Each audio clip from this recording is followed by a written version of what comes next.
The information shared in these conversations and videos are intended for general knowledge and entertainment purposes only. It should not be considered as legal advice or professional guidance. Additionally, any documentation or references to specific content are solely for the purpose of discussion and understanding. It does not imply endorsement, promotion, or support of said content. The views expressed in these videos and/or conversation are those of the individuals involved and do not represent any official stance or opinion. The content you are about to experience may contain strong language, including explicit words and phrases. This language is used for artistic expression and may be integral to the storyline or character development. It is important to note that the use of such language does not endorse or promote offensive behavior. Viewer discretion is advised, and please enjoy the show responsibly. Disclaimer. Copyright disclaimer under Section 107 of the Copyright Act 1976. Allowances made for fair use for purposes such as criticism, comment, news reporting, teaching, scholarship, education, and research. The Canadian Copyright Act, Section 29, allows an individual to use copyright-protected materials when creating a new work, such as a mashup, and to post the new work online on a site like YouTube. Fair dealing provision for specific purposes like research, private study, education, parody, satire, criticism, review, and news reporting. Step up, step up! Yeah! We clash! We clash! We clash! We clash! Yeah! Step in the arena, mind locked and loaded. Truth on my blade, every line's exploded. You swing your words, I counter with precision. Battle of reason, this is my mission. Raise your fist, let them know. No. Raise your voice, let it blow. Woo! We clash our swords of reason. Cut through like no retreat. Yeah. No fear, no chain, no treason. Woo. We clash our swords of reason. We clash our swords of reason.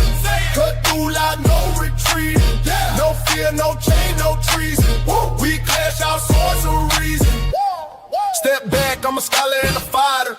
Every claim you throw, I strike tighter. Logic and power, I never fold. In the war of words, I'm solid gold. Raise your fist, let them know. Whoa. Raise your voice, let it blow. Woo. We clash our swords of reason. Cut through like no retreating. Yeah. No fear, no chain, no treason. Woo. We clash our swords of reason. We clash our swords of reason. Cut through like no retreating. Yeah. No fear, no chain, no treason. Woo. We clash our swords of reason. Every thought a fortress, every claim a storm. We forge a truth where chaos takes form. Ideas ignite like lightning through the night. In the war of minds, we bring the light.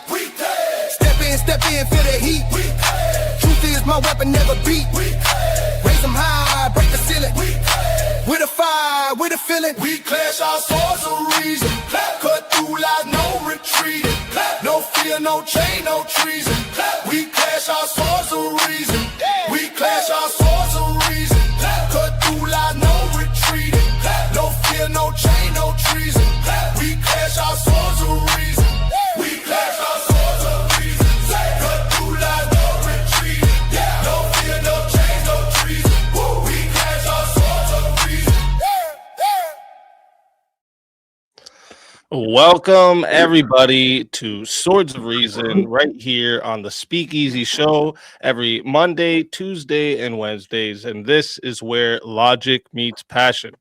If you're new here, the format is simple. Each debater gets 10 minutes for their opening statement, followed by 5-minute uninterrupted rebuttals. After that, we enter into the full hour of back and forth debate. This is where they can clash it out. Iron sharpens the iron, and then finally each side will deliver a 5-minute closing statement, lock in their case. When that's done, we move into a 30-minute Q&A. I'll drop a live Q&A in the chat for you guys to put your questions in there. But just keep in mind the super chats, PayPals, and Cash App questions, they do get priority. And if they fill up the entire 30 minutes, the free chat questions may not get answered. So if there's something you want guaranteed to be asked, make sure you send it through one of those priority options. And then once the formal debate wraps up, we open the doors for a chaos and chill panel. This is where the community can hop in, challenge the debaters, ask follow-ups. But this is if the debaters choose to stay, because this is optional for them. And today's debate prompt, white people are the most oppressed race in 2025 America. And today's debaters on the affirmative tonight, we have Marte Reyes, a former professional bodybuilder known for his pop culture commentary, political debates, and for openly documenting his walk with God. All right, you can find his YouTube channel linked in the description. And on the negative side, we have Connor, better known as Counterpoints. He runs 2 YouTube channels, Counterpoints 40K, covering Warhammer and sci-fi weapon breakdowns, and Counterpoints Politics as well, where he engages in online political debates and works towards building a center coalition. Both channels can be found in the description. And with that being said, we are going to get into the opening statements. We're going to start with the affirmative. So, Marte, whenever you're ready for your opening statement, and I know you had some things you wanted to present, so just let me know what you want to present and when, and I'll start the timer up with your voice. I did. Go ahead and play the video, and then afterwards show the image. Okay, so you'll have to play the video, but so I'll put it up. And although here. you live here, I want you to know as mayor, automatically. you are not welcome here. And the day you move out of the city will be the day that I launch a parade celebrating the fact that you moved out of the city. Because you are not somebody who believes in coexistence. You're somebody who tries to preach it, but in fact you do everything but that. So I just want to put that on the record. We need ICE out of our city so that we can continue to focus on the strategies that have been working to drive violent crime down. And today, we are signing an executive order aimed at reining in this out-of-control administration. The order establishes ICE-free zones. White people are racist.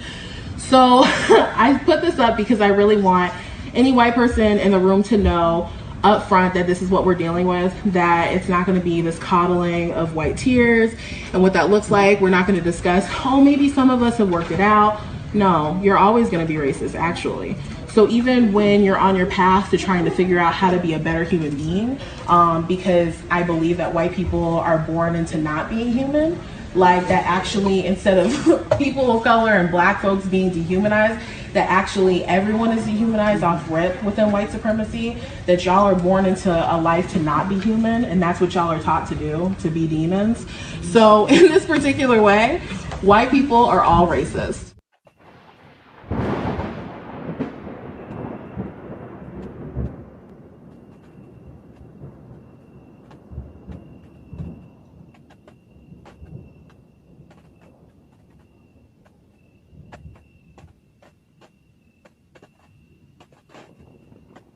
First of all, there's no such thing as white culture. Exactly what is white culture? There's no white culture. They're not only trying to raise up minorities and make sure the playing field is even, they're trying to take down the white culture.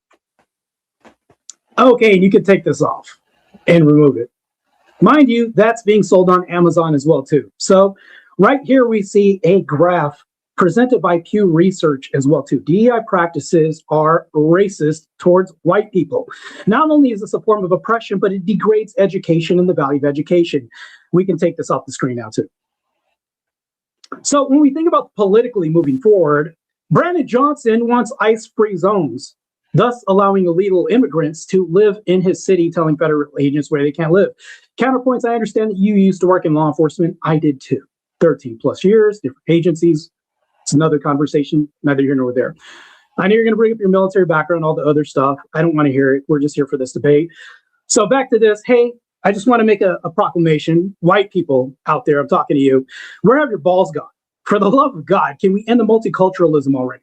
I don't like this. I don't feel safe. It makes me upset. White people and Asians have created the greatest technology, greatest societies, and the greatest economies, the greatest infrastructure in all of human history.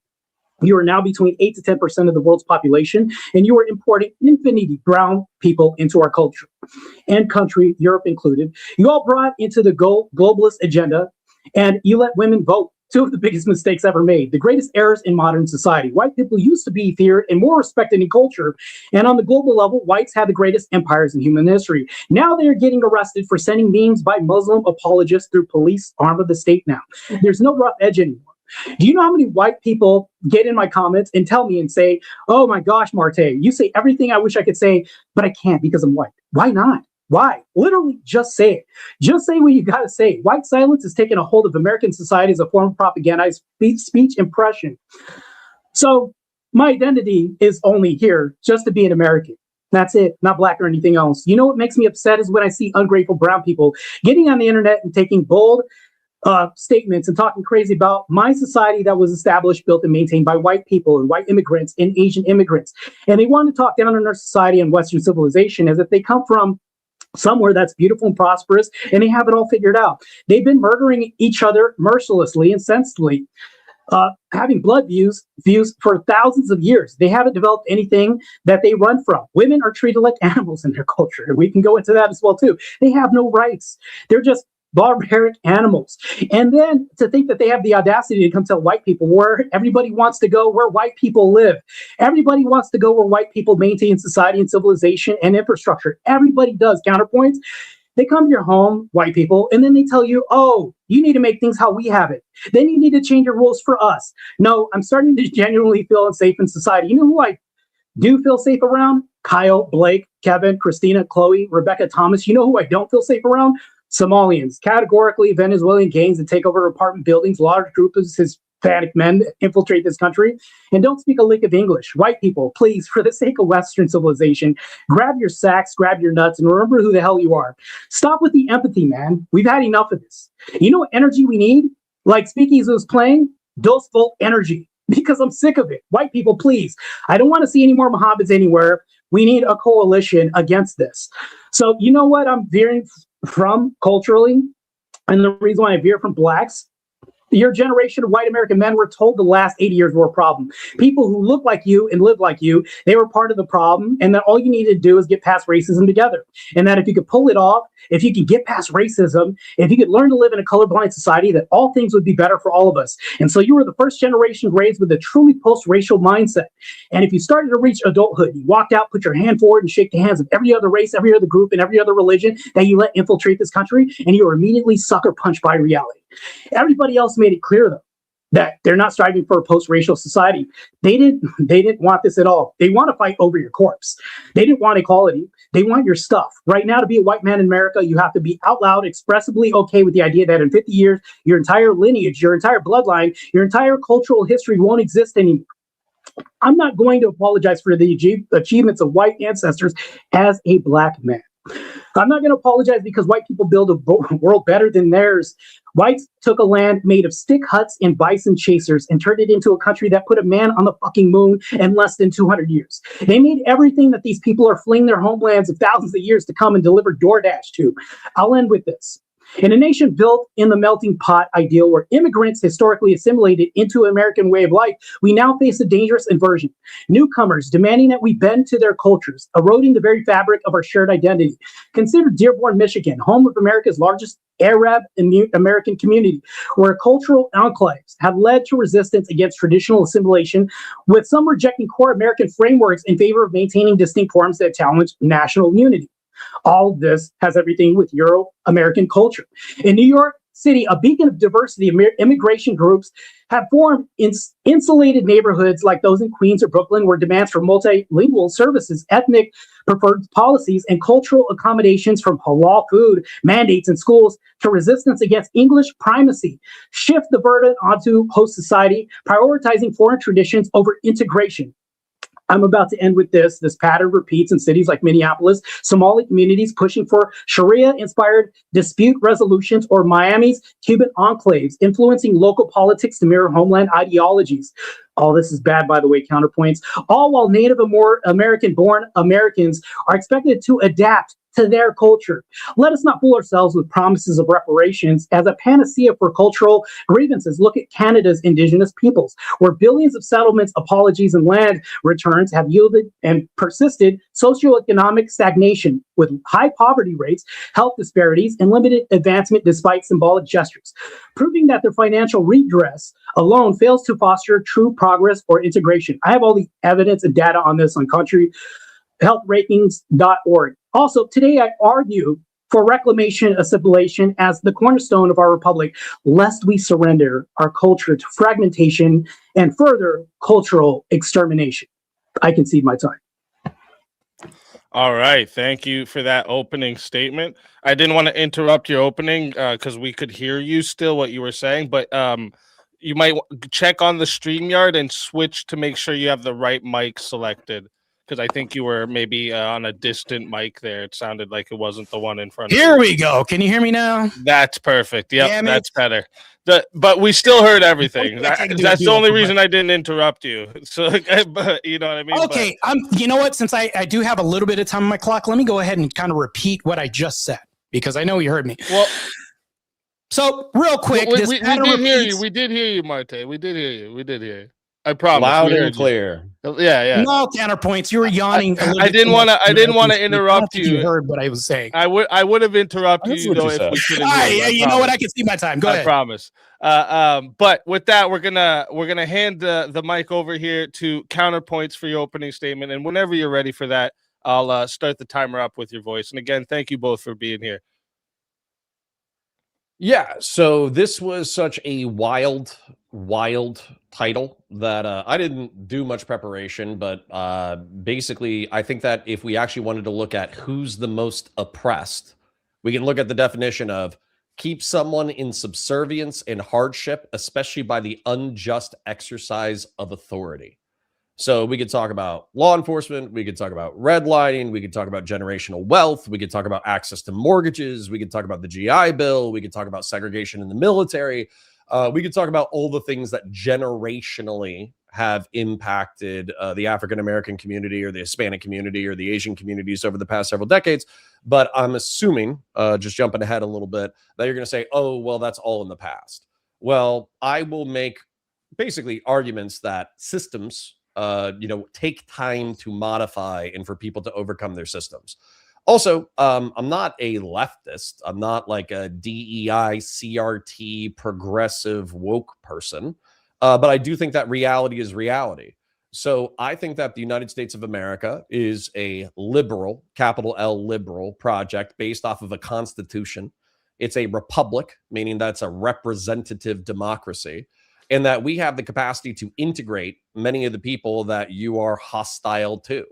When we take a look at your opening video and we take a look at the things that you're talking about, I'll just run it down kind of in response to your opener, okay? So a Muslim mayor saying that somebody is bigoted and shitty and he's happy when he'll move out of the neighborhood. What the fuck does that prove? I have no idea how that proves that white people are the most oppressed people in the world. We want ICE out of our cities so we can focus on ICE violence prevention policies that we know work, and we're going to create ICE-free zones. Okay, some woke dickhead in a blue state is preventing mass deportation. We could talk about the cruelties of deportation. Matter of fact, if you want to skip past the systemic argument, we could just talk about the way that law enforcement is conducted in this country. We could also talk about the way that the mass deportations have been conducted in this country, effectively violating the Fourth Amendment of the United States. As a constitutionalist, as a Republican, somebody who believes in a republic, violating the Constitution pisses me off. White people are racist. This is like a black lady from 10 years ago. I've been seeing this fat lady with a fucking fupa with her dumbass fucking PayPal for a decade. So the fact that you're bringing it up like this is a common sentiment in the black community is some random fat sociological degree having weirdo freak asking for a bunch of like white Karens to donate to her PayPal. The fact that you're acting like that is the average black person through your intro, I think is fucking crazy. Now, when it comes to white culture, once again, I'm not a leftist. I think there is white culture. The same way that black people were brought over from various parts of Africa, thrown into a melting pot of the United States of America, and had to create a new culture that involved new language, new religion, new customs, and new traditions. I think Northern Europeans and Mediterranean Europeans immigrated to the United States, and they had to give up their Italian heritage. They had to give up their Irish heritage. They had to give up these things, and they created white culture.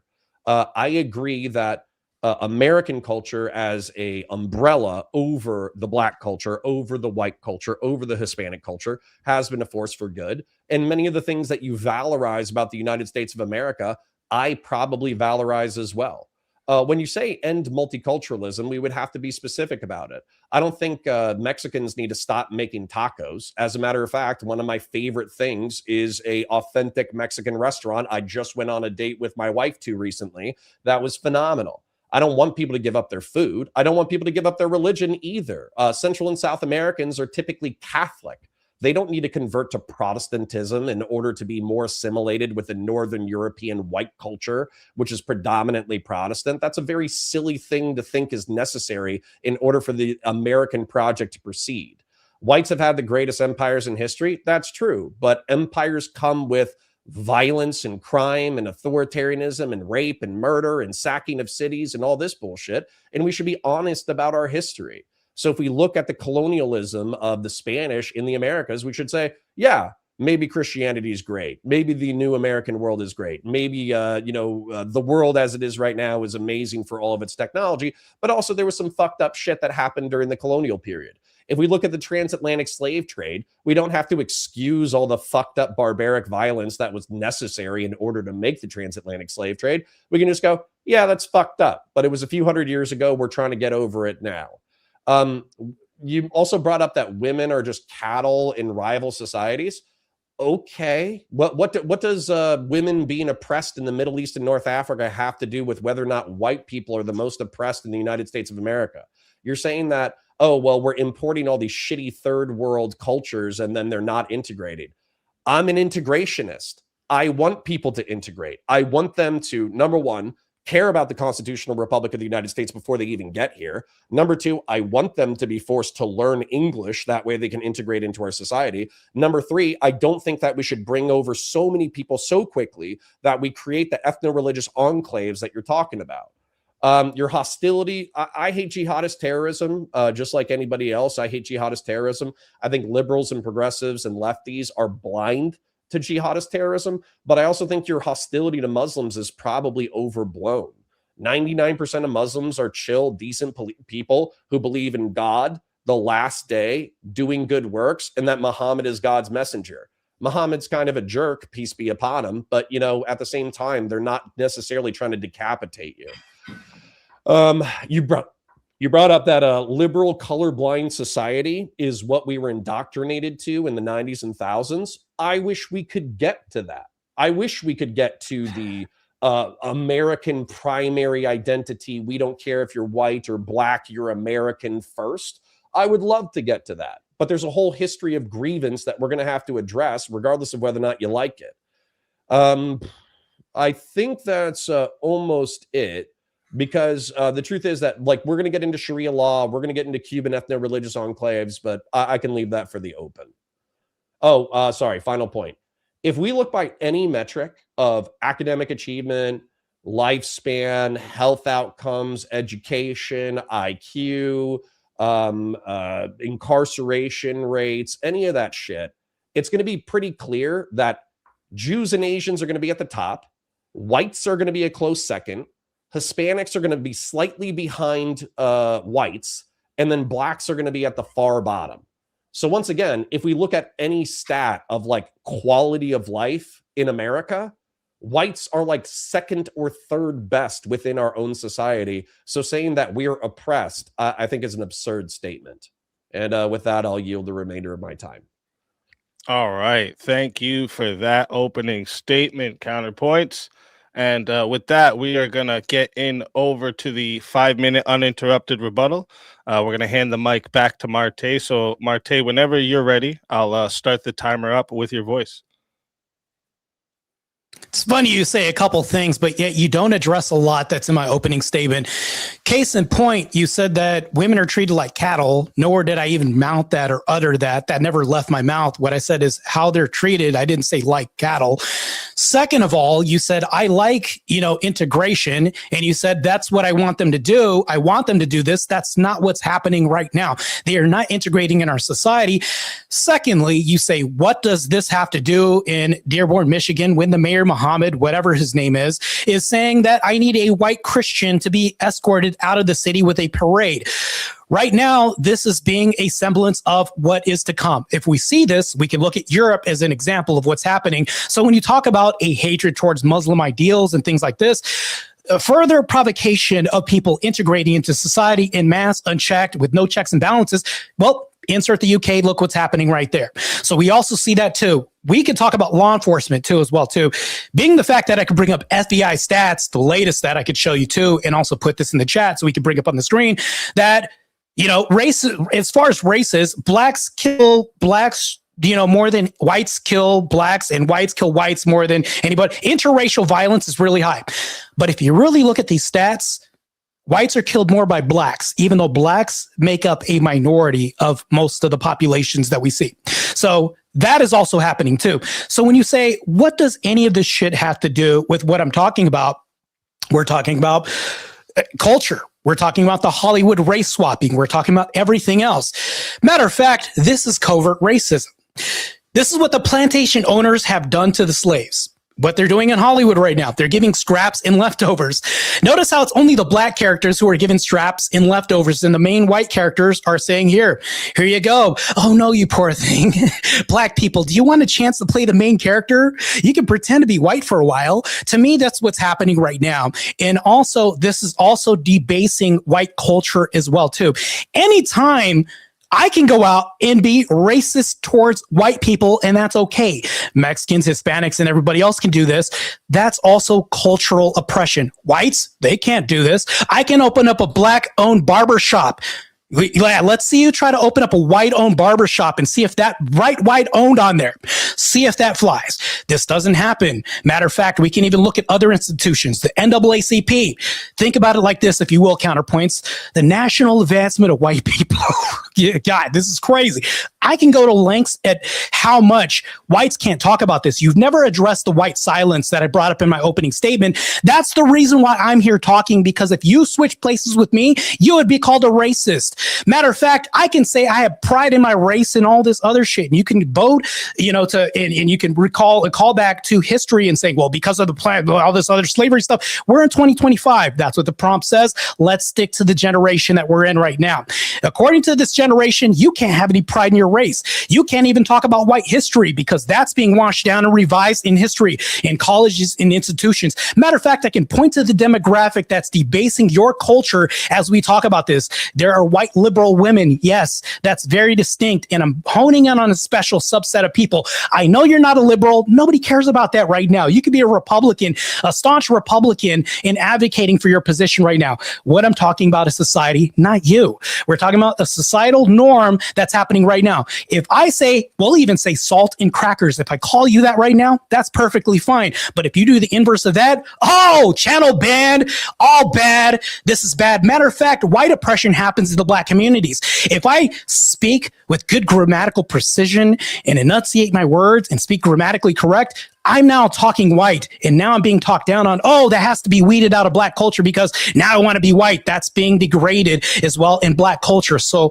this pervasive ideology of white oppression doesn't just happen institutionally. This is happening culturally in media, in movies, as Thor, matter of fact, Heimdall, he was white in the comics. If we're talking about this, Ariel, the Little Mermaid, is now being swiped out for being white. Blacks are now being handed leftover characters. Matter of fact, there's a solution I can give. Why not give original characters to everybody else? But guess what this is doing? This is undermining white culture. Now with critical race theory, that wasn't the video from back in the day. This is currently happening right now in mass, and it's being produced as well too. You haven't addressed the DEI issues as well too. Matter of fact, I've yet to hear a solid argument against anything I've ever uttered. Let me just concede my time because I'm really wanting to get into these arguments. All right. Thank you for that rebuttal, Marte. And with that, we're going to hand the mic back over to Counterpoints for your uninterrupted 5-minute rebuttal. And whenever you're ready, I'll start the timer up with your voice. Yeah. So I think the reason why you probably haven't heard a specific rebuttal to your arguments is because you've given me 20 of them simultaneously. So when we move into the open, I would actually love it if we like picked one, stuck with it for 10 or 15 minutes, picked another one, stuck with it for 10 or 15 minutes, just so we don't have to jump back and forth between different topics. But just to, respond to what you've said so far in your response, integration is not what's happening right now. I live in Florida. We're probably the future of what America looks like, where we're going to have a white plurality, a Northern European plurality, a Hispanic plurality. We're probably going to keep Black folk around 10%. We're probably going to keep Asians around 5%, including Muslims. And integration happens all the time, especially in Central Florida. We have every race, creed, and color running around at the parks, and everybody seems to get along relatively well. Not just that, but effectively, like when it comes to Hispanic folk in particular, in law enforcement, just as an example, probably 2/3 of my law enforcement class had Hispanic last names. Only 2 of them spoke Spanish. So they're all a bunch of like anglicized pop culture, Justin Bieber, Taylor Swift listening, effectively whiteified Hispanic people who are joining law enforcement, and they don't even speak their mother tongue. So integration is absolutely happening all the time. In reference to the UK, look at what's happening there. Listen, once again, I hate jihadist terrorism as much as the next person. I think that most liberals and progressives are blind to it. But the UK is not this like anarchic shithole where Pakistanis and Palestinians are running around just raping and murdering everybody. They have a 90% less homicide rate than us. They have the like rape gangs, the grooming gangs are getting broken up. We could talk about the issues with there, but I'm probably going to agree with 90% of your criticisms that the UK police were too sensitive to cultures that were coming in. And as a result, they ignored effectively girls who were in the foster system being groomed and raped by racist Pakistani gangs that were racist against white people. We're probably just going to agree. And I think that those people should be incarcerated. And I think anybody who isn't sympathetic to them should be incarcerated. And I think that anybody who's a peaceful, law-abiding citizen from that community should be integrated intentionally through language and legal classes and public education, et cetera, et cetera. You're right that I probably couldn't own a white-owned barbershop and make that part of the marketing strategy now. Maybe in a century when whites are a plurality, you could absolutely do that because it's just going to be a statement about cultural affinity. So I don't take these things as like, you're talking about white silence. I would say that probably most white people, if you are chill as an ethno-religious minority, an immigrant to the country, if you want to contribute to the economy, if you want to contribute to society, if you're good to your kids, if you pay your taxes, you work your job, most white people don't give a shit. This is why this is relegated to online schizophrenic dissident right-wing circles. This is why you guys are trying to infect the mainstream narrative and trying to make it more racialized and tribalized. You said that you don't want to be a Black American. You don't want to be a mixed race American. You just want to be an American. I'm probably a partner in that project. But what I don't like is I don't like the unnecessary hostility towards other people. I don't like the fact that in order to achieve your goals, we have to sweep the crimes of white history. I don't like that we have to freak out about pop culture bullshit because, to be honest, yeah, Heimdall's Black. He was played by Idris Elba. Idris Elba is a phenomenal actor. So is it a little weird that the pagan Aryan Norse mythology was co-opted and multiracialized? Yeah, it's a little weird. But did Idris Elba kick ass in the fucking role? Abso-fucking-lutely. I loved Idris Elba in that role. Same thing with, what is it? Zendaya playing Mary Jane. Zendaya's hot. So yeah, like I want to see gingers every now and then. I want to see redheads get their representation too. But this isn't an existential crisis. This isn't indications. Idris Elba getting a Marvel movie role is not indications of my imminent dispossession of political power and genocide. And the project that we're working towards should be more collaborative than it should be hostile. Especially when it comes to Hispanics, which are probably 95% of the people who come into this country. All right. Thank you for that rebuttal. Great rebuttals from both sides. Before we move into the open hour of back and forth, let me just talk to the audience real quick. If you're watching right now, okay, make sure you hit that like button, subscribe to the channel, and subscribe to tonight's debaters. Their links are in the description. All right. And we host all kinds of debates here. It's politics, culture, ethics, internet topics. We've even had video game debates here. Okay. So literally anything. If you enjoy the format, make sure you stay locked in and sub up. Also, a reminder for the live chat. After the closing statements, we will be doing a 30-minute Q&A. I'll drop the live Q&A is actually already dropped there. So if you want to get your questions in, put them in there. But the super chats, PayPals, Cash Apps, these will get the priority. And if they fill up the whole 30 minutes, you may not get your question answered. So if you want to get it guaranteed answered, send it through a super chat. And finally, thank you to both of our debaters for being here tonight and bringing their ideas to the arena. All right. And whenever one of you is ready to open up the back and forth here, I will start the timer up with your voice. And again, thank you both. I'm ready to get into this right now. First of all, counterpoints. I want to thank you for actually contending with the argument, or at least attempting to. And then Speakeazy, I didn't say this in the intro. I appreciate you hosting this debate and letting me up on the panel. Let's get into this right now. So once again, you mischaracterized something as well, too. You did this twice already, but I don't want to point out the previous 2 times. Let's get into this time. When you talked about Hollywood and how this isn't an existential crisis or anything, remember what I said about us getting leftovers and kind of scraps and then being sold or unoriginal characters formerly portrayed by white people? To me, I'm just like, how is this not reverse racism? Not once addressed this. You just said, oh, no, it's not happening. Thus proving my whole point that even though it's happening, you bought into this and saying, oh, you know what? It's not happening. It's not a big thing, even though we have to eat scraps again, thus living on a cultural plantation still. Haven't even once reconciled this. I'm still waiting for reconciliation on that. Yeah, can we start with that and stick with that for a second? Yeah, let's stick to this topic. Yeah, so let's stick with pop culture for a minute. So Blade is Blade a tokenized character for Black America?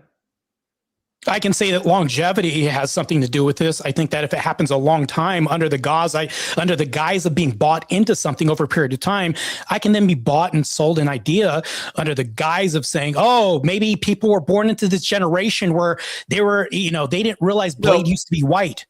Yeah, that can happen all the time. Was Blade white? I'm just saying, I'm giving you a hypothetical. If Blade was white, they can be bought into this. Had this cultural expression of a black vampire existed for a very long time.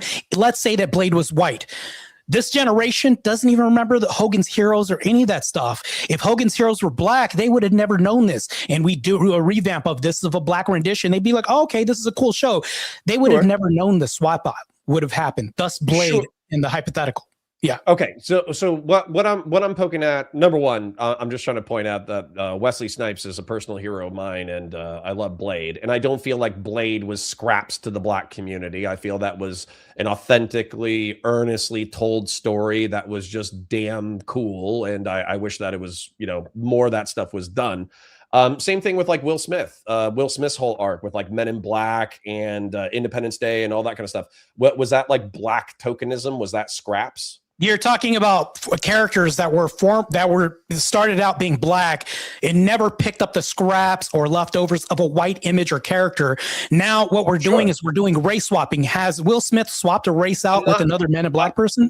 We haven't even gotten that far. I'm just trying to make sure that people that's are where aware we're at right now. Counterpoints. I'm talking about race swapping. You're talking about like black characters being tokenized. Let's get to the race swapping, and that's my whole prime issue right now. Is that races are being swapped in real time with characters. Matter of fact, Snow White, they've even rumored to talk about this being a black character. Her name is Snow White, skin white as snow. This can happen in real time, yet you would never have an argument against this. This is happening before our eyes, and people are buying this part and parcel. And this is also eradication of white historical culture. This is a European ideal. This has been sold to the US as far as an ideal. And now all of a sudden we're warping culture, like immigration comes in and warps our culture, that we may not even see the same ideals in 60 years from now. I don't even think I've said anything yet. I think I've asked you about 2 black actors and whether or not you were aware of them. Okay. So I'm still digging into this a little bit. I'm on the race swapping. You're on 2 original black characters. I'm talking about unoriginal characters as being black, taking white counterparts as scraps and leftovers. That's where I'm at right now. So let's get there. So one of the suggestions that you had, though, which I think is pertinent to the conversation, is directly addressing something that you said, is that you said that race swapping is effectively throwing Black American scraps, insulting white Americans by diluting and minimizing their culture, et cetera, et cetera. What I'll just go ahead and forward the argument instead of asking you questions. So there was this movie that was recently released, and I think it was called like The Woman King or something like that. Totally dumbass movie. I hated it, historically inaccurate, et cetera, et cetera. And it was about the female warriors of Benin, played by, I think, Viola Davis. And I think it bombed at the box office as well. That was an original Black story with a powerful Black female lead, et cetera, et cetera. But what ended up happening was, because, let's face it, Black folk are only 13% of the population, they were not enough in order to get this movie to be commercially successful. And so I think that it's entirely possible for new Black characters to be, created and have a broad appeal, but they're going to have to be part of a broader picture. It's not always going to be tokenization. And then when it comes to race swaps, I guess I could just say, like, it's not. I know that you're not going to like this, but it's not existential. But yeah, is there a part of me where Snow White is a Hispanic girl and she's Germanic and Argentinian, but she's a little swarthy, and I find that weird? Yeah, sure. Heimdall being an Aryan, a Aryan Norse god, and him being a Black gentleman, is that a little weird? Yeah, sure. But what I find richer is like the thematic depth of the art. I don't think we're here necessarily to debate like the thematic depth of Marvel, but the reason why I'm going to show my kids that art in the future is because Heimdall is still a noble character. He's still self-sacrificial. He's still intelligent. He's still humorous. He's still this, he's still that. And so like the overall arching of the themes, what I care more in reference to art and media is, number one, is it good? Number two, are these themes that are worth engaging with? Number three, if it's a children's movie or a teenage movie, is this something that I want to show my kids? And I'll tell you what I'm definitely not going to do. What I'm definitely not going to do is I'm definitely not going to show my kids Thor, and I'm going to be like, oh, hey, did you know Heimdall was white? Did you know that Idris Elba stole a white man's role? Like, what kind of fucking racial antagonist bullshit am I trying to prop up right there? Like, what the fuck are we talking about here? So, okay. Let me contend with this right now. To me, I don't really think that you even contended with that. Actually bolstered my point by mentioning The Woman King. I actually wrote a book on this called The Female Warrior Fallacy. I've been talking about wrapping this up for about a year and a half now, writing this book, still working on it right now. Anyways, we can get into that later. But here's the thing though, when you brought that up, I'd love to dig into that. Culture was fabricated and brought on Black people. That never happened. You can say it's original. It's an original fallacy. So that right there proves my point even more. If you're going to give us scraps and you're going to feed us lies now, you still don't really have a proven point when you're offering nothing but scraps and now lies on top of that too. When you're using revisionist history to bolster Black communities and say, this is original. Here, not only have I offered, like, here, have the scraps of former white characters. Now you've offered to the table Woman King. Here you go. Revisionist history, things that never happened for 500, Alex. So this is happening in the inverse in white communities and also white colleges. They're revising history and telling whites to demonize themselves. You're the oppressors and everything else. You should hate yourself. We see this in media all the time. This propaganda is all over TikTok of whites saying this. And matter of fact, let's go ahead and conflate this with movies. This is also being seeded in media and movies for whites to hate themselves. Whites are no longer empowered in media anymore because they can't do this. White silence has also pervaded the media when it comes to characters and everything else. No, if there's a white character and he's somewhat proud of his character, that'll never happen. Matter of fact, it's eradicated from media and everywhere else that you could see. Matter of fact, point to a movie where a guy says, you know what, I'm happy I'm Caucasian, and I'm great. I'm happy because I come from European heritage, will never freaking happen. And the reason why it can't happen is because of white silence that happens in media and television. And the reason why you can say these things like, you know what, I'll never tell my children that this is just hatred and, he used to be this and that. Well, actually, you're buying into the narrative that I'm espousing the first time because they're using revisionist history. If you never clear up the history for your kids, they're bought into lies in the future. culture. And this is what we propagate. And you're doing the same damn thing right now during this debate, and ensuring that your kids are bought into lies in the past, such as the woman king who brought up and saying, no, this character, I'm never going to bring up the fact that they're really white or anything like that. And guess what happens? It erodes history. And over time, 60 years from now, if you sit in front of your kids and tell them lies from the history or lies from revisionist tales enough, now all of a sudden we have a different America and different culture in media and movies than we had before. And guess what? Movies are extremely powerful. People are emboldened. Matter of fact, Rosewood came out and people wanted to burn cities down when that came out. This is powerful, and also narratives that we give to populations to seed our communities with ideals. Now we're ruining these ideals, and we're telling whites to be ashamed of themselves because we're eradicating them from cinematic media and movies and everywhere else. Okay. We do agree that there were female warriors in the slave kingdom of Benin, though, right? That's factually true. I wouldn't call them warriors. I wrote a whole book on. We can get into this. I'm not sure you want to. This is like a bodyguard. What's that?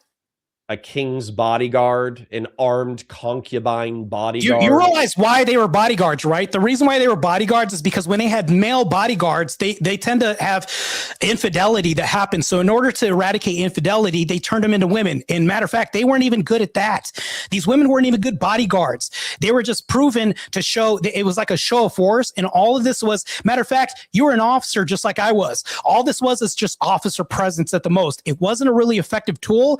This was just a show of force and nothing more, because when they got into it, they didn't really prove the test of time. They really weren't good warriors. All they were was just staving off infidelity against the wife. That's the only reason why, and I wouldn't even call them warriors. That's why I would debunk all this. Okay. No, shit. If you want to attack the trope of the warrior females of Benin, I mean, have at it. I'm perfectly fine with it. I mean, this is my staple. I don't want to go into this. You've talked for a while, so I would like an opportunity. I would like an opportunity to talk for a little bit. Yeah, go ahead. The reason why I'm bringing this stuff up, though, okay, is because the number one, we're talking about whether or not whites are more oppressed in society. I do understand stories have power, but I don't feel like your perception of stories are fully correct. So when we come to like pop culture, I think what we're really trying to reinforce is we're trying to reinforce multi-ethno-religious, multicultural liberalism, probably colorblind liberalism to a degree. If you go into the Marvel Cinematic Universe, which is obviously very popular over the past couple of decades, you got Nick Fury. He's a badass. He's a hero. I think he was race swapped. You got Heimdall. He was race swapped. You got, female, you got Black Widow, who's like this badass female super spy. You got her own spinoff movie that's not as popular as the male stuff. But like white men are still like front and center. Captain Steve Rogers is still like probably one of the Captain Rogers, and not just that, but Tony Stark are probably like the thematic heart of the Marvel Cinematic Universe all the way through Endgame. And so I still think there's plenty of like white male straight heroes that are even within like the progress, if you want to call it like goy slop, it's still there. And then not just that, there are good racial stories told. As an example, a recent example, Devotion. Devotion was a movie set in the Korean War where it's effectively the first Black naval aviator. This is a true story. He becomes boys with his wingman, despite all the racism that was common at the time. The racism that he faced was well documented. And what ended up happening was this Black naval aviator was providing close air support during the Chosin Reservoir. He was shot down, and his white wingman, who had come to love him as a brother over the years of service, actually crashed his plane intentionally, trying to save his brother from a different race, and then evacuated his corpse because the Black gentleman unfortunately ended up dying. So like I agree with you that there's slop all over the place. I agree with you that some of the race mixing, or not race mixing, the race swaps are uncomfortable, but I also think that there's beautiful stories here, and you're kind of like missing them. No, I'm not missing any of that. And the reason why I'm saying that this is really bad, and I'm going to demonstrate this for you right now. I grew up in a Black household. But the problem with the black household that we grew up in during that time is I saw a photo of Jesus in dreadlocks on my wall. Kid, you shit you not, this happened, right? And then when we look back at history that's being revised, religions being revised by race, everything else is being revised. When we talk about, I would say Metatron's had a channel on this. When we talk about the Egyptians, Jada Pinkett had a special on this saying that the Egyptians were black. No, maybe 2% sub-Saharan African, but we're bought into this. And this is integrating into our classrooms and kids' studies and everything like that. Guess what's happening? This is weeding out white culture and revising history. Once you've never actually contended with this argument about revisionist history, which is happening in real time. And then not once did I say that we're whitewashing, we're eliminating white atrocities that happen. Not once did I even utter that. That's not what I'm saying. What I'm saying is revising history is to where it never happened. And then blacks were, matter of fact, there's a whole movement right now saying that Benjamin Franklin was black, believe it or not. And believe it or not, with the way that culture is going right now, kids are going to be taught that Benjamin Franklin was black 60 years from now, the way that things are going right now. You may say that this is ineffective as far as kids, but it is. We live in the information age. So for instance, like we know Cleopatra was a Yet Ptolemy. flat earthers exist, and we live in a free agent age. So hold on. Right. Cleopatra was a Ptolemy. She's of Macedonian descent. We know that the Egyptians are North African, and they're ethno-religiously different than sub-Saharan Africans. And arguably, the Africans, the darker skinned Africans who ruled Egypt very temporarily, were the Nubians. And we know this, like historically, and they only ruled they were only 2 pharaohs out of hundreds or thousands of years of history. So all of this stuff, like, at least as far as I'm concerned, Jada Pinkett Smith is a dumbass who should not have been given a Netflix series. But I'm not going to go around finding every single dumbass e-celebrity with an axe to grind when the good information is not only still out there, it's still being taught at the college level. I mean, I went to college maybe 10 years ago now, so maybe it's been wokeified since. But, when I went to my West African history class, they weren't teaching us, the whites, they came here and raped and murdered everybody. And as a result, that's why Africa was fucked up. What they actually taught was the historical process of colonization, where do you know how African slaves were mostly sold in the west coast of Africa? Like, do you think the white people with nets went into the heart of the continent and just started randomly kidnapping people? And we can get into this as well too. I mean, here's the we're thing. probably going to agree, but if you want to elucidate it, please go ahead. Yeah, and I'll even give you a hypothetical. Let's say that I was on a slave ship and I wanted a bunch of blacks. I would never use guns or ammo or any kind of nomenclature to do this. What I would do is I would talk to the black people themselves and say, hey, listen, you're big and strong. I need you to rally up these other people and do this. Matter of fact, we're going to give you the best technology of the time, and it was the gun, right? So when we have this gun, we're going to say, okay, this is the best tech that we have. We're going to have you take these other blacks. I already fully know well how this happened. And matter of fact, this leads to like the whole Warrior King. I think it's the Woman King thing and all that other stuff. Yeah, Benin was one of the largest. I can't even concede this in West Africa. I can't even concede this. So here's the thing, though. That doesn't contend with any of my points as far as revisionist history when we talk about the culture. And our kids are eating this up in schools. All this is being revised before our eyes. Whites are actually being taught in classroom that in some semblances, in some cases, I can give you 3 case studies of where they're taught that they should dislike themselves and they're inherently racist upon birth. Whites are inherently racist upon birth. This is being told in classrooms and everywhere else. And you're talking about white academia being woke? No, this goes down to the elementary level as well, too. This is being taught all throughout. So this is eradication of white culture. So let me tell you my solution on the pop culture front, and then maybe we can move into education and we can talk about solutions. Okay, because this is actually it actually is interesting. So for me, what seems like has happened over the past decade is I would say that woke peaked. Okay, in my opinion, because they did obnoxious shit. They did obnoxious shit like the Woman King. They lost a shitload of cash. They did things like race swapping with Ariel and all these live action adaptations. I'm pretty sure they broke even or lost money on some of these things.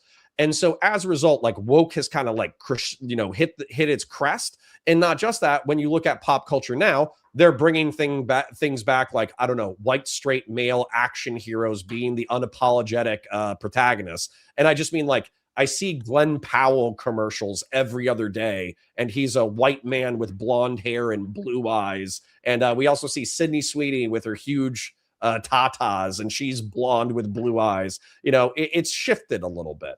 Even the Barbie movie, which is one of the most feminist movies of the past decade, ultimately made a critique of the masculine, how masculine society is bad for men, but also like the ultra feminist society is bad for men as well. So like things are kind of like moving, I would say, in a more productive direction.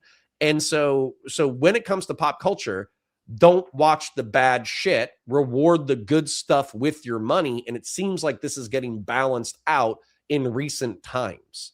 But it seems like you still think that we're in like a woke deluge. No, this isn't happening. Matter of fact, you've traded out one thing that's subversive for another. You've not once told me how any of this is like good. Matter of fact, you've never conceded with my argument. Reconciled the argument that I give. Matter of fact, here's the thing that I'll even tell you right now. Not only is pop culture still going full steam ahead with this, even though they're losing at the box office, I'll even grant you that. And these are things that are happening culturally. Here's the other thing that's happening right now. History, which I talked about, which is portrayed in movies, is culturally being bastardized as far as white history. I'm still waiting to hear an argument how this is matter of fact, you haven't even denied that this is happening. You're saying that there's a slowing down of this happening just because people aren't buying into this. And you do this really sneaky stuff where you're slipping in characters, which it's like, I get it. Black Widow, she was never black. So that's like, you did that. And then we're going to go into this. Well, that's just because she was a woman and I'm sexist. So don't take it too personal. Right. But here's the thing though, that has nothing to do with my argument. My solution is I was raised in a free society in which people with shitloads of cash could make movies and do whatever the fuck they wanted to do, and the market would reward and punish them according to what was viable. So my question to you is, let's just say, for the sake of argument, because by the way, once again, I'm not like a huge like wokey or whatever, okay? Let's say you're right. All right, progressive culture has infected pop culture. It's annoying as shit. It's in our face. It's trying to shame cis heterosexual white Christian males for being cis heterosexual white Christian males. I said my solution is let the free society criticize and let the flops flop at the box office. What's your solution? My solution is acceptance the other way around, because we have examples of pop culture. Nick Fuentes couldn't even mount these things a while ago. We're kind of progressing in a better generation. That's because our administration has changed a whole lot. I guarantee you, if Biden got like a third term, something like that happened, he wouldn't be on Piers Morgan espousing these ideas. As a matter of fact, I'm going to point to another thing before I get to the solution that I'm going to offer right now. So when he talked about this, he was being demonized for spouting facts, saying that if I want, to move to a white community because I want less violence and I want to survive. How is this, not a fact? Yet everybody, even including white people, are railing against him and saying that he's a blatant racist for saying this. Not the fact that he said, yeah, I'm a racist. I believe he was trolling when he said this. But here's the thing, though. Just saying that, now you're racist because you want to espouse facts and data. You can't even do this in movies. That's why they're warping the agenda to where every script doesn't have anybody in white. I would say, we would say whites are, oppressed in a way to where they can't be factual when we talk about movies, or they can't even espouse things like, I'm proud of my European ancestry. You'll never see that. And I've said that before. You've never reconciled that as well, too. So that's white silence that happens in media and movies. That's why I'm here, Counterpoints, is because if we had switched places right now, you would be demonized for saying everything that I'm saying right now.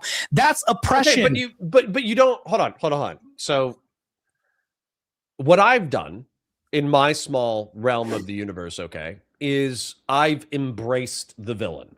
So as an example, the Avatar movies, okay, $1 billion each. It's effectively a Native American allegory. It's about actually it's mixed race. It's mixed race colonial Marines going to a foreign planet and kicking the shit out of alien Native Americans.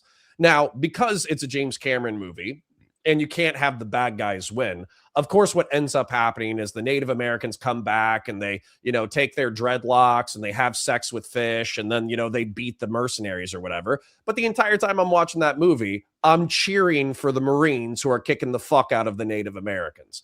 So, but my question to you is, so I've said, I'm going to vote with my dollar. I'm going to vote with my attention. I don't think this is existential. We're talking about pop culture. I do want to move to education because I think education is important. I can actually concede but I want to ask you, like, what is your solution? Here's my solution. Because the progressives are still infested in Hollywood. Social media companies seem to be going where the wind blows. They're sucking up to Donald Trump right now, but let's be real. The second a Democrat gets back into office, they'll probably be sucking up to a Democrat. So what's your solution in a free society to reduce the amount of woke bullshit in pop media? Maybe you not being on your bastardized side right now, arguing against your own kind. Because this is what I'll say right now. I don't think I did. I just said I don't like woke bullshit, hold on, but I like living in a free society. You asked me for a solution, did you not? Yeah, okay, I'm asking you for a solution. Back to the solution. I'm going to give you the solution right now. The solution is your voice and you talking, because fighting against white silence is a solution. Because if we're outspoken on media and moving the needle on debates instead of being silent and accepting the fact that you're saying something like, if there's the white history of a character, we're just going to go ahead and turn it black, and I'm just not going to educate my children about revisionist history. To me, you're just conceding to this, and to me, that's a form of immigration ideologically that you're allowing your kids to espouse and not fighting against this.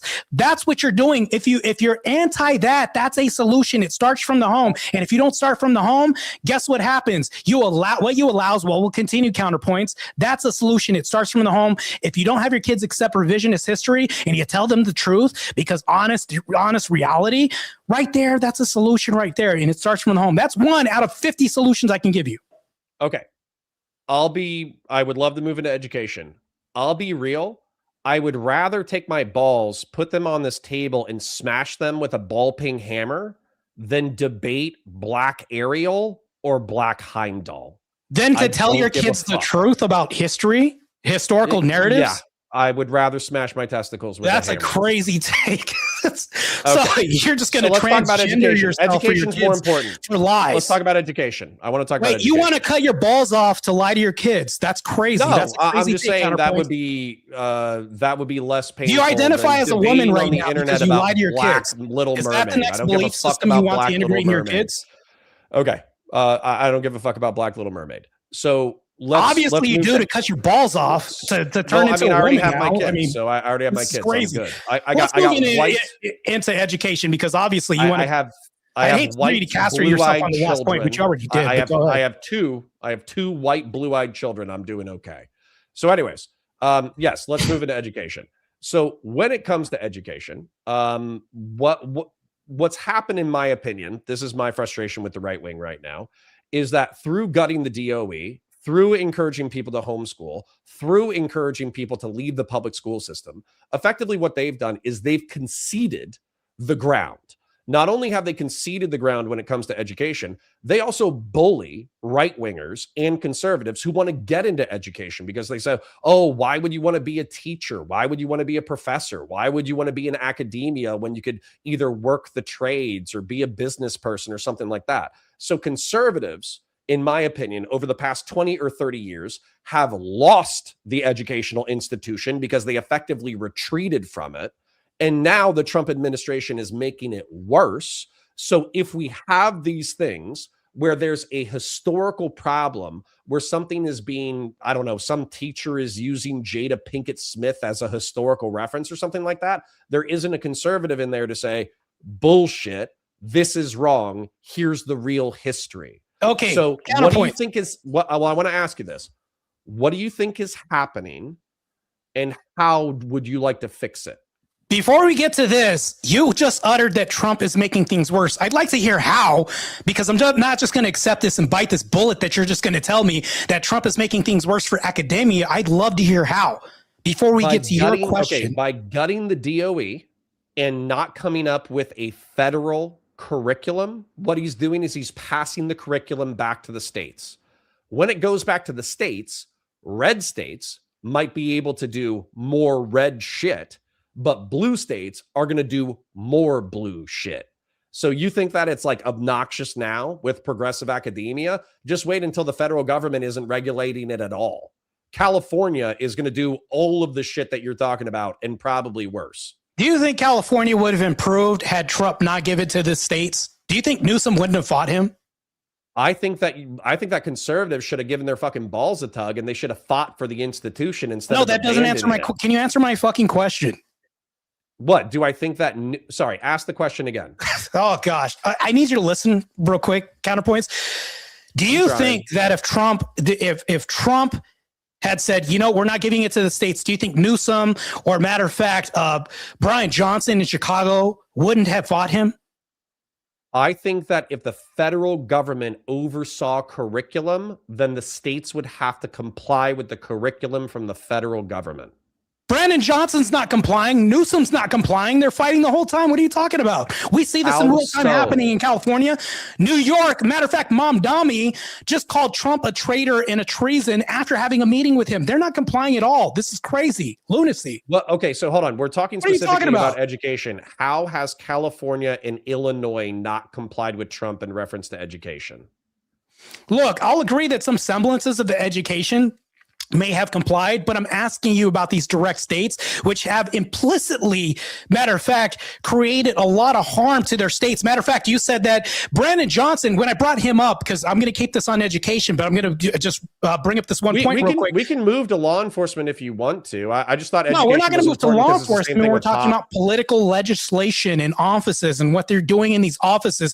When he's saying we need ICE-free zones, this has a lot to do, part and parcel, with, I'm talking about cultural narratives. When you say that Brandon Johnson, and you said this in your opening statement as a retort to what I was saying, let's get back to this as well too, because I want to tie this loose end up, because you have a lot that you just said right now that hasn't been contended with. Well, I'm the guy that's going to do this right now. So you said that Brandon Johnson wants to go ahead and maintain a safe infrastructure in his city. Well, he's had what, 18 deaths in the city last weekend before this one, and I bet you the numbers are going to be skyrocketing, or if not maintaining neutrality, to where it's like more black on black deaths are going to happen absent any law enforcement outside coming in to actually save the city, because what he's doing right now is not working. And guess what? That's going to happen with academia. It's going to slow down. Now kids are harmed walking to and from school because of gang culture. All this is implicit in affecting cultural narratives when we're talking about this. And guess what? What culture feels less safe? Whites don't feel safe, because when he's talking about this, even the black community isn't buying these narratives that Brandon Johnson is selling in Chicago. So why would whites buy this if blacks don't buy it?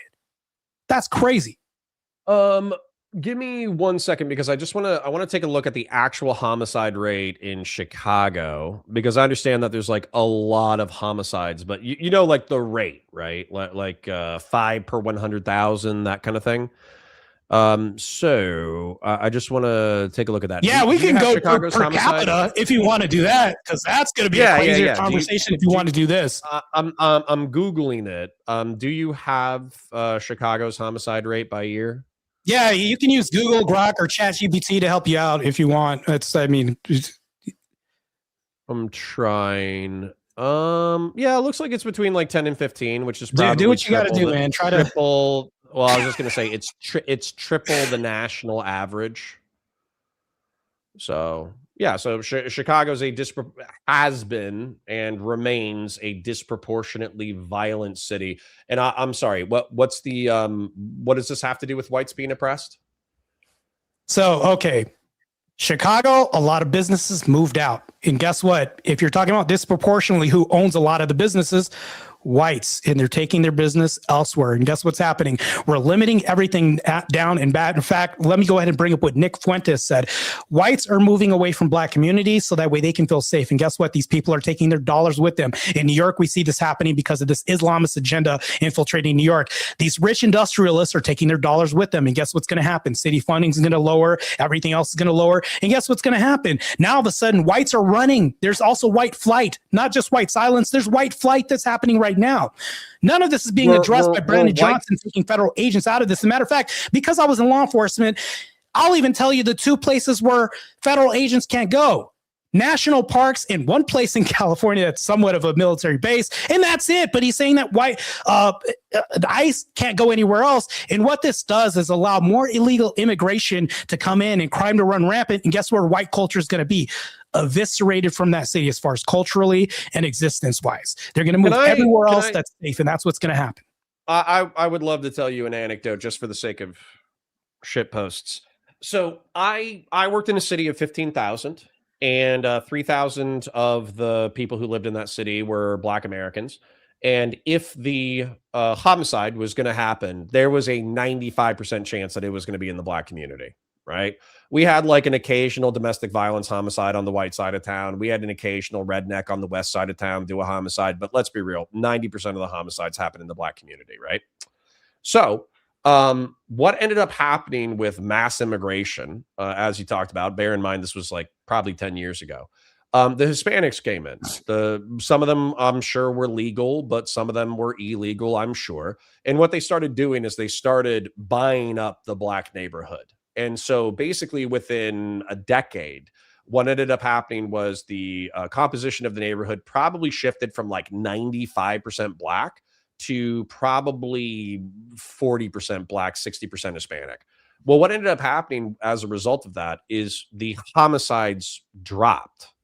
The crime dropped because the Hispanic immigrants weren't a bunch of cartel gang members trying to rape and murder all of their neighbors. They were economic migrants trying to participate in the agricultural industry inside the United States of America. And also what ended up happening was because they were an insular community with conservative values, if they had a problem, oftentimes they handled it in-house. So weirdly enough, my experience with the Hispanic community as far as like immigration and integration was relatively positive. There were some friction points for sure. They don't view law enforcement the same way that Americans view law enforcement, but I think that could be addressed through integration and education. So my point is like the Black community, the African American community has had issues with education, social mobility, economic mobility, criminality, etc. So they have problems integrating the black folk to our society.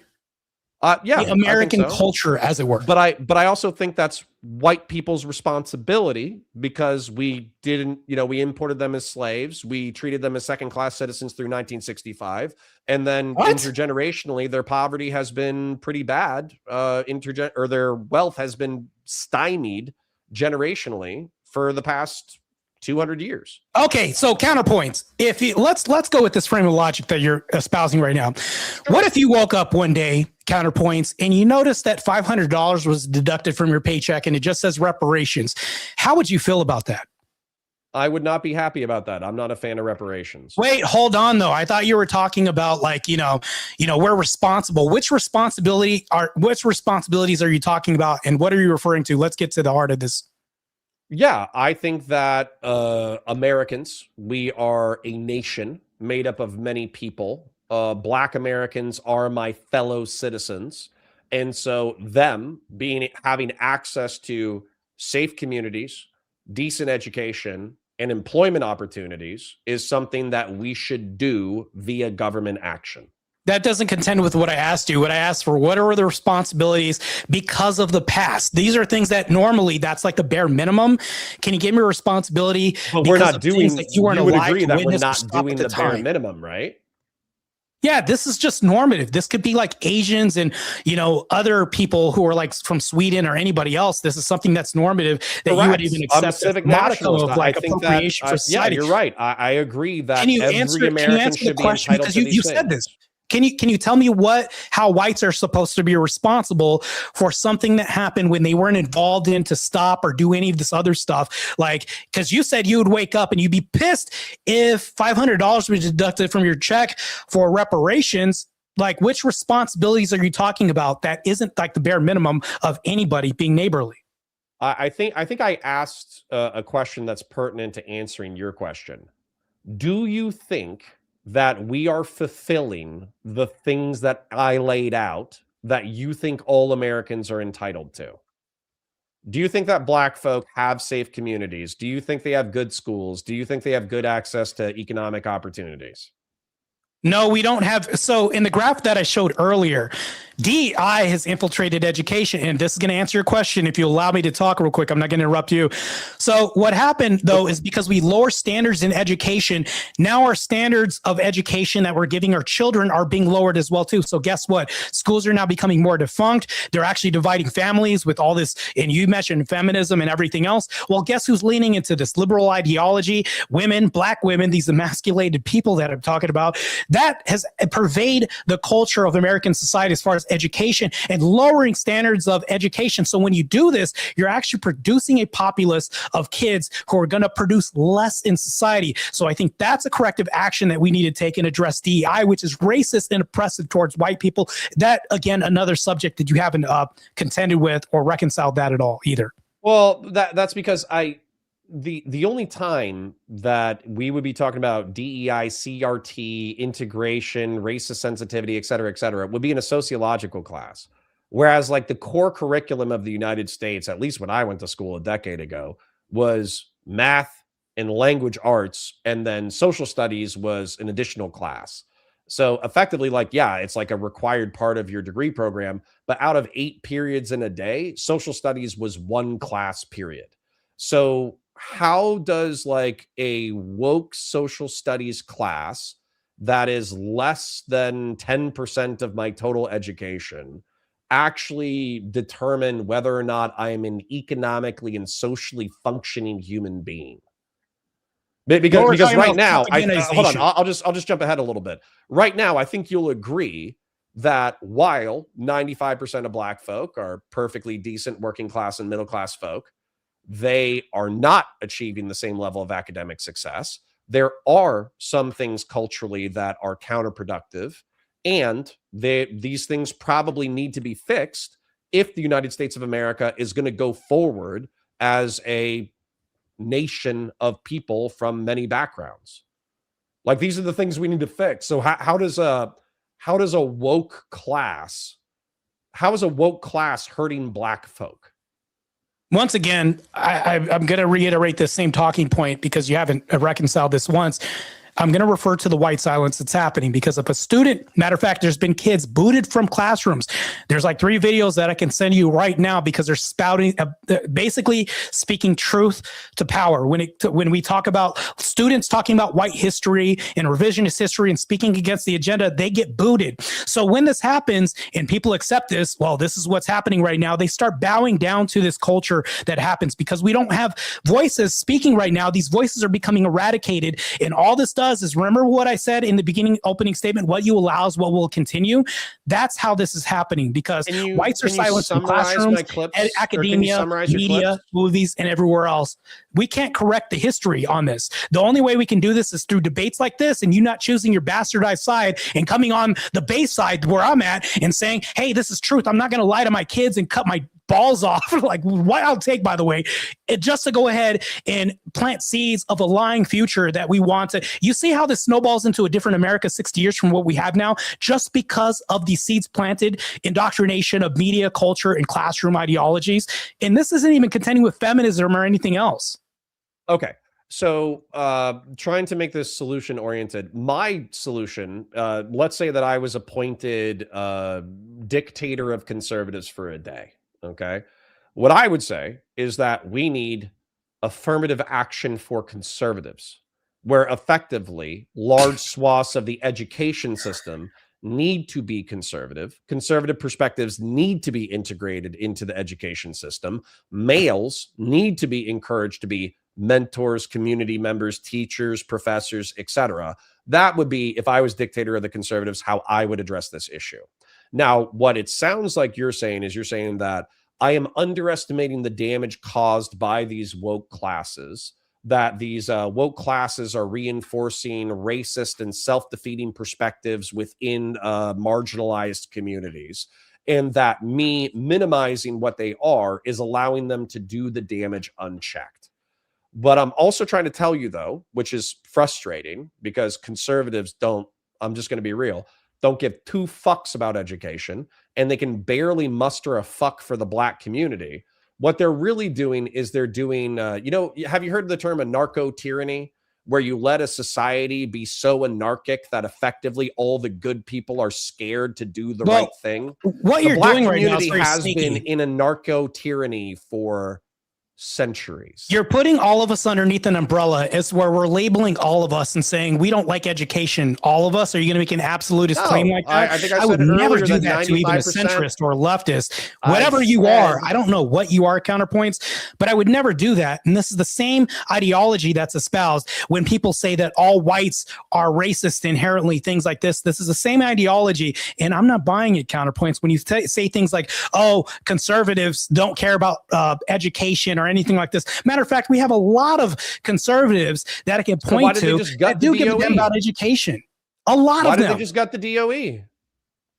Look, why didn't they change? If the Department of Education was the federal administration responsible for formalizing and standardizing curriculum across the United States. Hold on, I'm not done yet. Thank you. Go ahead. So if the DOE, the Department of Education, is the federal administration that's responsible for formalizing and standardizing and enforcing the curriculum of the United States, why did conservatives gut it and return it to the states, which means the red states get to be more red, but the blue states get to be more woke?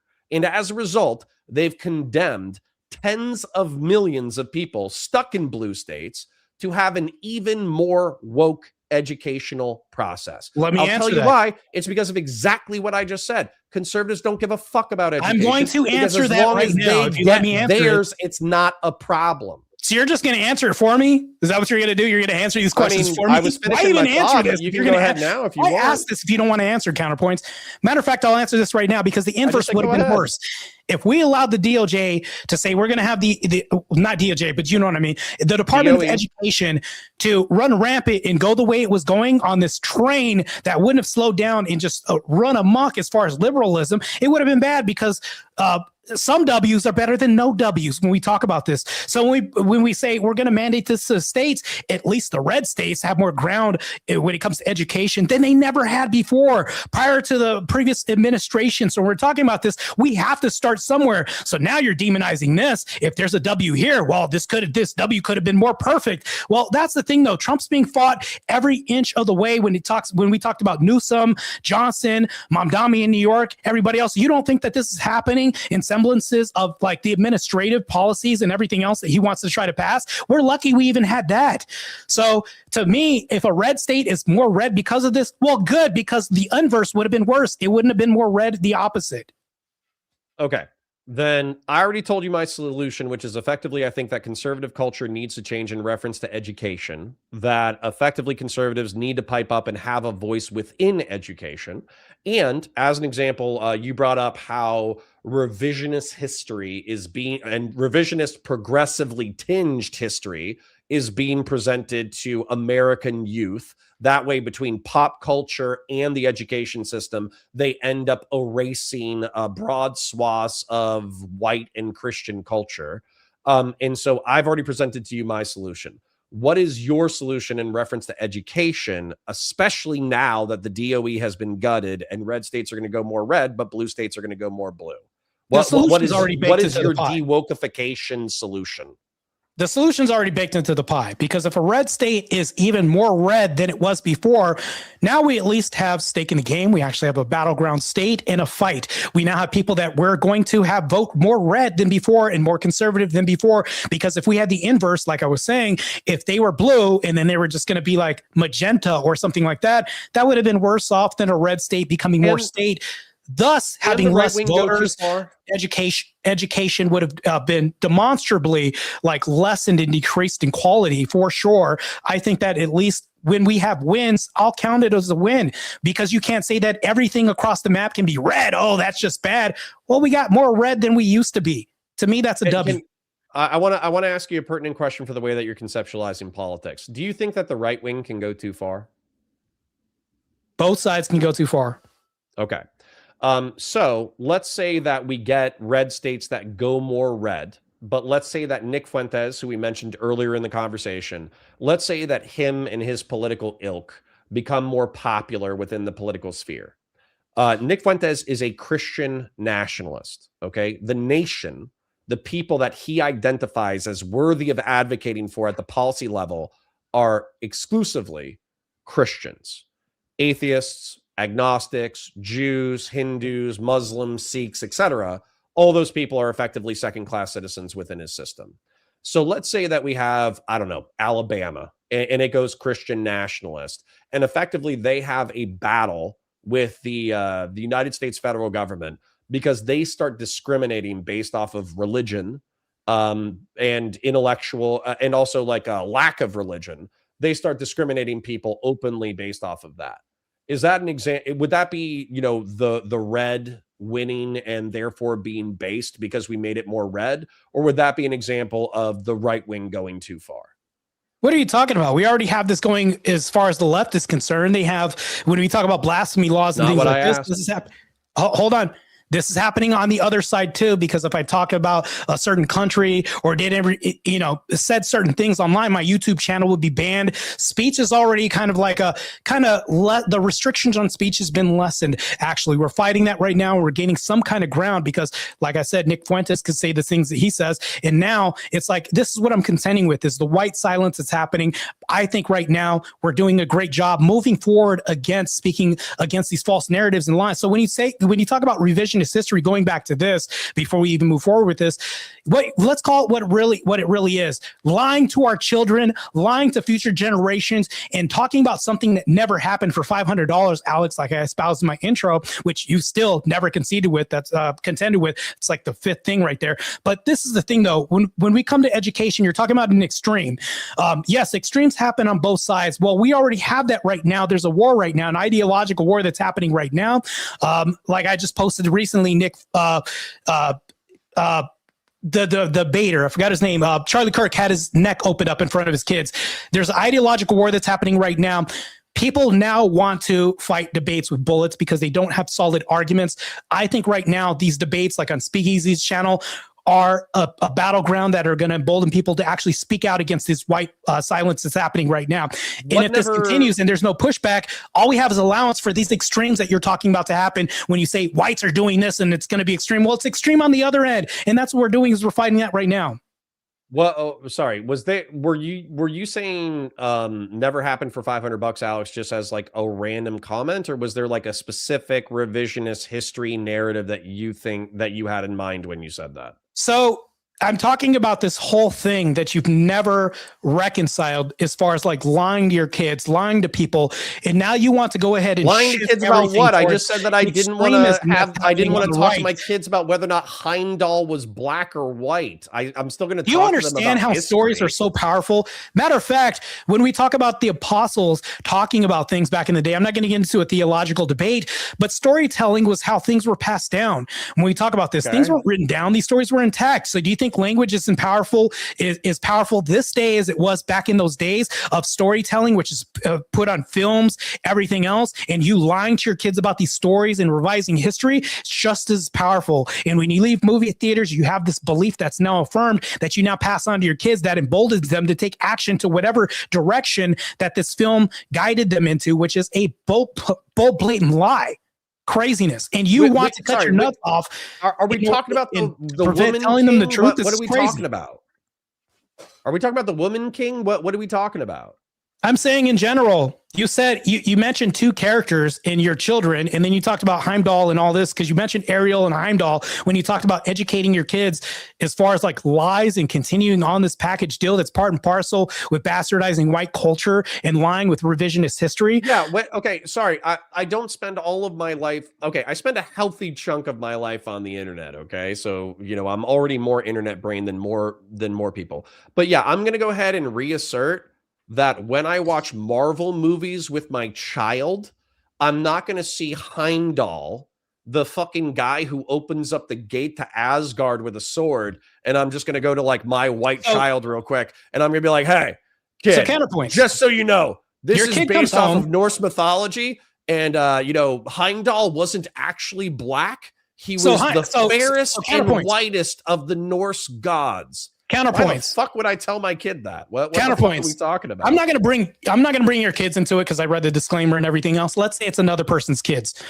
And in this universe, you are the father of this kid, right? This kid has critical race theory in their classroom, and kids ask questions because they ask questions. Kids are, matter of fact, probably some of the most honest people that we can run into. Matter of fact, if you're a social worker and you're working with them for the paycheck, they're going to call you out on this and say, you're just here for the check. So going back to this, when you work with kids, not only do they say the darndest things, but they can come home from a critical race theory class or a DEI teacher and say, well, I was taught this in class today, and they'll bring this up. How you answer this and how you respond, or approach determines response. First of all, the approach to the Heimdall being black and saying, well, this is a black character and it's bold, and they bring up this conversation. Are you going to correct the record on this or not? No, I'm not going to correct my child on whether or not Heimdall was white or black. You're going to embolden critical race theory and revisionist history taught in the classroom to kids, and reaffirm this through a movie too. I don't think Marvel is going to, turn my kids into communists. Marvel's like a sliver of examples out there. We're talking about history, hold on. Let's make it more specific though. If we're talking about history, absolutely. If we're talking about, so for instance, like, I don't know about you, but I was taught that the Crusades were like the most evil thing that's ever happened in the world because these marauding theocratic Christian freaks just, ran out of Europe and started slaughtering Muslims and Jews. Okay. That's what I was taught when I was growing up. And this was way before CRT and DEI. This was way before that. Okay. Now, what ended up happening, because I actually read a whole bunch of history books and I studied the history of the Middle East and North Africa, and I also studied the history of Europe at the college level, is I realized, hold on, wait a second. The Roman Empire was a thing up until this point. The Roman Empire converted to Christianity at this point. It lost shitloads of territory to Muslim incursions that were founded around this approximate time. So white eradication was happening and Christian ideals was happening. Gotcha. Okay. So revisionist history happened then, and you accepted that then. What was your statement? So white revisionist history has been happening even before critical race theory has been happening, and you bought into this. Well, what you did was you fought this with truth, but you can't do this with your kids at home when kids are taught something different. You'd rather cut your nuts off. Am I correct? Specifically when it comes to Ariel exclusively being a white ginger and Heimdall being a black man, yeah, I don't give a fuck about that. But if you're talking about real history, then yeah, I care about real history, and I'll set the record straight on real history. But here's the Heimdall's thing, not real history. You understand Heimdall is a mythological character. Right? Hold on. Do kids grow up with fairy tales and believe them to be true? Are there kids that believe in Santa for real and the Tooth Fairy and all this? Of course. Right. So if they believe all this and Hollywood is indoctrinating our children, then they truly believe that Heimdall is really black and all this, and we're revising history. Snow White is actually black when her skin was white as snow. They have to revise that now too. So take that out, strip that from the record. We're stripping everything down. What is white in 60 years from now if we continue on this trajectory that you're accepting? It's probably a European descended plurality. How would this exist if we keep stripping away at the history? Question, I'd like the opportunity to go ahead. Finish it. It's probably a European descended plurality of Northern Europeans within the American project that is only going to be as aware of its history as it's interested in researching it. So you're not going to correct the record when it comes to your kids, or you just want them to believe narratives? I'll say it again. Not when it comes to pop culture, them to believe but when it comes to white real history. White blackwash now. When it comes to real history, I will correct the record and introduce them to primary and secondary sources and talk about nuances of history and this, that, and the other. I will not do that in reference to Marvel films. Have you, I will ask you a question real quick, because I really want to get honesty from you with the truth. Not saying that you haven't been honest. That remains neither here nor there, but I'm going to ask you a question real quick. Have you told your kids that Santa is coming and they believed it and that was real to them? Yes. Okay, so if you're willing to do this and you're so emboldened for them to believe this, and you're doing all this because adults, what we plan on doing is hiding. We have to wait till they're asleep because we have to hide this under the covert night, and we're going to have nocturnal operations to wrap these presents and everything else under the cover of night and everything else, and we're going to hold this lie, because it's what Americans do. Matter of fact, I'm giving you a good example of this. Until they get old enough to be wise enough to know the truth, and they confront us on this, and then we're like, Santa's not real. It's been me giving you this present the whole time. And I guarantee you, kids come to their parents all the time. And then you have to correct the record. Yet you won't correct the record when it comes to other things. This is weird. This is a paradox. This is paradoxical because you're going to correct the record when it comes to Santa eventually. But you're not going to do this with Ariel or anything else. You're saying, why wouldn't I correct the record on, based off of your logic, why wouldn't I correct the record on St. Nicholas? Why wouldn't I say, hey, actually, Santa Claus is not this magical being that teleports into everybody's houses and gives them gifts. He's actually a saint from Turkey during, the medieval period who, he was canonized for XYZ ABC reason, and he died in the year 1200. Because if I was as autistic as you, that's what I would be required to do. Instead, how would you be wrong for doing that, for correcting the history to your children? Presents. So how would you be wrong for correcting the history of your children? Because I would be correcting mythology with historical fact, but I would be ruining something that's joyful because I have autism. Oh, so you're upset because because a child's reality can be ruined by the truth. You're upset about that. That's the thing that you're contending with right now. I don't know if I'm upset by it, but I'm describing why I'm not going to tell my kids about St. Nicholas instead of just letting them believe in Santa Claus. Okay, like I said, what you will continue. This happens in education and mass and media and everywhere else. Matter of fact, Trump's being fought in every step of the way when it comes to this. And this all leads up the chain of command and then down to education when you're talking about red states becoming more red, but blue states becoming more blue. To me, at least I could concede this fact of saying that, yes, that happened. But the red states, we wanted them to become more red anyways. We have Jasmine Crockett, lunacy of an individual in her red state herself. But it's like, we need to weed this out. And to me, I think that if you have people like this outed who are fake and have black culture around black people, but then around white culture, just saying, golly gee willikers, the weather's swell today. To me, if I was to do that, I'd be bastardized for speaking white culture because I have grammatically great and I'm well-spoken and everything else. To me, you never reconcile this as far as like white eradication of culture within black culture because this happens. There's so much to cover and we don't have any other time. But I don't feel like you ever countered any of the arguments I've had tonight.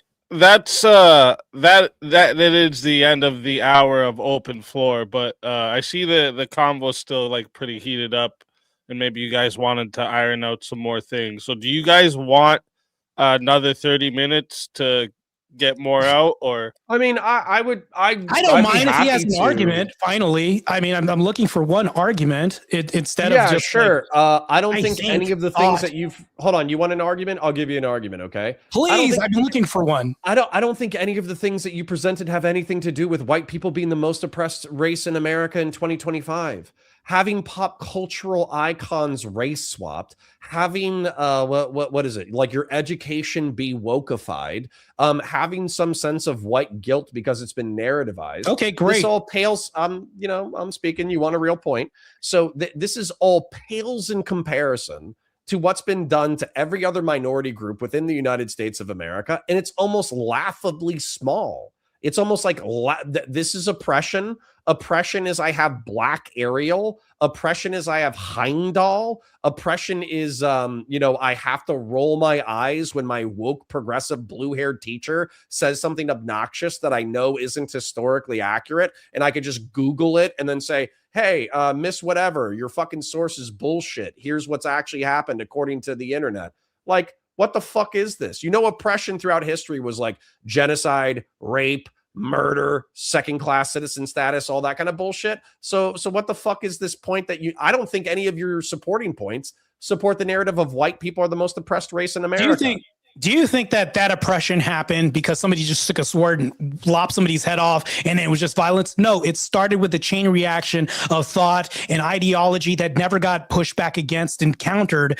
None of these points got countered back in the history, no pun intended, but none of this happened and it never fought, thus leading to swords to necks and things like this. This is how everything starts. And matter of fact, you're doing the same damn thing that you've done the whole debate. When I go ahead and talk about this, you then say autism and you bastardize this and say, well, no, because I'm factual in everything that's happening right now, pointing to things that, and I have a succinct point that I'm pointing to. Now all of a sudden I'm autistic. The Black community does this all the time. When I say this, instead of saying that you're too white or you're speaking white, you stop doing this. Now that's bastardized. Now I have to be more Black. Now white culture is being demonized within my culture. You're doing the same thing with verbiage, saying, oh, you're autistic. Oh, because maybe I'm smart and I'm intelligent and I can reconcile some of these points that you bring up. Now you see, you're doing the same thing on a different level. This happens in America, and we're doing this with language and think, and this happens in academia. Now your kids are going to buy this, and you're okay with chopping your nuts off to do it. Crazy. Yeah, but you don't even have the good autism, because like the good autism would actually lead you to like checking out the stats between different racial demographic groups, and you would check out the things that are like good for life.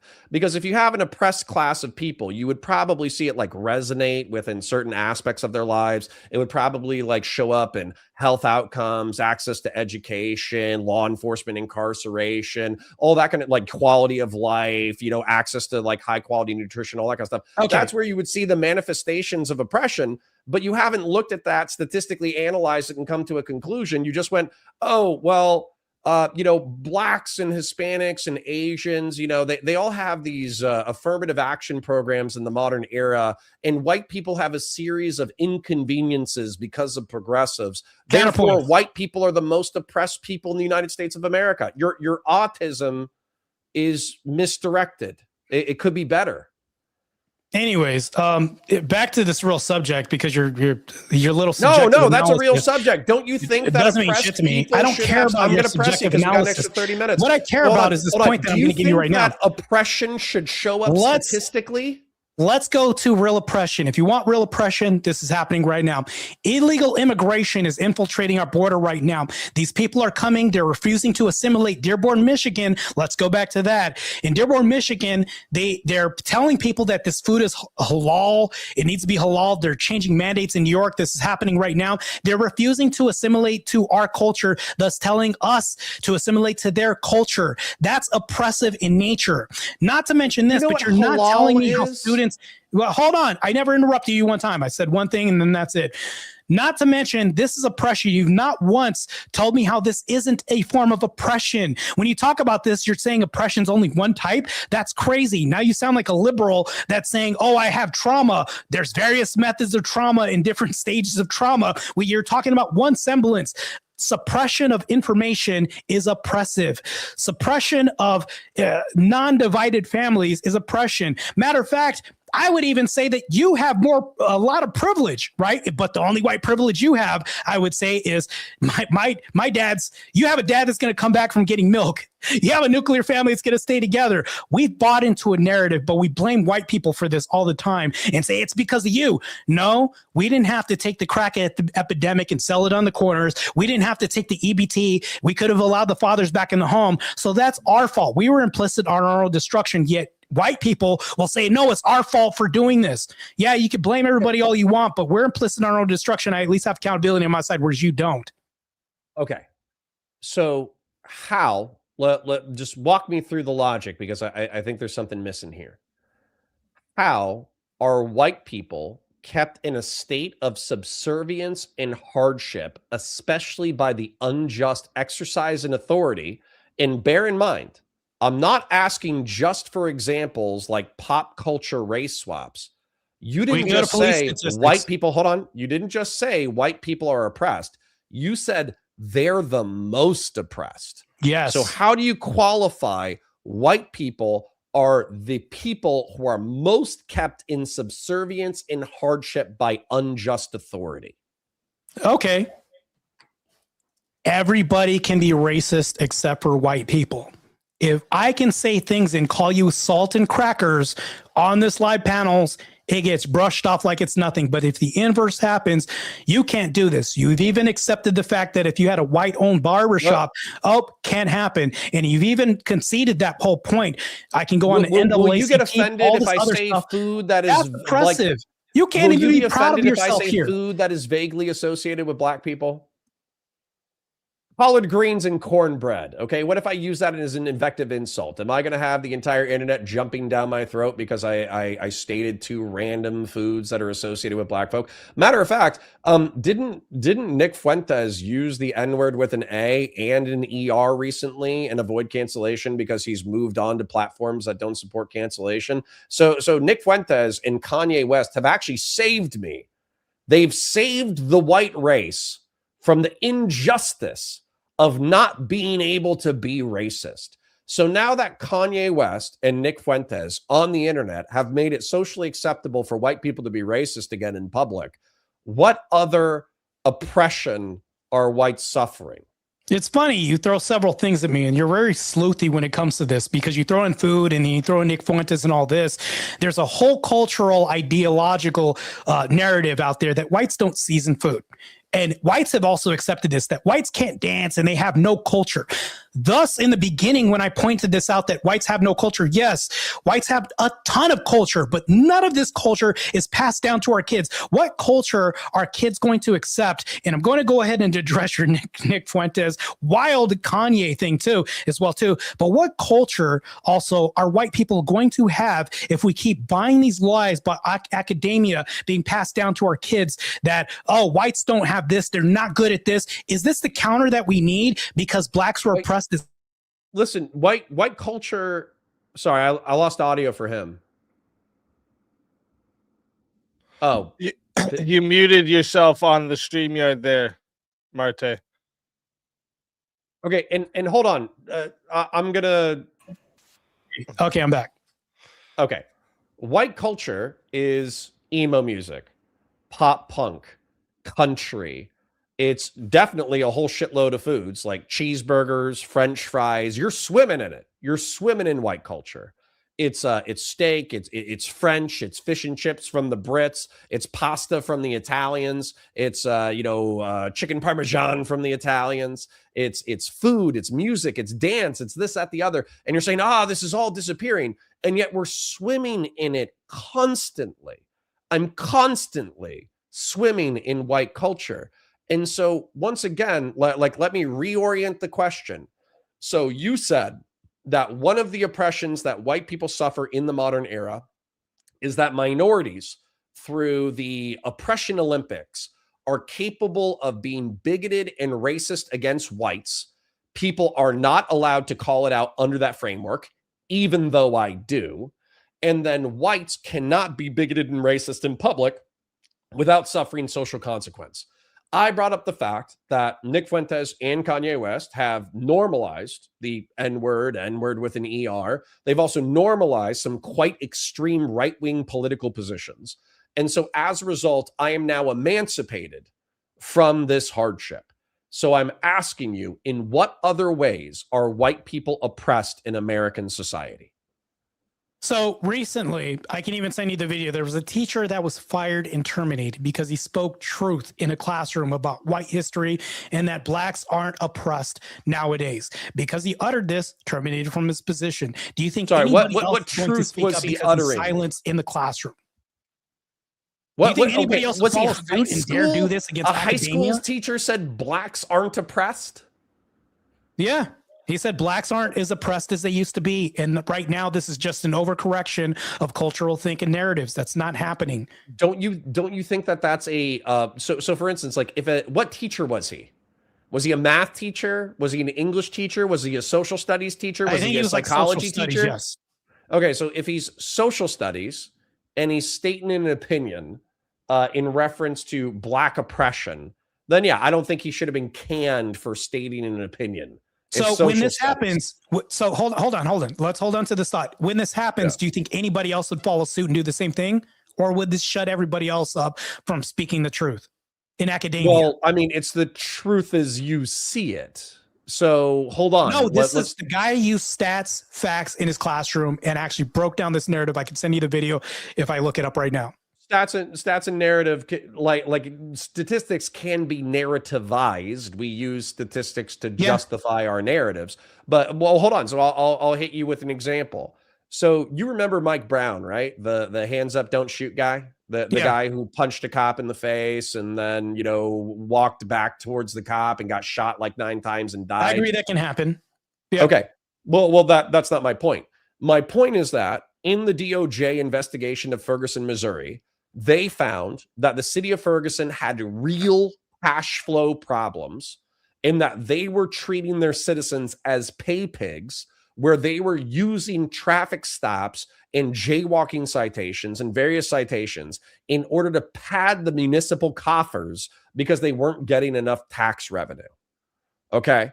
So if a black person, let's say that this is disproportionately true. I agree. This has happened in America in some semblances. In some segments of working class and middle class America. Do you think that those people might feel like law enforcement officers aren't there to serve and protect and advocate in their best interest, but instead they're effectively harassing corrupt highway brigands? So here's the thing, though. When We're Mike talking Brown about or anybody in the Ferguson, issue. Missouri community might People think that having they might have a badges, hostile opinion of cops? not necessarily race issue.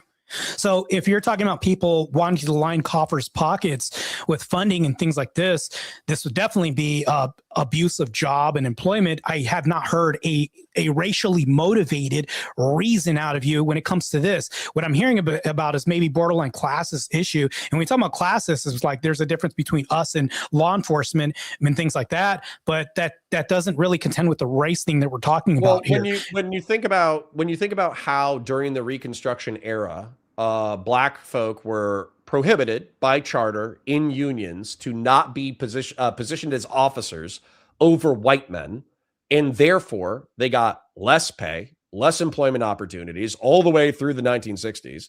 When you think about the fact that after World War II and the GI Bill, black folk were not encouraged in order to use the GI Bill in order to get educational opportunities, and when they tried to buy properties, they were effectively segregated into the black community. And then the black community would disproportionately had shitty schools because of lower property tax revenue, which was only fixed within the past like 40 or 50 years. And do you think that, like, I could keep going for all the ways in which black people were pushed to the side of American society, and generationally, this is led to worse outcomes for the black community?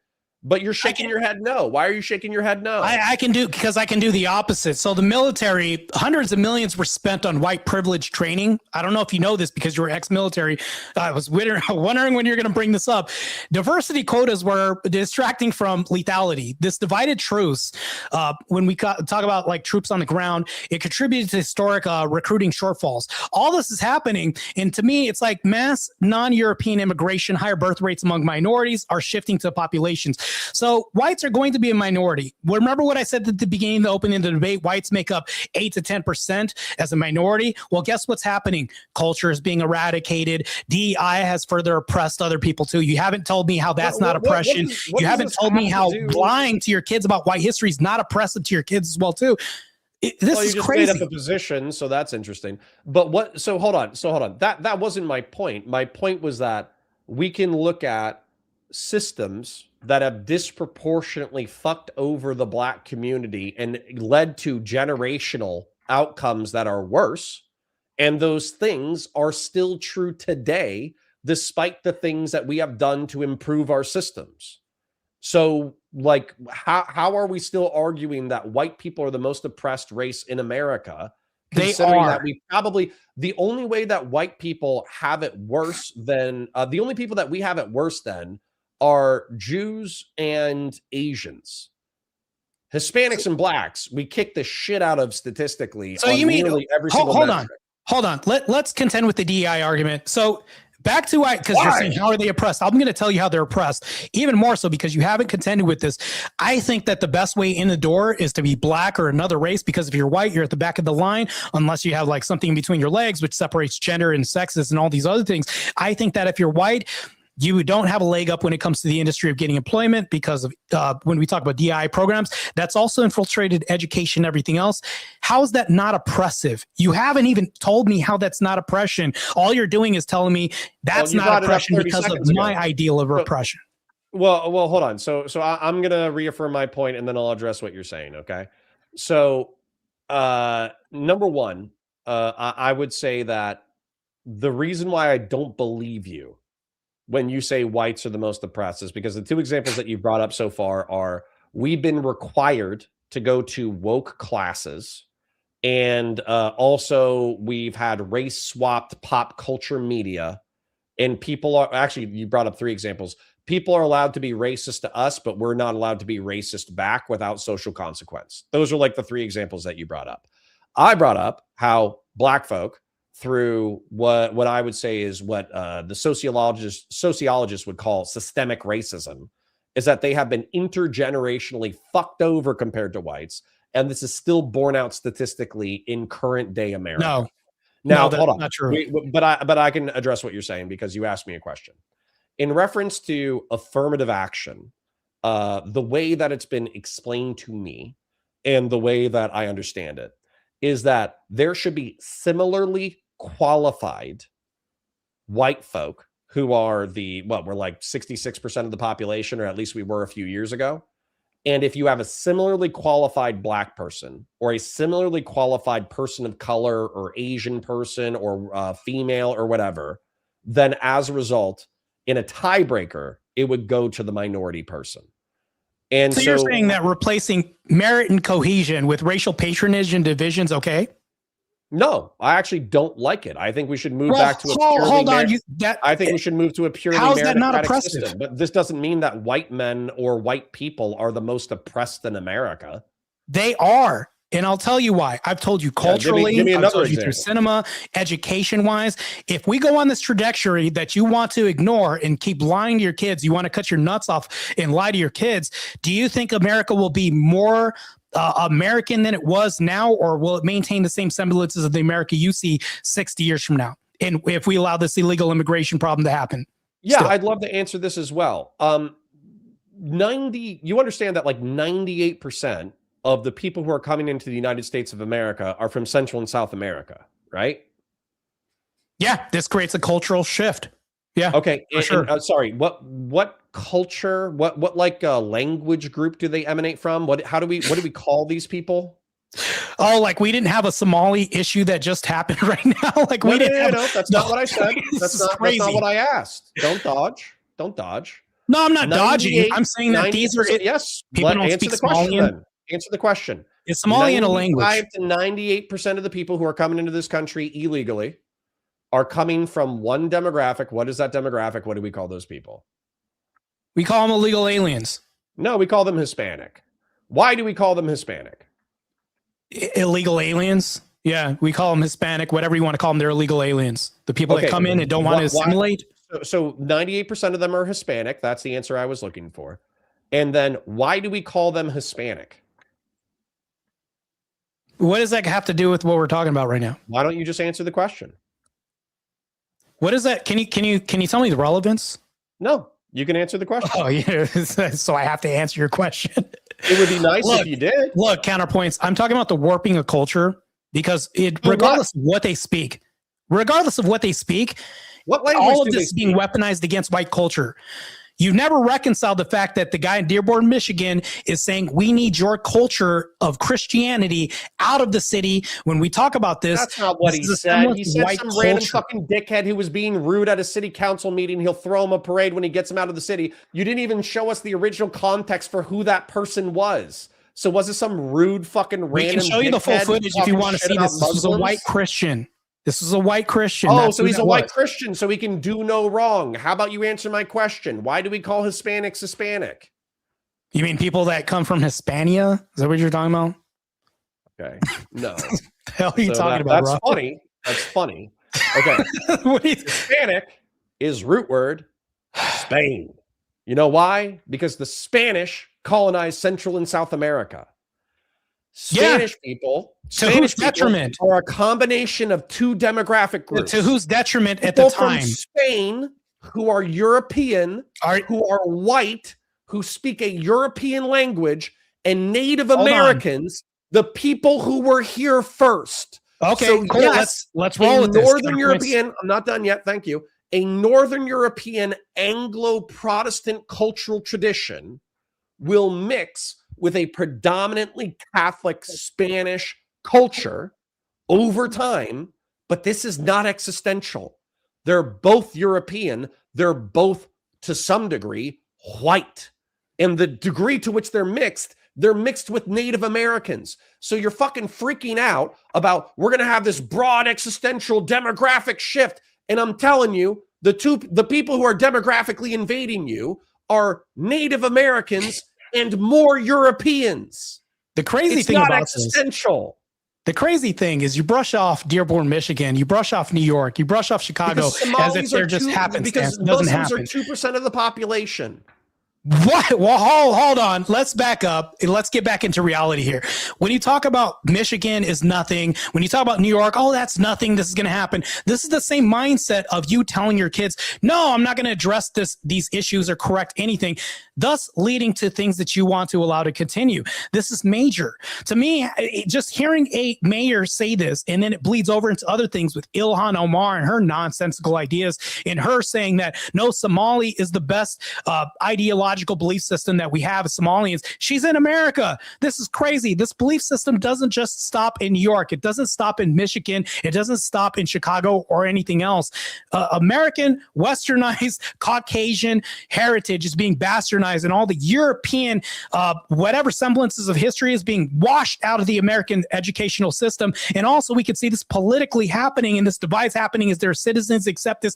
Matter of fact, when I brought up the teacher that got ousted from his classroom and terminated, this happens on a grander scale because now people can't speak up because they're fear of retribution, of being fired from positions, ousted from political positions and everything else, leading to white silence, which you haven't reconciled. You're silencing your kids with lies, and now you're doing this and accepting this. This is crazy that you're even espousing this. Okay, so 20%, 60. Okay, I want you to think about this for a second. This is crazy. It might be hard. Crazy. It might be hard, but I want you to think about this, okay? Yeah, So go ahead. Maybe it will be. Go ahead. America, the United States of America, is 60% white, which means that they are Northern Europeans.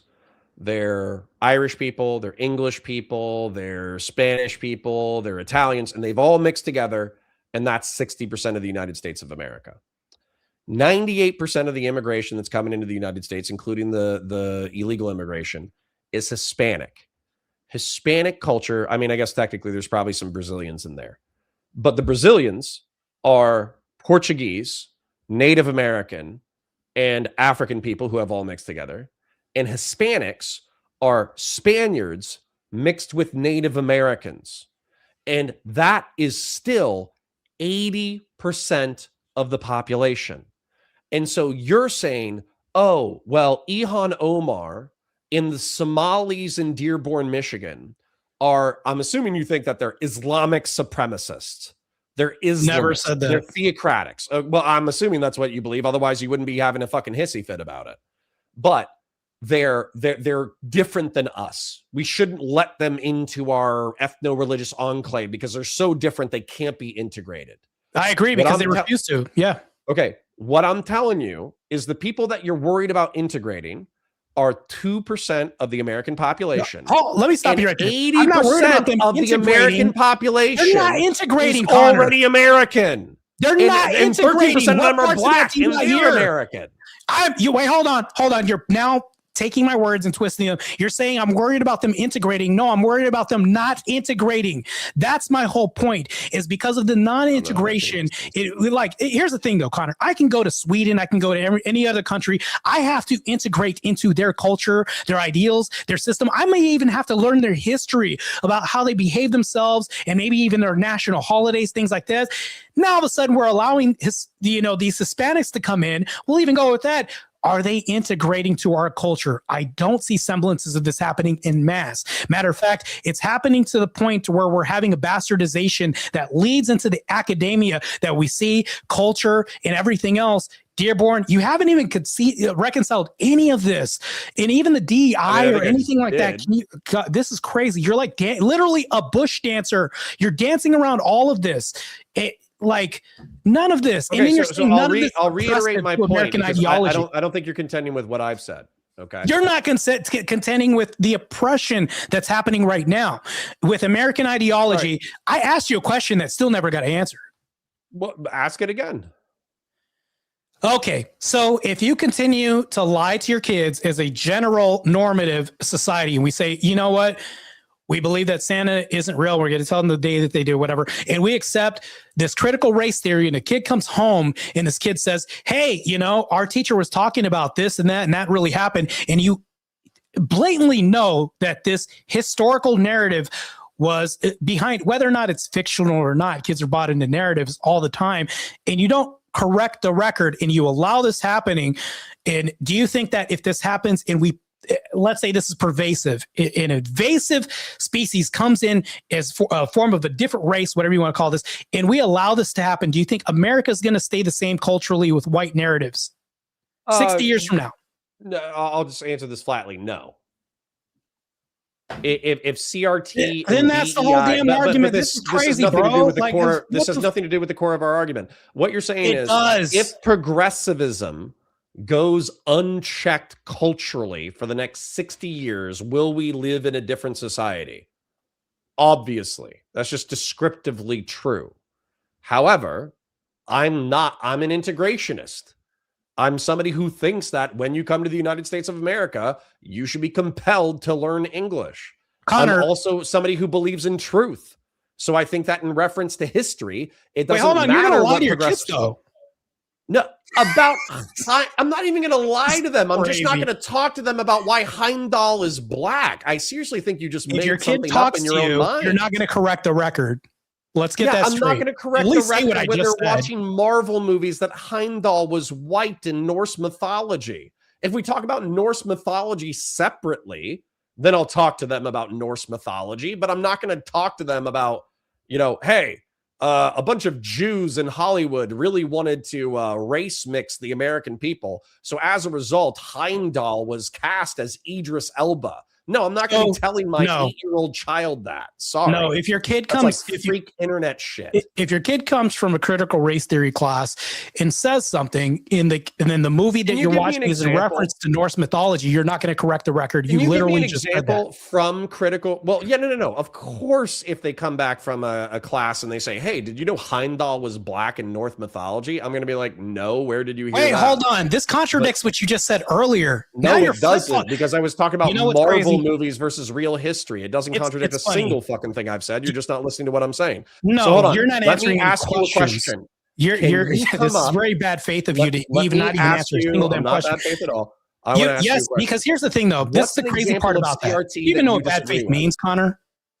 Yeah, it means that you're arguing and you don't mean what you are saying sincerely. Okay, I was going to ask you, how do you feel if you didn't eat breakfast this morning? We could pass that. So here's the thing, though. You're arguing and saying I'm not a liberal while arguing against conservative values, because here's the thing, though. Do you believe that there's a threshold a country can take as far as integration? Do you think that we'll hit a threshold that's too much? Yeah. Okay, so if you believe that, you don't think that that's happening right now at the moment? No.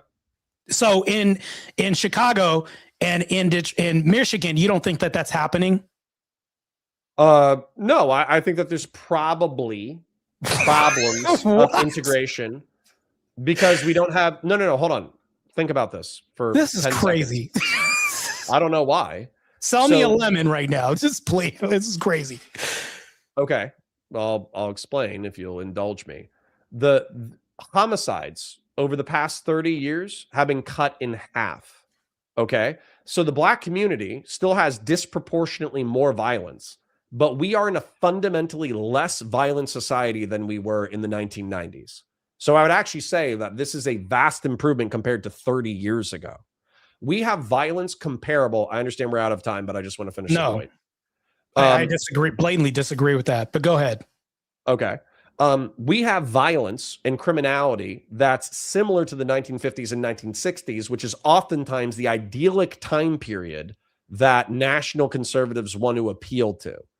And so these histrionics about criminality, they're applying to segments of our society of which I don't think you or I are an active participant in.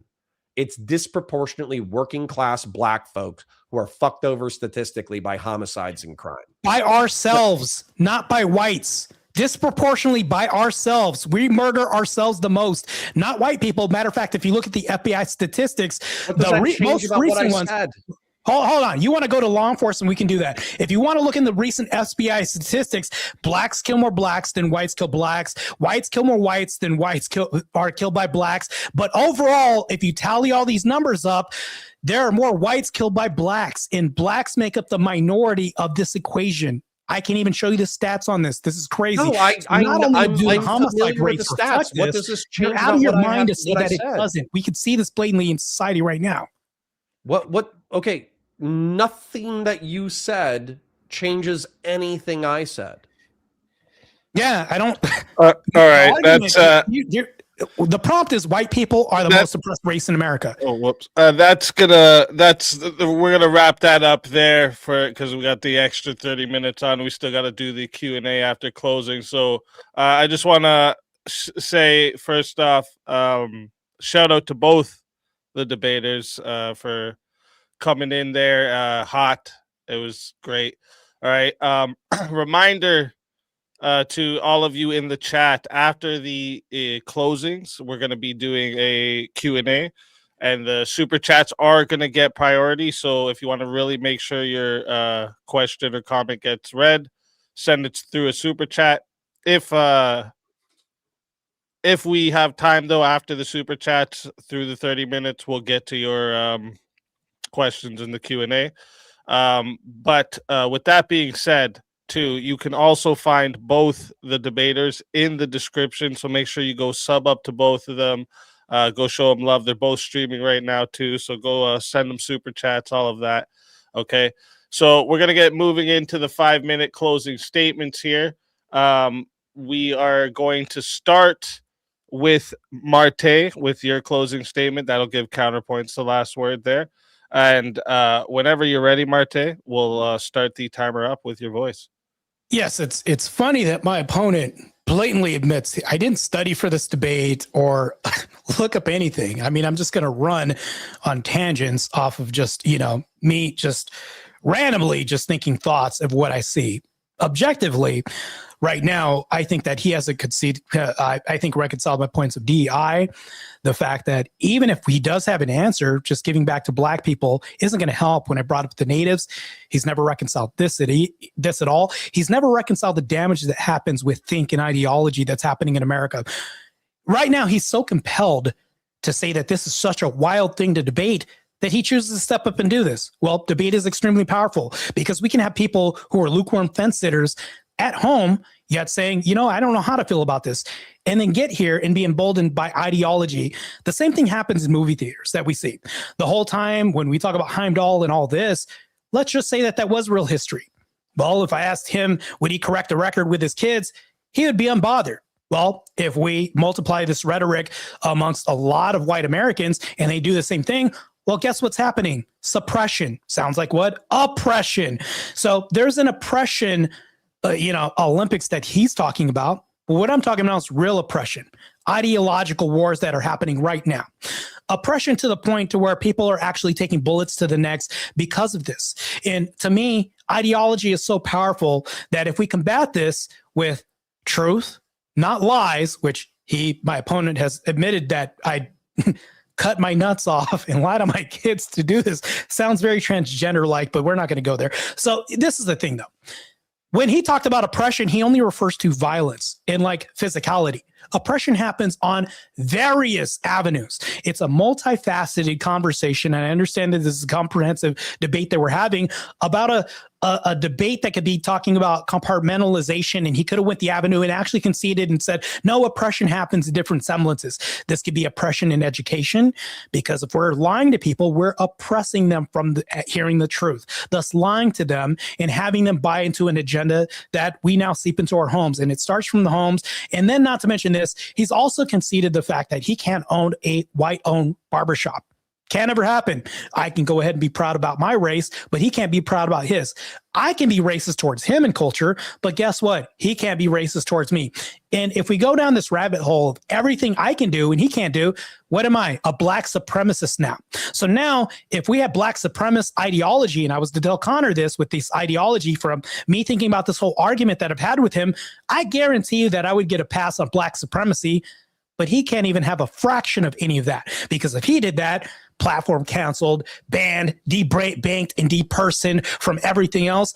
This can't happen. So it's funny because he says, I'm not a liberal, but argues against conservative ideology of retaining semblances of truth and culture. And that's all I'm saying is like, if we have a preservation that happens, I don't think that that should be blocked by my race or my color over his, because that is supremacy. Because if I think that if I'm going to tell his kids a lie and then he enforces this lie, we're putting colors on top of that. Kids buy this agenda.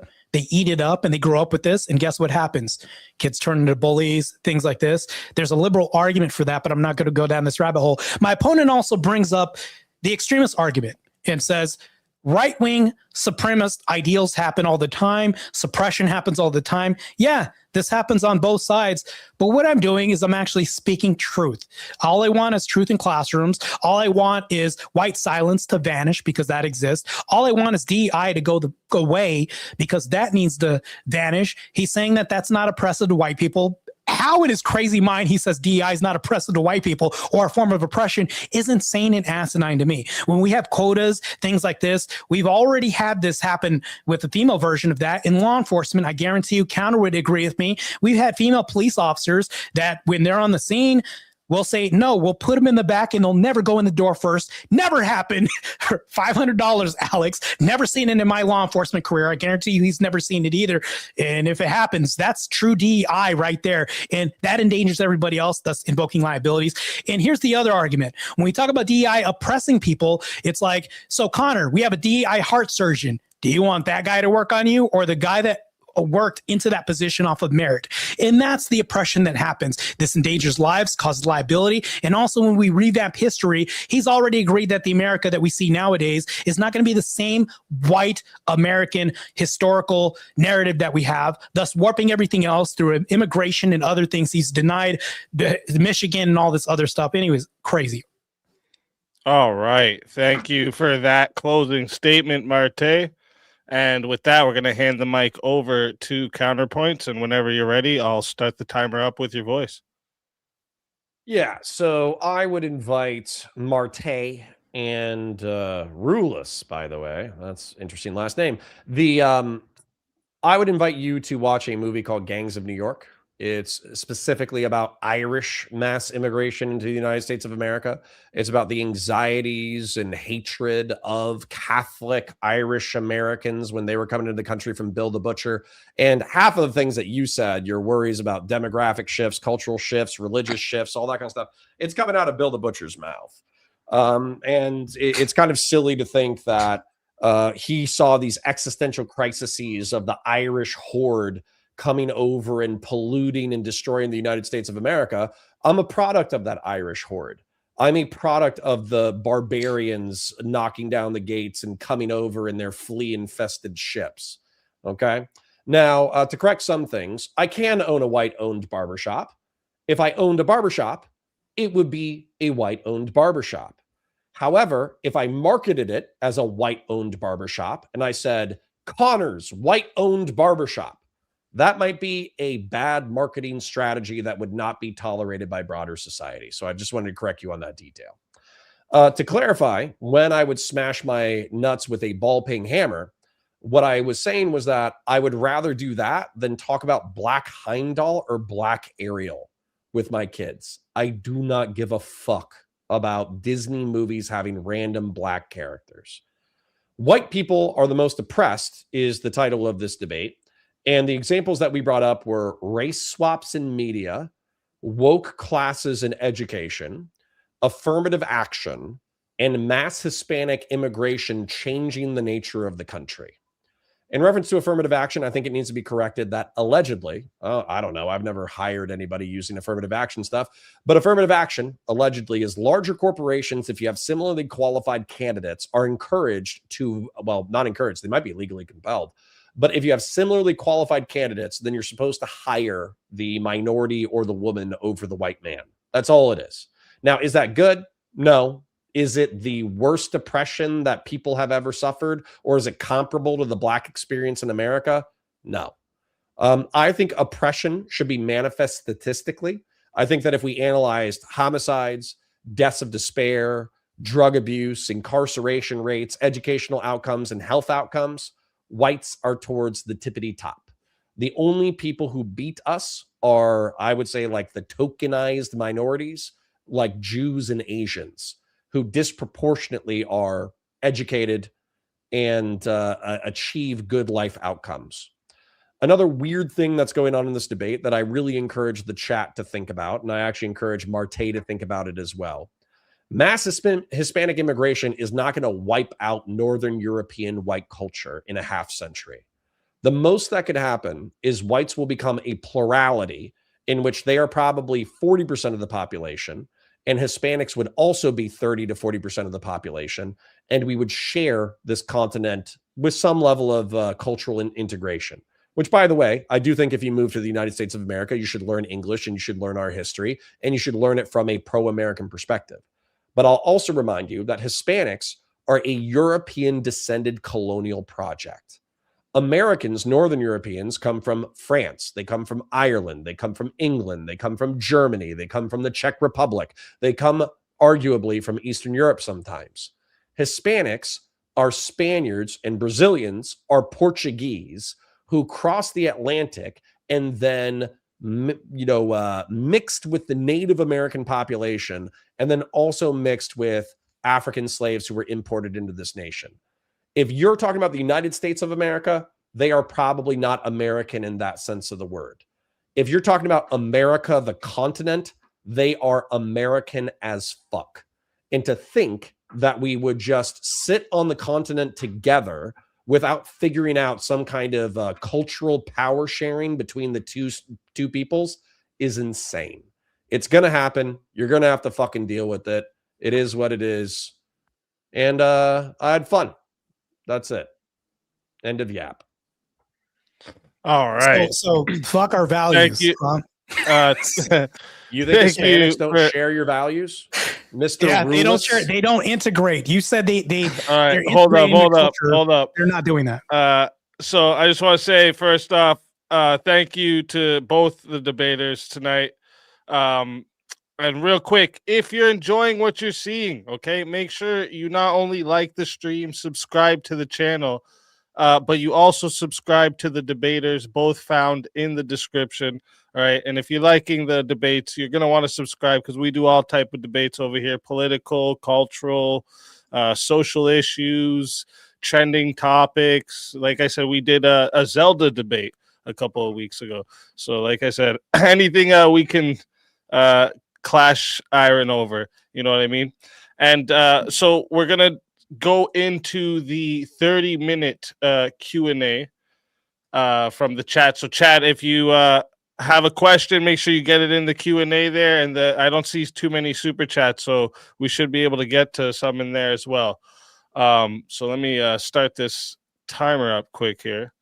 And with the first one, it just says from Prince of Dogs, $5, just showing support. God bless, brother. Thank you very much, Dogs. I appreciate that big time. And then $2 comes in as well. Says super chats. Fuck the world. Let's fucking go. Appreciate that big time.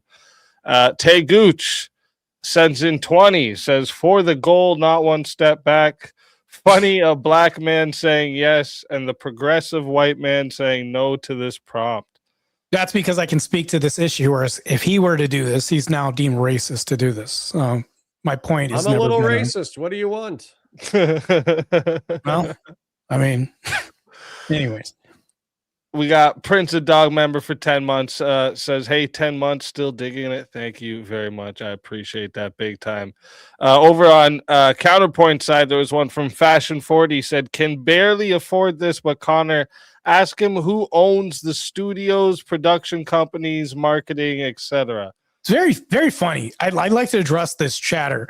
So this is the thing, though. When we talk about minorities, LGBTQ is a minority, but we had to go ahead and change bathrooms, and overwhelmingly a majority because of my minority. This happens in other semblances of culture. And if we're doing this, academia never been addressed with this. So when we're talking about Hollywood, all of this starts with a little bit of rumblings. Next thing you know, that's why I brought up the 60 years from now. He's even agreed that even though, like, let's just say that they're owned by whites and everything like that, Cool. I'll even concede this. But 6 years from now, he's even conceded and said, no, it's not going to be the same America if they refuse to assimilate. Yeah. Doesn't even concede my argument. The correct answer he was fishing for was the Jews. True.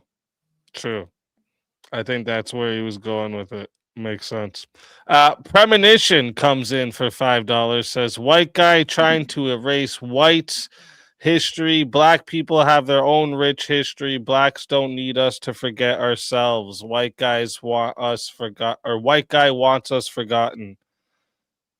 I don't think you listened to a single fucking thing I said. Sounds like he heard the whole debate. So then he has a sub 80 IQ. That's the based grandma of the chat. Yeah, it sounds pretty racist to me, Connor. I'm kind of see what racist. I just did there, Connor? I can do that, but you can't. $5 comes in from Prince of Dogs. Says, wasn't the prompt 2025? Sure. But at the same time, like this would be my argument, is that if you think that so as an example, I'm a product of history. Both of my grandparents are World War II veterans who were able to use the GI Bill in order to become middle class. Both of their middle class incomes were able to educate my parents. My parents became middle income and middle class as a result. And as a result, I had a decent life and decent education.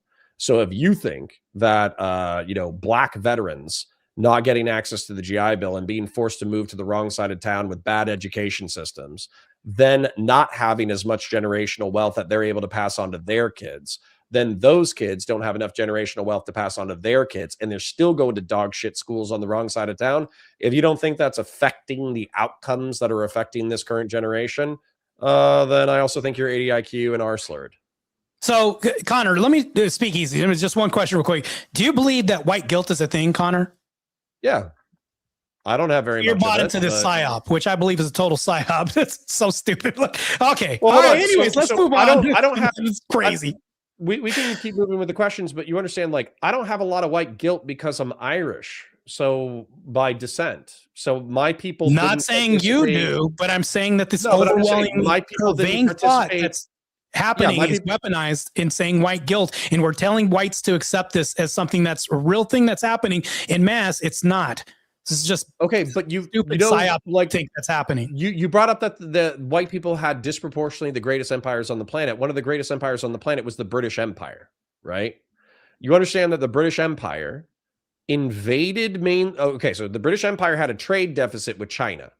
They were giving them all their silver, and they were getting back consumables like spices and tea. So they were worried about the trade deficit, but they had India, right? And India and Afghanistan had opium. So what the Brits did, because the Chinese prohibited opium, is they invaded mainland China, and at gunpoint, they said, hey, Chinese emperor, you're going to sign a new treaty that allows us to sell opium to you, and you're going to give us back some of our silver. So I'm not saying that British people in the modern era need to feel bad about that, especially if they didn't individually participate in the heroin trade. But what I am saying is important is recognizing that some of these empires did fucked up shit. So and that's worth studying and analyzing. Prompt says 2025, and I'm referencing white guilt for 2025, and now you're going back to history, which is far gone, and you're saying that now somehow that's relative to right now today's culture of white guilt. Yeah, I think that the British Empire in particular is being battered with white guilt because of their colonial enterprises throughout history. That's a crazy take, because now white people are laying down and being walked over by black people and told to bow down because of this. And you see this on the liberal side with women. This is happening. Go to any TikTok live. You'll see this all the time. Matter of fact, get on TikTok live and say, black people are more superior than me. I guarantee you're never going to get kicked out of any group. Matter of fact, I can be black supremacist all day long and that's accepted, but you can't do the opposite. Go to TikTok and try it out. See how long. Why would it be good for me to be the opposite? Yeah, you can go to TikTok, any TikTok live, and just be like, no. I asked you a question. Why would it be good than my race? So hold on. We probably both agree that black supremacists are slurred, right? That racial supremacism is pretty dumb? Yeah, I think it's dumb all across the board. But so should I call black supremacists R slurred, or should I fight for my right to be white supremacist? Hold on, that's a false equivalence. That's not what we're talking about right now. I'm not talking about what you should be called. I'm saying what's accepted, like the threshold. If I was to get on TikTok and say blacks rule everything, we're supreme, we're better than that, like I guarantee you, it's going to be hard for me to get kicked out of TikTok lives with this language. Even the most conservative people will be like, well, he said what he said. I don't want to fight. Like, this is the thing though, and whites are now bowing down to this thought. But if I had the opposite, you can bully those people as long. No. I'd be banned. This is bullshit. From get bullied on the left wing as well. I invite you. You mean for truth content? You want some classic content? Truth. Go check out Professor Flowers versus Vosh. They don't get as far left as Vosh, and Vosh bullied the fuck out of a black supremacist. You mean really bad faith Vosh? That's you're going to use that reference? Really bad faith Vosh? It's excellent content. One of the most bad faith people. I am curious now that you talked about it, to be honest. I am curious. I'm probably going to go watch it now. It's Vosh versus Professor Flowers. I could check it out, but Vosh is one of the most bad faith people I've ever seen. For hours. It's great. I'm definitely going to go watch it now. Coming in from Counterpoint side says, Big Leafy Tree, ask him about race-swapped white Jesus. Yeah, I brought that up already. Did you? What'd you say about race-swapped white Jesus? Yeah, I said I grew up with a Jesus on the wall that had, I think it was like, not cornrows, but what do you call those things? Forgot. Raids? No, the Rastafarians were the ones. Yeah, with locks or something like that. I grew up with that on the wall, and I was just like, okay. And it led to a lot of confusion because history is not consistent. Not only is this, but it's not uniform with anything I was ever taught in education. Because when we talked about Jesus in public schools, if it was ever uttered, blonde hair, blue eyes, it's like we don't have consistency, and that's the problem. It leads to confusion in kids. You also understand. Well, hold on. I'm almost done. This leads to confusion in kids amongst confusion in other things when we have mandates in education. And then it also leads to, I would say, an infiltration like a Trojan horse of saying you should have white guilt and denial of history and revision that happens. When you have this confusion that happens and things are firm consistent across the board, you allow infiltration and subversive ideology come in and lies happen. And this is what happens. So hold on. If I'm hearing you correct, you're saying that you had a West African Jesus, so it was a black guy with stereotypically black hair. And then, but also Jesus is frequently portrayed as a Northern European with light eyes. You understand that Jesus was Mediterranean, right? So he was probably olive-skinned, brown-haired, brown eyes. I'm not asking you whether or not it's your point. All I'm trying to say is I'm trying to point out a parallel. I'm pointing out the parallel that this leads to confusion. If you don't have anything firm, fair, and consistent, and you don't have a solid truth that's linear throughout history, kids grow up confused and they become more susceptible to lies and false ideology. That's my point. So I'm asking you a specific that actually question proves my whole about point. That narrative. So do you understand that Jesus was a probably olive-skinned Mediterranean? Yeah, feet like potted brass, the whole thing. I've heard this. I mean, we can recite this, but here's the thing though, because of the inconsistency that's taught, we are grown up, we are raised with confusion. And then when we have confusion, guess what happens? This leads to pervasion and a Trojan horse of lies that come in. Now all of a sudden you can at least readily race swap and do all this without anybody countering anything because we're so used to, confusion that we don't know what's truth or not anymore. Thus, you not correcting your kids or not even caring to correct your kids on any false narratives or history. And you were willing to castrate yourself. Which I've said 4 times. I don't know if you're going to hear it. I said that when it comes to history, I will explain things to my kids. Do you not understand that there's a history with Heimdall? A mermaid, I'm not going to correct it. There's a long history with fairy tales and things like Grimm's tales were really violent until Disney got a hold of them. They're all really horror stories if you think about this. And all of this holds history. And if you falsify history, even in the most, I would say, PG of tales, you're leaving kids susceptible to more lies because all of this. So are you going to read? So hold on. You seem very, very worried and obsessed that we're going to lose. No, because you don't have an argument against this. So my question to you is: Are you going to read your kids Grimm's tales in their original horror-based format? Why not? Here's the thing. I'll tell you. This is I an think you're anecdote. bullshitting. I think you're bullshitting. No, I'm I not think you're bullshitting. bullshitting. I was raised on horror movies. This is a fact. You can ask anybody that knows me. My mom raised me on Jason, Freddy, and all this other stuff. That's why I love horror to this day, because I was taught the reality of like fictional. And mind you, horror stories, all these are just storytelling of like violence out there. Thus, you could say that maybe this numb me to violence in the future, where it's like I'm not as shocked anymore. But if we read Grimm's tales to kids and just say this is the violence of the world, I think that you would be better prepared if they're accepting these realities of the origins of the tales. And now when we watch the softened up versions, which is like the blackwash versions of things, we can say, that's stupid because I saw the real thing, and they can appreciate the real origin of tales and truth. I respect truth in real history, even if it's fictional tales. And I'll tell my kids that too. Yeah. All right. Far from Pukin comes in for $5, says, how are DEI hiring, promoting, recruiting policies not the number one reason whites have been oppressed? I mean, they could be. I just think that if you look at affirmative action, which ostensibly is basically like you go up for a job, you guys have similar qualifications, they defer to the minority candidate. Yeah, is it fucked up? Sure. It's not meritocratic. But once again, like, just compare that to historical oppressions and it's piss in the ocean. So. All right. I'm just going to call you Trojan Horse Connor from now on because you just accept a lot. You're eating a lot tonight. Go ahead. I live in a free society. I have to accept a lot. Yeah, no fight in you. No Dulce Vault energy. Crazy. I fight for the things that are necessary. Big leap. Oh, you came over to my side to do it too. The same question. Thank you. I appreciate that big time.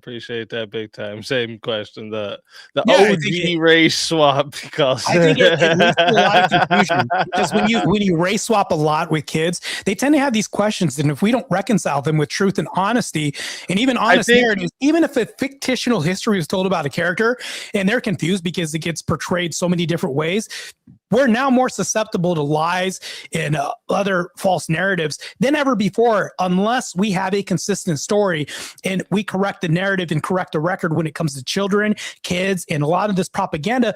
I mean, here's the thing, though. I'll even tell you this. In my house, the Jesus that I have is going to be an Orthodox Jesus that comes from the one holy apostolic church. And that's the Eastern Orthodox Church. That's the Jesus that's going to be on my wall in a form of an icon. I don't know about you guys, but I like sticking with history that's unchanged for 2,000 years. Yeah, so I think what Big Leafy Tree was just asking here is basically like, do you think it's wrong for them to portray Jesus as white with blue eyes?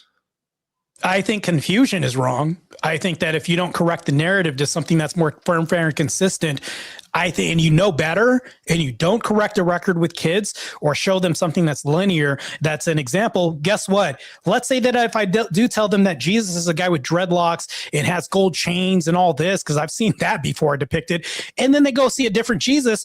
Well, now all of a sudden you're ripping away at your integrity, and this pulls along strings to where the world can now infiltrate your kids' minds, and now they can have a monopoly on mind and mind think when it goes to going into the world because they don't know what to believe because they don't have true guidance that's consistent.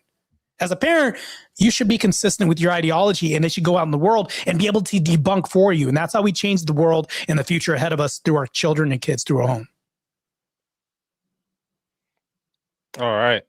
Right Wing Nuck says for $7 says, I have blue eyes and blonde hair, a trait only shared by 1 to 2% of the global population. How could there be values more important than preventing our extinction? Good question. Is that a good question to you? Can you answer it? Is extinction? Can you answer that question? Because 8 to 10% of the global population are white. Number one. If you want to go have blonde-haired, blue-eyed babies with a blonde-haired, blue-eyed woman, I could give a fuck. Go have fun. But the fact that you could like evaluate what it means to be human, because there are so many things that make like humanity so beautiful, like love, honor, truth, justice, courage, like there's so many virtues that I love in my wife. And she has light eyes and she has dark hair. I have light eyes, I have dark hair. So I've, perpetuated my genes within my ethno-religious tribe or whatever. But the fact that you could look at like the entirety of human character and you could be like, what's more important? That I have blue eyes and blonde hair. What a fucking cringe, stupid, myopic, dumbass way to interact with humanity. I'll point out how brilliant this question is. And the reason why I'm going to say it's brilliant is because you haven't even reconciled or even addressed it. He talked about the values. He's not talking about any of this. He's talking about he thinks if he has kids with a brown-skinned woman, he goes extinct because he's retarded. So you're choosing values? Did he go extinct amongst all else? No. Hold on. I have blue eyes and blonde hair, a trait only shared by 1 to 2% of the global population. How could there be values more important than preventing our extinction? His primary value is the fact that he thinks that if he has sex with a Latina woman and has children, he has gone extinct. You understand that's retarded, right? No. I'm going to tell you. I'm going to use ableist slurs because this is unbelievably retarded. I'm going to ask you a very specific question. Yes, it is. Can you answer the question? Do you think that if a blonde-haired, blue-eyed person has sex with a Latina woman and they have brown-haired, brown-eyed children, that person has gone extinct? Yes or no? We're talking about the values. Have they gone? No. Have they gone extinct? Let's say that there are no longer any blonde-haired, blue-eyed people, but I'm choosing wrong thinking values and we're bastardizing values at the behest of this. Do you think that's good? That has nothing to do with what I asked you. I'm going to ask it to you again, and I'm going to force you to answer the question. Do you understand? You realize you're not even reconciling the question, right? Wait, hold on. Blonde-haired, blue-eyed guy has sex with a Latina woman and has brown-haired, brown-eyed children. Has he furthered the extinction of the species of humanity? Now it's the extinction of humanity. That's what extinction means. Shit you've ever done. Like, nobody's talking about humanity. We're talking about a distinctive trait that's being weeded out of the population, not humanity. Now you're warping the language right now. Connor, can you at least be good faith a little bit? I am being plenty of good faith. The fact or process of a species, families, or other group of animals or plants becoming extinct. You understand that when they say family, they don't mean biological family. You understand when they mean family. Hold on. No. You need to understand this. You understand that species is the smallest category of animal. And then there are larger categories of animal, including family and genus. So has he gone extinct in any sense of the word when he has children with a brown-haired, brown-eyed woman? Look, I know you're smarter than this, Connor. Look, let me rephrase this. Because we can move on if you said no. Hold on. Gingers are going to be weeded out of the population according to like consensus. We could talk about this online, things like this. Now, if a ginger said, are you going to choose values over my red hair? And you said, who cares about your red hair? As long as I love my wife, none of this contends with what we're talking about here. What we're talking about is values. We're talking about morality, values. We're talking about culture, which is downstream from theology, things like this. Like, you don't even have any epistemic grounding, let alone anything else that I've heard from other debates that have trust me. This idiot thinks he's going to go extinct if he has sex with a Latina.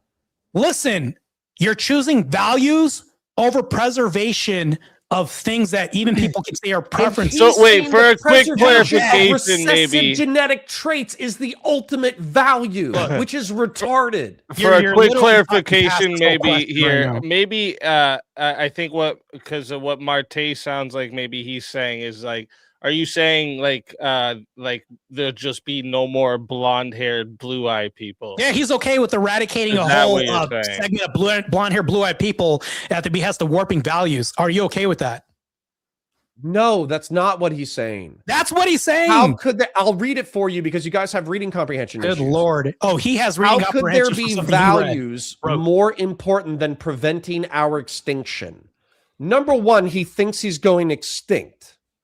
Number two, he definitely wrote it as like an extinction. All values are subordinate to him maintaining blue eyes and blonde hair. All other values are subordinate. You understand that's what he said, right? What if he did? Are you going to say we're going to warp values in eradication, in lieu of eradication of I'm these saying traits? that you should prioritize character. What do you mean by character? Virtue. Oh, virtue, like values, beliefs that we have, things that we want to retain.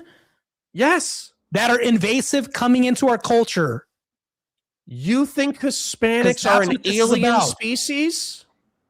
Look, you're literally talking past me right now. Counterpoint. This is no, wild. I'm not. No. You said that we're being invaded and destroyed and displaced and all this kind of shit. So the way that you think Hispanics are, you think Hispanics are an alien species that are replacing you. Even though you're, what's your last name again? Is it Rolas? Is it Rulas? What's your last name? Yeah, you're butchering that. It's Rayless. I'm pretty sure. Not only did you you never watched the video. I'm sorry. Where does Rayless come from? Where does Rayless come from? Because you're talking about like the extinction of the white race. So I'm sorry. Where is Rayless coming from? Rayless is from Hispanic culture. Oh my God.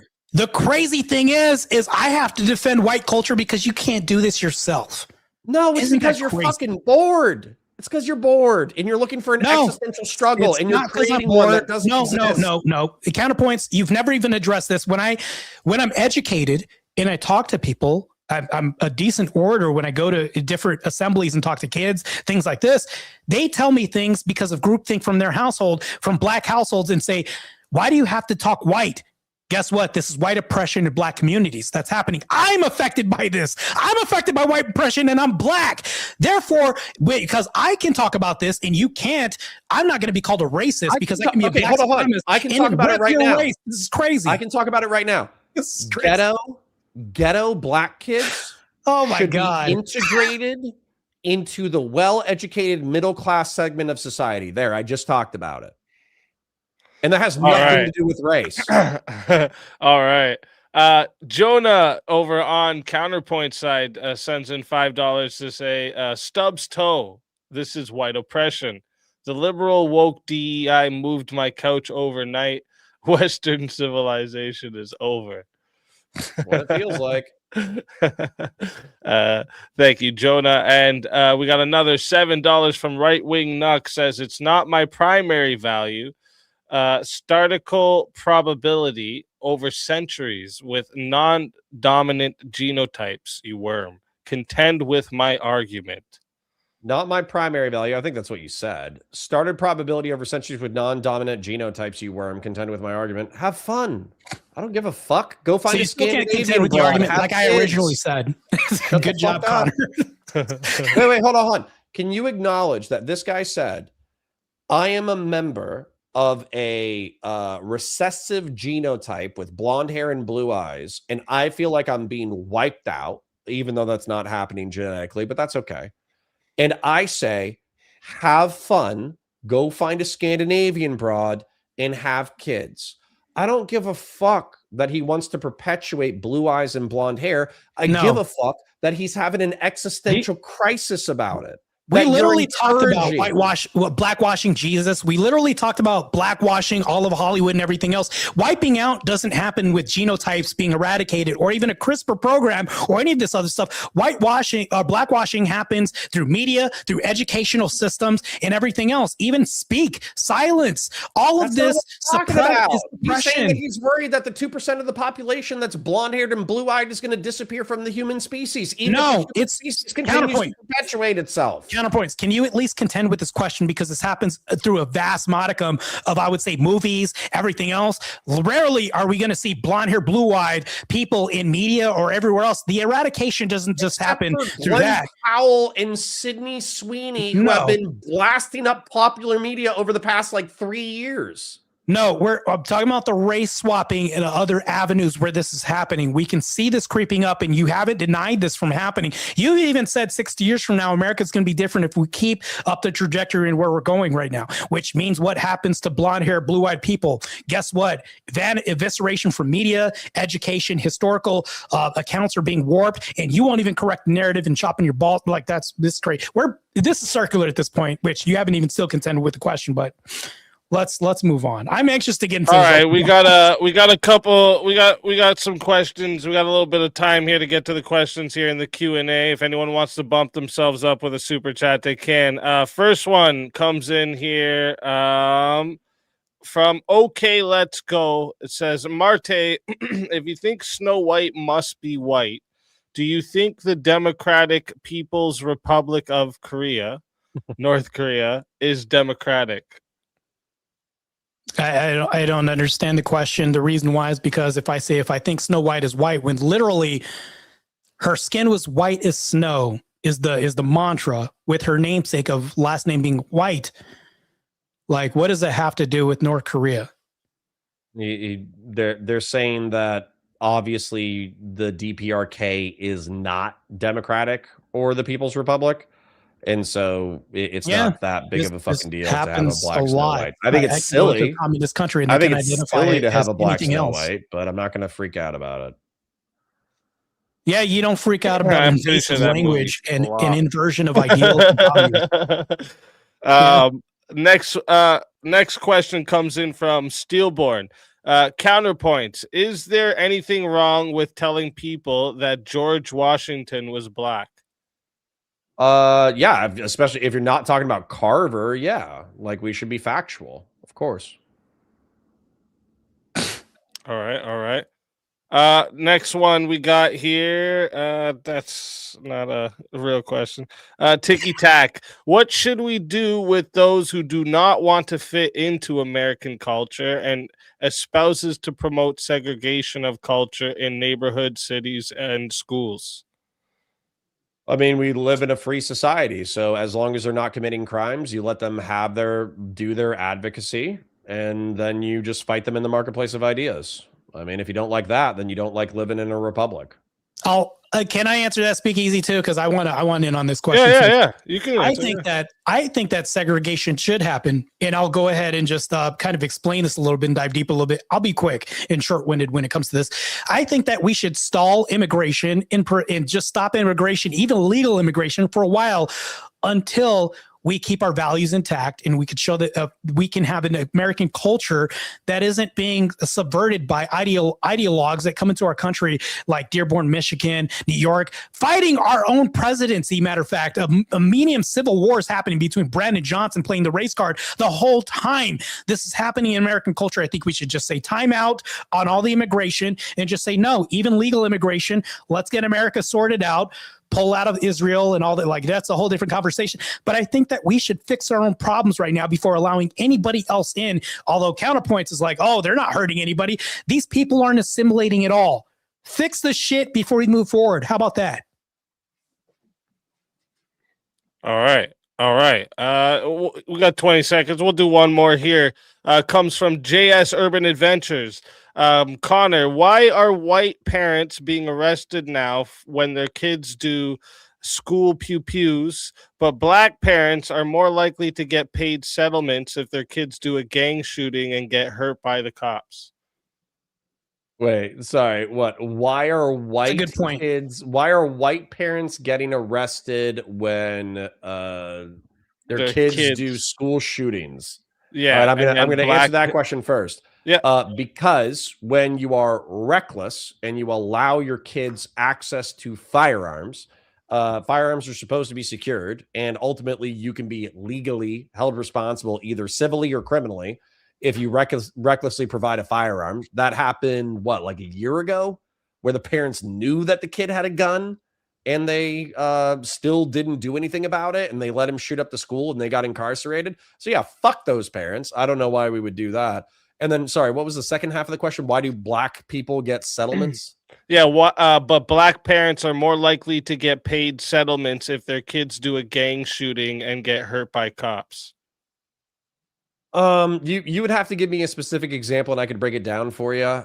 Typically, if the state is going to settle with someone, there has to be something that the cop did wrong. Typically, like, we've talked about it before. It's like sovereign immunity. If the state is engaging in behavior that is routine to its operations, that's a defense in civil settlement.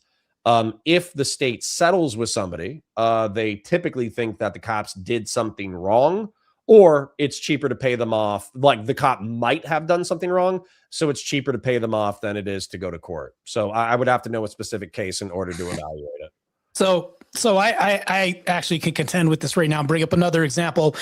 I forgot who it is. The white kid that got stabbed by the black kid at the school got, his family got a house, everything else. Matter of fact, there was a movement to raise money. That was from GoFundMe. That wasn't from the fucking state. Hold on. I mean, I'll allow you to go ahead and just finish your point. So here's the thing, though. Back to this. This kid was praised by a lot of black community, and I saw a lot of white pop-ups of startups of people saying, you know what, I'm going to fund this as well too, which is crazy that happened. But if in the inverse, the white person at the playground with the kid said something, found out that the person was a sex offender, the adult in the background, she got doxxed, death threats, everything else. Yet the other side, I didn't really see much of that hubbub as far as like doxing, death threats towards the kid or any of this other stuff. Matter of fact, if didn't she also get $250,000? Hold on. Not to mention this, but this happens all the time. If we had this would be repeated ad nauseum, where white people say one word, they get death threats, doxxed, and everything else. But a black kid literally kills a white kid, and next thing you know, $1 million settlement. This is literally a settlement through GoFundMe. When he gets this through public media, and not to mention this, the town square praises him and all this, and it's like now all of a sudden this is questionable whether or not he's a villain or not. When we have this testimonies, everything else on this, this is crazy. This is an overcorrection of black supremacy happening through funding of social people, like in media and everywhere else. This is insane. The fact that you don't even accept this as a reality is crazy too. Well, I mean, you're saying that it's the state paying out the person, which is not true. It's GoFundMe. That's private donors. No, if we're talking about public, if we're holding this in accordance with at least the standard protocol of what the public response is, like let's say both people had a GoFundMe, which is what happened. The white person got paid out too, but she had death threats and doxxed by everybody else. And matter of fact, her address was outed, Social Security, people went to her job and tried to find her and kill her. The black kid, family got paid, got everything else. They fought. Matter of fact, whites stepped up to defend him, like to their own detriment. Like, this is crazy. This happens all the time, and I could provide a plethora of examples where this happens, but the inverse doesn't happen. I got the perfect question for you. Okay, so the narrative that was going on within the people who were defending that black kid who stabbed the guy at the track meet was that he was sitting in a chair at the track meet. This white bully walks up, starts talking shit, says, "You're in my fucking chair," or whatever. He does get up or whatever after being bullied for a moment, and then the guy's still bullying him, so they get into a fight, and in the scuffle, the black kid stabs him and kills him. Right? That's the self-defense. That's the self-defense narrative. Well, I saw that. But the public's response is what I'm talking about. That's the self-defense narrative about the black kid. Okay. And I'm not even saying it's true. I'm just saying that that's the narrative that was going on. Let's say that was true. So hold on. I'm not done yet. I was going to ask you, what's the self-defense narrative for that woman? Because she didn't just call the random pedophile an N-word. I think she also called, like, what wasn't it, like a 12-year-old child the N-word or something like that for rifling through her bag? She did. So sorry. What's the self-defense case? In real time, not that I care, but what's the self-defense case for using the N-word on a 12-year-old? Well, what's the self-defense case for that? So that's deserving of death? I didn't say that. I asked you, what's the self-defense case for using the N-word on a 12-year-old? When she had words, regardless of how bad words are, she deserved to be doxxed, Social Security leaked online, and also people showing up to her job. She actually had to go into hiding. Yeah, and then didn't she get $250,000, even though she's probably redneck white trash? Okay, so you're saying that no matter how much money you get, you should get death threats are okay? Like this? I didn't say that. You're saying that. No, you're just making up positions. The train of logic. She got death threats, and you're saying this is it's okay because she's getting $1 million. I didn't say that. I'm saying descriptively for a word. There is hold on. You're getting death threats. People showing up. Social Security linked and everything else. I think you might actually be too dense to understand. Okay, so the people. No, you're dense because you're not understanding the severity of this. It's okay. The people who bailed out the black kid, they believed a self-defense narrative. They believed that the white kid started bullying a black kid. They got into a scuffle. The black kid, hold on, I'm not done yet. Thank you.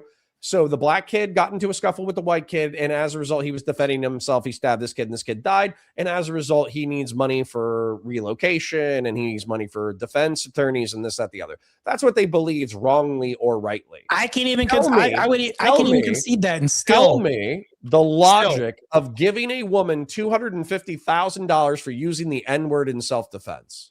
Do you understand that one thing happened before the other? This was a response. I'm asking you the logic of it. I understand the logic of one. I don't understand the logic of other. Why should I? I see a video of a white. I'm buying your narrative. I'm even giving you the concession on this counterpoints. I'm giving you the concession. I want to ask you. So hold on. I see a random white woman calling a random 12-year-old the N-word on social media. What is, and you want me to donate? To die because of this. Donate. She deserves to die because of this. What is the rationale that you are going to explain to me to get me to donate to this lady's GoFundMe? Listen, she deserves to die because of this. No matter how much money. Say that. That's not even my question. No matter how much money. She was given death threats. Because that's not my question. My question to you, which you can't even answer my question either. You want me? There's no rationale. To donate to her GoFundMe. There's your answer. There's no rationale. Now answer my question. Okay. What's your question?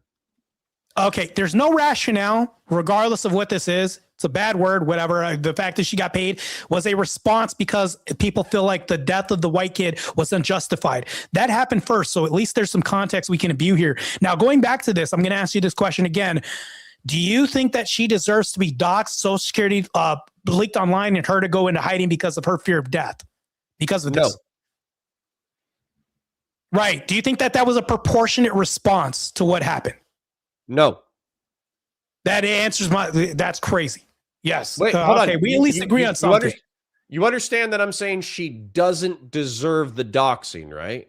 Right. But that also that it wasn't proportionate to what happened. The violence that people wanted to bring to her, ending her life, was not proportionate. Yes, that is more extreme than the crime that she committed. Right. The crime that she committed is bad, calling a 12-year-old an N-word. Trying to kill someone over that is not proportional. So, matter of fact, let's contend with this other argument. You said that the kid possibly, you're using language. Let's go to the language. He could have possibly had self-defense, and this was the language. Can you tell me, was it self-defense or not? He's being tried for murder because it wasn't self-defense. Not only this, but he's guilty because it's not self-defense. So now that we've reconciled this and you walked into the stupid ass fucking thing, you hit a wall right now. Not only was it not self-defense, but he's being tried for murder. None of this was justified. He got rewarded. His family got rewarded because of all this. Yet on the inverse, all of this is not justified. And you said it's not proportionate. And the kid is now a killer and murderer and now will face death. This has been ruled out. Self-defense has been thrown out. I even conceded it to you. I even conceded that to you, which I already knew was a blatant lie. And still, the logic doesn't track because it's not proportionate where the other side was. We can even say that if we could concede that. But the other side, getting killed for a word, is crazy. That's just wild, man. It's crazy. I don't think you understand what I said, but that's okay. I'm just telling you. We gotta just what is it? 2 more here or 3 more super chats here. Far from puking says the human traits about blonde hair and blue eyes arguments would be the same thing about black skin and black eyes. Counterparts, are you blind? No. And if you were black skinned and black eyes and you were 1 to 2% of the population, and you thought that perpetuating that genotype or that trait was your primary value, which you did say in the first statement, you walked it back now. But yeah, I would say you're human. You're a member of a collaborative and cooperative and competitive species. Finding a mate with good characteristics, personality-wise, and then having children with that person is more important than the perpetuation of a recessive genotypical trait. And so, yeah, I think it applies regardless. If you're talking about blonde hair or blue eye or black eyes and black skin, I don't give a fuck. The argument is the same. So I want to talk to the audience right now. My opponent counterpoints here thinks that calling somebody the N-word or R slur is the same as a real crime of killing a white person. Now he's saying this to some degree. If we follow the logic, it's just the same as a real crime, a word. And then that's also crazy too, because the kid was apparently stealing, and that was a response. We have responses all the time, even knee-jerk reaction. She deserves to die for a knee-jerk reaction, possibly. Like, even though you've admitted that she doesn't deserve to die because of this, you're saying that, okay, this isn't worse or bad to some degree in the overall analysis of this. Like, that's crazy. One's a crime and one's not. I'm going to ask you a question because I'm genuinely thinking that you do not understand what I said. Do you understand? Me, please. Okay, so hold on. Calling someone the N-word, bad, right? Yeah. Not a crime, but bad. Killing someone, crime, bad and worse. And crime. And worse, yes. And also doxing, harassment, all that kind of stuff. Probably bad and worse than saying the N-word to a stranger in public. Yes. We agree on this. So I don't know why you're going for it. I don't know why you're going for a dunk, because we agree. Listen. Your perspective is my perspective. So I don't know what you're talking about. But here's the thing, though. I wanted to expose to the audience and tell them that this is what's happening right now. So when I clarify things, you're saying, no, we agree. Well, this is kind of crazy because you're fighting me on this and saying, well, no, but hold on this. And you lost that. Like, this is just telling the audience what happened. That's all. Making commentary. But okay. All right. Right-wing Nuck sent in 7 to say Native Americans are also only 2%. Should we just forget about them too? No, I love Native American history. I love the Navajo. I love the Windtalkers. I love the Comanche. I love all the Western serials. I love all that stuff. However, if a Native American walked up to me and they were like, hey, I'm kind of growing up, and realistically, I have this insular tribe of Native Americans, and I'm trying to figure out, what I should do with my life, this, that, the other. I don't know. Should I move to a different city other than the reservation? Because realistically, I'm worried that if I get off of the res and I meet somebody from a different race, and then I have, I have sex with them and I have children with them, I'm worried that I'm reducing the Native American population. Then I would say the same thing that I said to the blonde-haired, blue-eyed guy or whatever. I would say there are way more important things than the specific perpetuation of the Native Americans. The Native Americans haven't gone anywhere. Your children are half of your genetic code. The Native American side of them lives on through your children. And maybe she can marry the Scandinavian guy. Maybe they can have half Scandinavian, half Native American babies. And what will be more important than the Native American and the blonde-haired, blue-eyed shit perpetuating would be whether or not these are good people, whether or not they have good values, whether or not they raise healthy, happy, prosperous children. All of that is a billion times more important than the genotypical fucking traits. No, this is definitely tone deafness on your end. The Iroquois, we could talk about tribes in Blackfoot, all this Comanche wiped out. This literally happened in history, wiped out, irregardless of value. Matter of fact, their values are non-existent. Other tribes' values are existent because they're wiped out of the map. When we talk about this, smallpox, all this other stuff, guess what dissipates and disappears and eviscerated? Values alongside with the eradication of a people and tribe. So for you to say this is very tone deaf of you, but let's move on because this is like, you're literally getting drugged through glass by your own merit, which, I mean, I commend you for.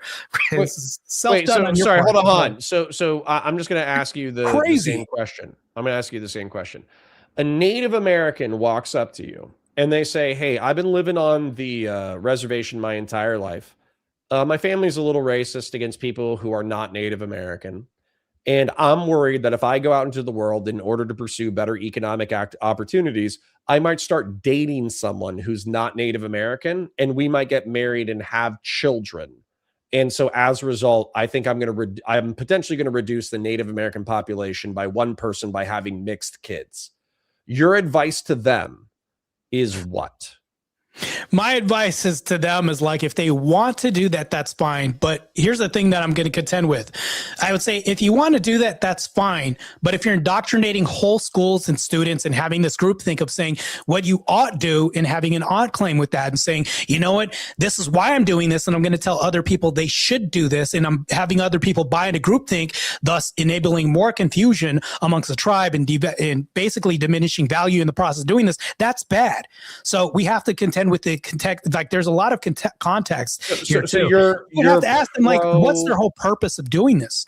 So like, that's fine. Why are you telling me this? I'll tell them that. Why are you telling me this though? You're pro-racial purity? No, I'm not pro-racial purity. That's not what I said. Look, I'm going to implore you to listen real quick. I will say it again real quick, but I'm going to make it more concise. If somebody wants to be with another race, matter of fact, I'll be honest, like, let's say I'm talking to somebody else that's white, and let's say this person happens to live in Canada, whatever else, like, and this happens. I'm not pro, like, or anti-mixed race or any of this other stuff. I could give a damn about this. What I'm talking about is warping culture. When we're talking about this and you're espousing the warp culture of this and you're buying into other culture, like let's say that somehow I had this crazy thought process and I said, black culture doesn't exist and I should feel bad for being black. That's why I want to marry white women. I'm telling people about this. Yeah, people are obliged to call me crazy and a lunatic for this, but that's what's happening on the white side. In mass, mind you, through education and media and everywhere else that we're going to talk about. Like you've never reconciled any of this that I brought up. I'm not a white purist or a black purist. I'm just saying that it's the ideology that I'm contending with. Okay. All right. That is going to wrap up our Q&A for tonight. I want to thank everyone in the chat there for all the questions, the engagement, the support. Again, the support really helps, and it's what allows me to keep bringing you the debates. All right. And of course, huge thank you to the debaters for stepping into the arena and sharpening their ideas in front of all of us. Okay. Before we keep going, let me check real quick. Are either of you planning to stay for the open panel? Yeah, I'll stay for a bit. What time is it? It's like 11:20. It's 12 Eastern time. So then yeah, I'll stay till approximately 1 a.m. Okay. Awesome. Yeah, I'll do the same. So awesome. So here's what's happening next. We're gonna roll the debate outro and song. It runs for about almost 4 minutes. Gives everyone time to hit the washroom, grab a drink, stretch your legs, do whatever you need to do before the open panel begins. And during the outro, I'll drop the link in the chat for anyone who wants to join the open panel and come test your ideas as well. Anyone's welcome to hop in. But reminder, if you're going to come try to just troll or bring personal drama or any of that shit, you're just going to get muted and booted. So think ahead before you do that and just quit. And before we run the outro, one last reminder, make sure you subscribe to both the debaters. Their links are in the description. And if you're enjoying these debates, hit subscribe to the Speakeazy channel as well, so you don't miss any more upcoming Swords of Reason debates. Every Monday, Tuesday, and Wednesday, this is where logic meets passion. And let's roll the outro, and I'll see you all in a few minutes for the Chaos and Chill.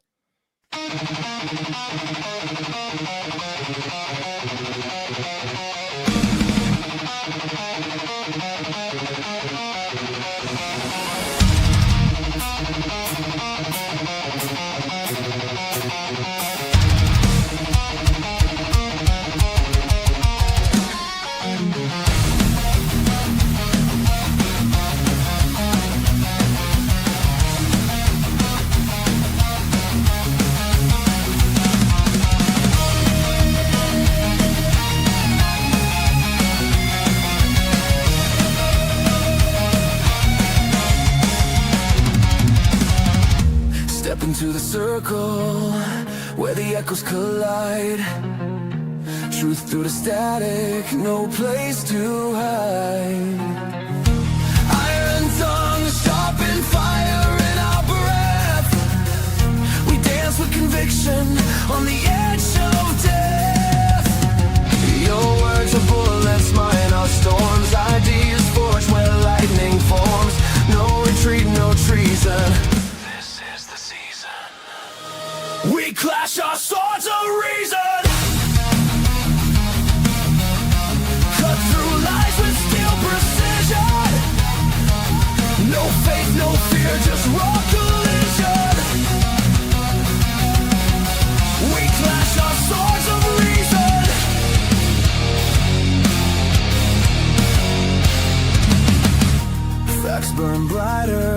a prophet's flame.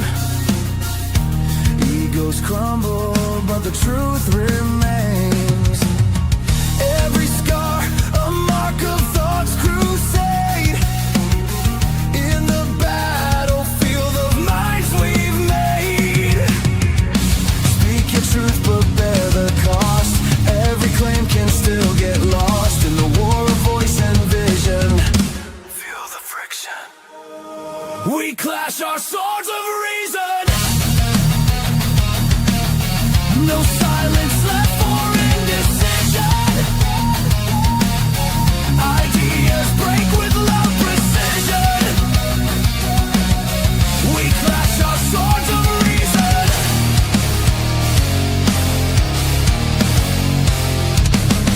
Strike me with logic, I'll plead my proof. We cut through chaos to carve out truth. Let the sparks fly, let the echo scream. This is no debate, it's a metal dream.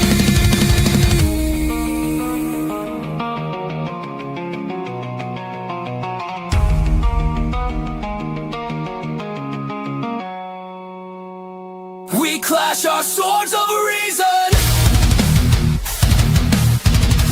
In the storm of thought's collision. Forged in fire, pure precision. We clash our swords of reason. Reason bleeds but never dies.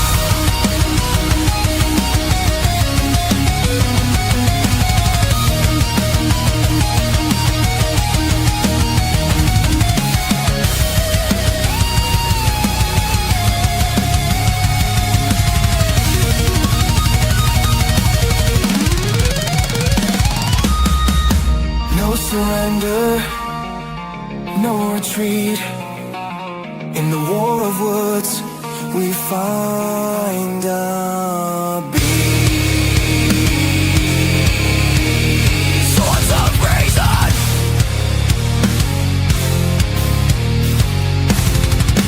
Oh.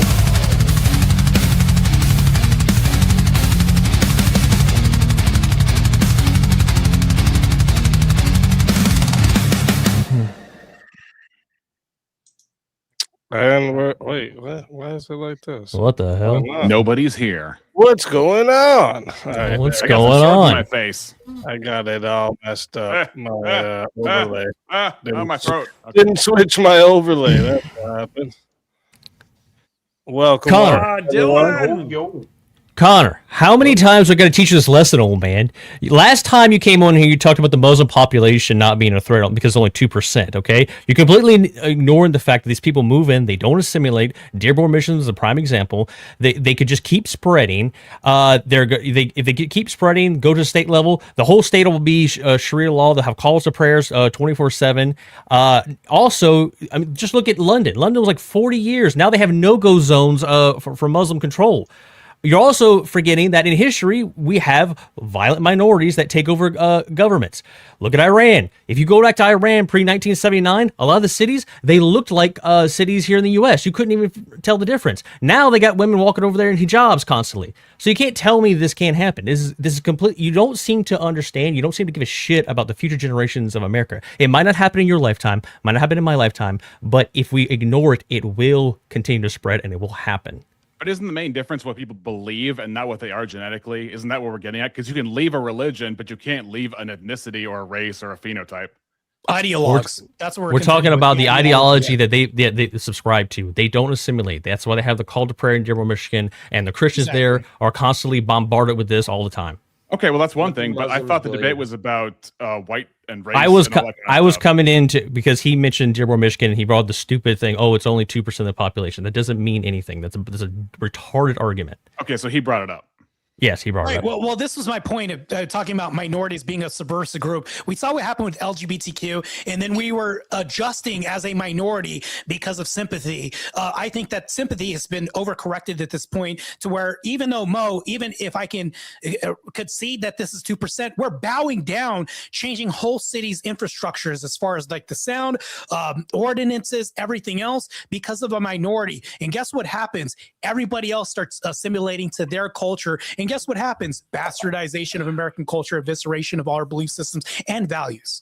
Exactly. Look at the progressive trans issue. Until we got that in check, it was a virus that was spreading like wildfire. And we were bowing to this fraction of a minority because they had their fifis hurt and they wanted to go into bathrooms that weren't their gender. Okay.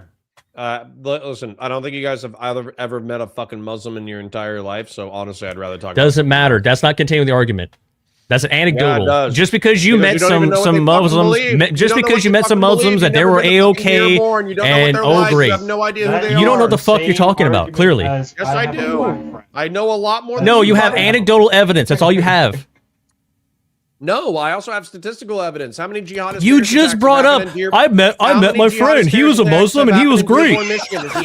Oh my God, he was great. We had coffee together. He didn't want to lop my head off. I have a black friend argument right there. Yeah, exactly. I got a black friend. I'm not racist. And the black friend's I have Kanye. a black friend. I met Marte tonight. That's my. I was going to say the casting of this debate. The casting of this debate. Let's get that straight. Because here's the thing, though. You were adjacent to Destiny on some regard, right? I'm friendly with Destiny. Jason, you do not work for Destiny or work with him? I worked with a pack that Destiny worked with. Shit. Can you at least answer the question? What? Damn, the whole debate was this in a nutshell. I'm not really going to answer the question. We're just going to dance around this bush. I just answered the question. Destiny worked with a pack that I worked with. We're friendly. I just answered your fucking question. But you're not an employee of him, is what you're saying. I'm gonna get pretty fucking mean, man. I put the Oh no! The debate. Oh no! Oh no! Oh please no! Because I never got any real debate. Get mean, guys. Get ready. Debate out of you. He uses every time. Every time he gets cornered on a topic he can't account for, he just goes, "Oh, I'm getting angry, guys. I'm getting mad." No one gives a shit. By the way, actually, I will say this: you just a reminder, guys. The chat can't hear you when y'all talking, right? So. You were talking shit about Grimm's tale. Hold on, let me show you something. Okay, can I just say the casting of this debate is going to be Guess who's getting bedtime stories from dad when they're older? Yeah, based truth. Okay, original, unchanged history. Yes. Stories. Thank you. Yes. Good. They're gonna be fucked up. No, they're going to be well-rounded. Version and read it to his kids. That's what's going to happen. Yeah. Ideology is going to be warped to his kids, and he's going to be okay with that. Matter of fact, he'll castrate himself. And will you still identify as a man when you do this? That's crazy. Another question.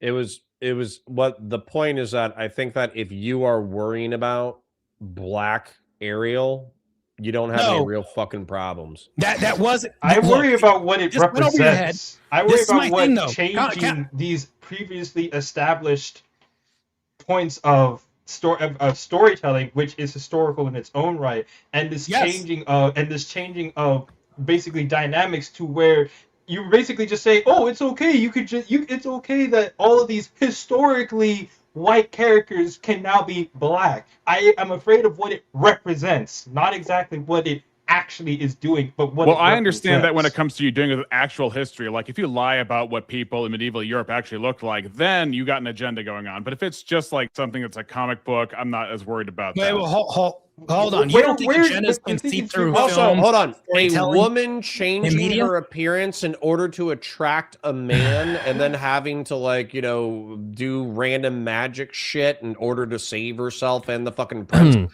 I'm sorry. Is this not a perfect analogy for black women using wigs in order to attract people? From its race.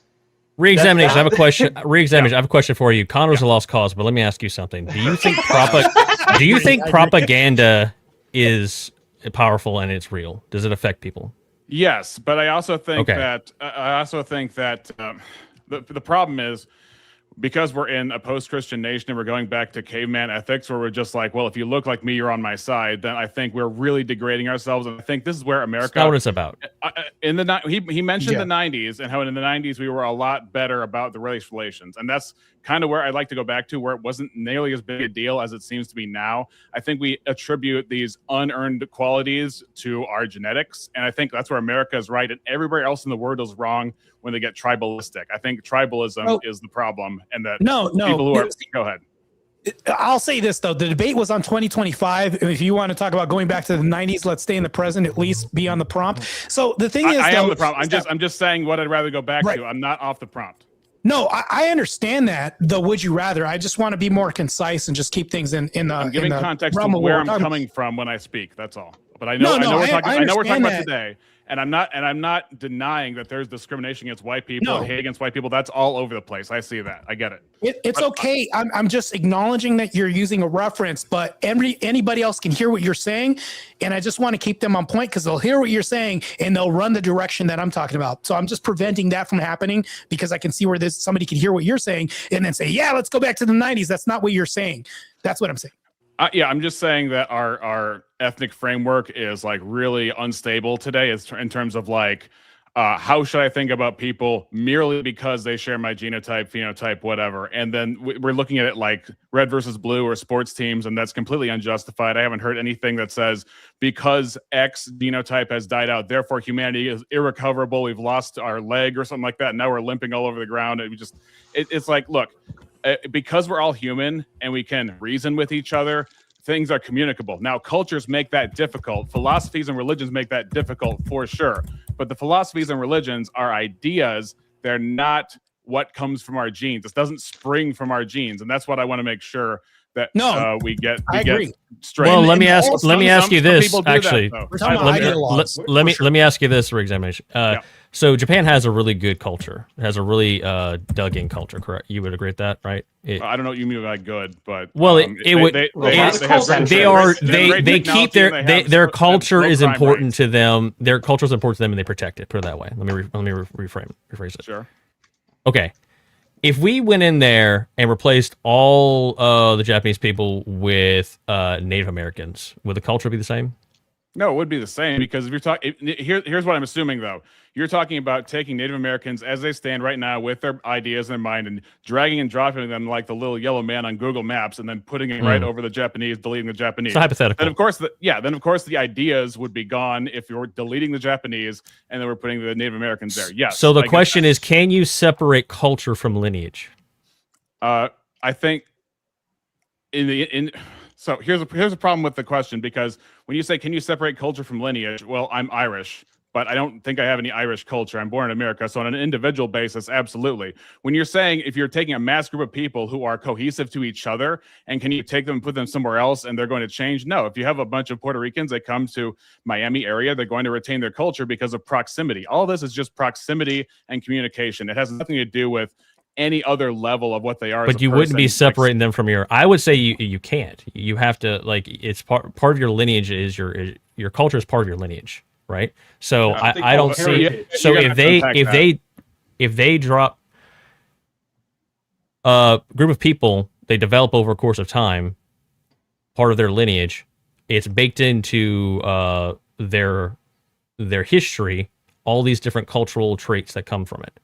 So if you take, in your example, you take someone and you transplant them somewhere else, they take their culture with them, that's still their lineage. They're still part of that lineage. You didn't change their lineage. When I hear lineage, I think genetics. When I hear culture, I think ideas and customs. So I don't think that's the same thing. You'd have to give me an example of where they are tied, or some principle where they are tied on some intrinsic level. I just don't see it.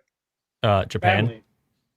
That's proximity with culture and communication. So they're constantly reinforcing their culture by being on the same island. But they have a genetic lineage. They have a genetic lineage, and they also protect that, don't they?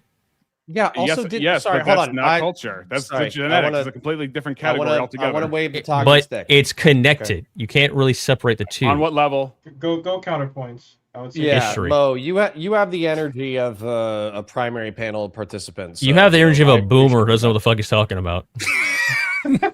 Oh, fuck you. So anyway, the point is, if you want to, don't get in a roast battle with me. You'll lose.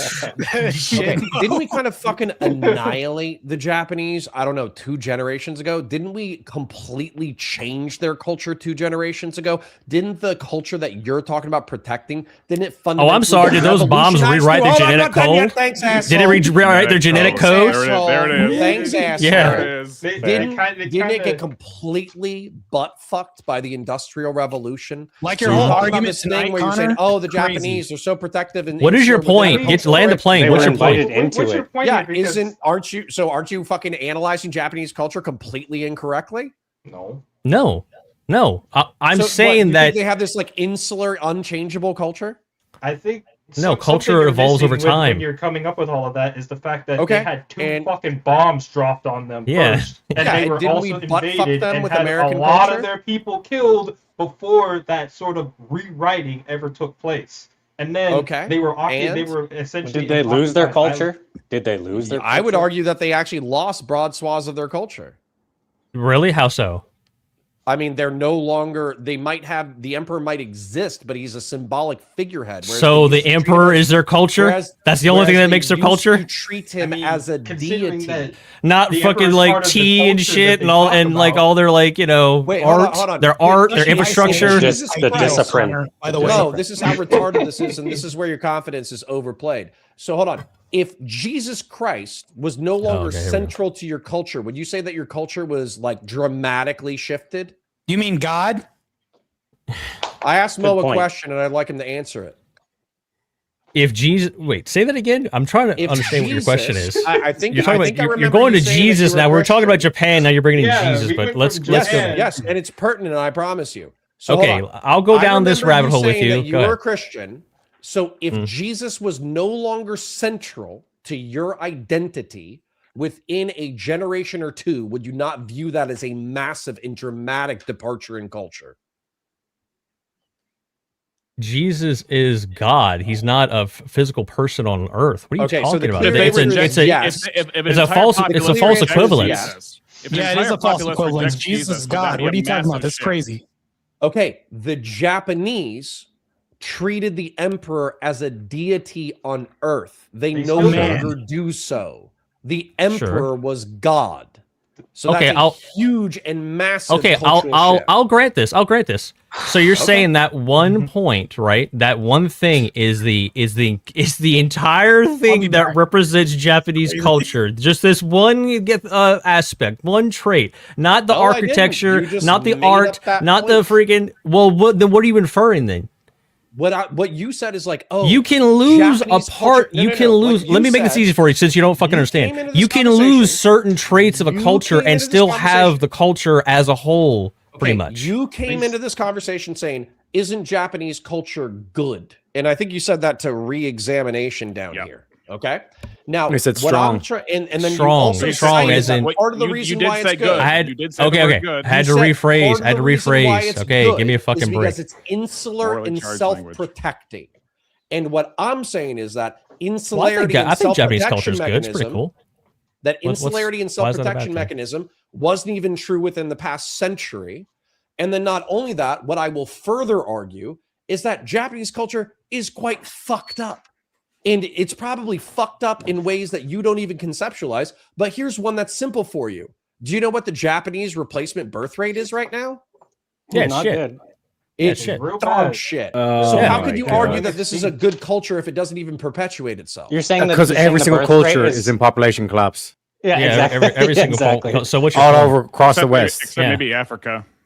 Well, I think Israel. I think Israel too. The highly patriarchal country. That's not a culture, bro. It's not a culture. Speakeasy.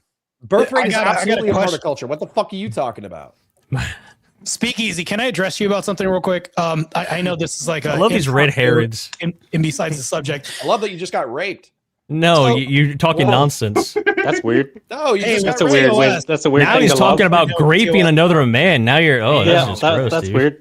So rhetorical. Weird. He got hurt in the fifis. All right, Marte, what are you trying to ask? His fifis are hurt. Speakeasy. I just wanted to state this because you say this before every debate. Former bodybuilder. I'm planning on trying to make a run to qualify for the Olympia this year. That doesn't make me former. Could we at least change the vernacular? At least. Okay, yeah, no intro? problem. Your next one, I'll make sure it won't be a former. This time. Current, yeah, not former. I got one last run to try to qualify and represent the United States against other nations. So I plan on doing this because I hate hearing that every time, but I don't correct you. So yeah, at least let me correct the record because I don't want revisionist history being told like Connor would like this preferentially to his kids. So at least if I can do this, give Connor long enough, you'll be Asian. I have a question actually though, based on tonight's topic, because I think this is something we didn't get too deep into, and we're kind of talking a little bit about it now. But when we say white culture, because a lot of it seems to be the oppression is in the form of losing white culture. So when we're talking about white culture, what exactly is everyone referring to? Also, I just want to let Western civilization. Dylan, Voltaire. Oh, you just said something now, and Tomahawk down there. You guys haven't talked too much. If you guys can butt in whenever you'd like. I'm trying. I just like to say Western civilization. Culture. I'm kind of no. What I'm talking about is Eurocentric culture being taught is now being suppressed in educational climates. As far as classrooms, we have critical race theory that's now pushing back against this and demonizing white people. We have white guilt, which is a psyop. Counterpoints has never refuted this, that it's being a psyop. He just says, well, I can feel guilty. Yeah, but that doesn't answer the question. And then going on to like the whole white barbershop thing, he says, well, yeah, I can have a white-owned thing. It's not going to look bad, thus conceding the whole point. I can be proud about my race and all this. We can go down the lines of all this. The race swapping and everything else. Guess what that does? And he's even conceded in 60 years, we're not going to see the same America because it's inverted by all these cultures that come and want to warp our traditions. Matter of fact, Christmas may look differently because now that can be not halal. We can see Muslims and Islamists do this in malls, shutting off pianos, playing performances. They tore down a Christmas tree, like chopped it down because it's not halal. So think about it. Our traditions are being warped right now. So when we talk about white culture, Eurocentric cultures, like even Christian culture, everything else that's part and parcel with this is being eviscerated. And he even accepts this and doesn't deny that, saying, I'm not going to correct the record when our kids are being indoctrinated by even false narratives when it comes to historical fairy tales. Like, that's crazy. He's willing to accept race swapping at the behest of like castrating himself. That's crazy rhetoric, but that's what I mean by white culture. Yep. Agreed. So yeah, Western or European heritage. That's what I would say. So the Renaissance, Rome, architecture, philosophy, classical music. Yeah, I would simplify it down to ancient Greek philosophy, Roman law, and Christian ethics. That's what Western culture is. Yeah, that's pretty concise. Thank you, Terry. Yeah, I agree. That was Voltaire. No, Terry. What about counterpoint? Do you agree with that for white culture? No. I think that white. No, he thinks it's just burgers. I love it. That's how sad his viewpoint is. No. If you go to Europe, the Mediterraneans are not going to identify with the Northern Europeans. The Northern Europeans are not going to identify with the Scandinavians. The French are not going to identify with the Brits. The Brits are not going to identify with the Italians, et cetera, et cetera.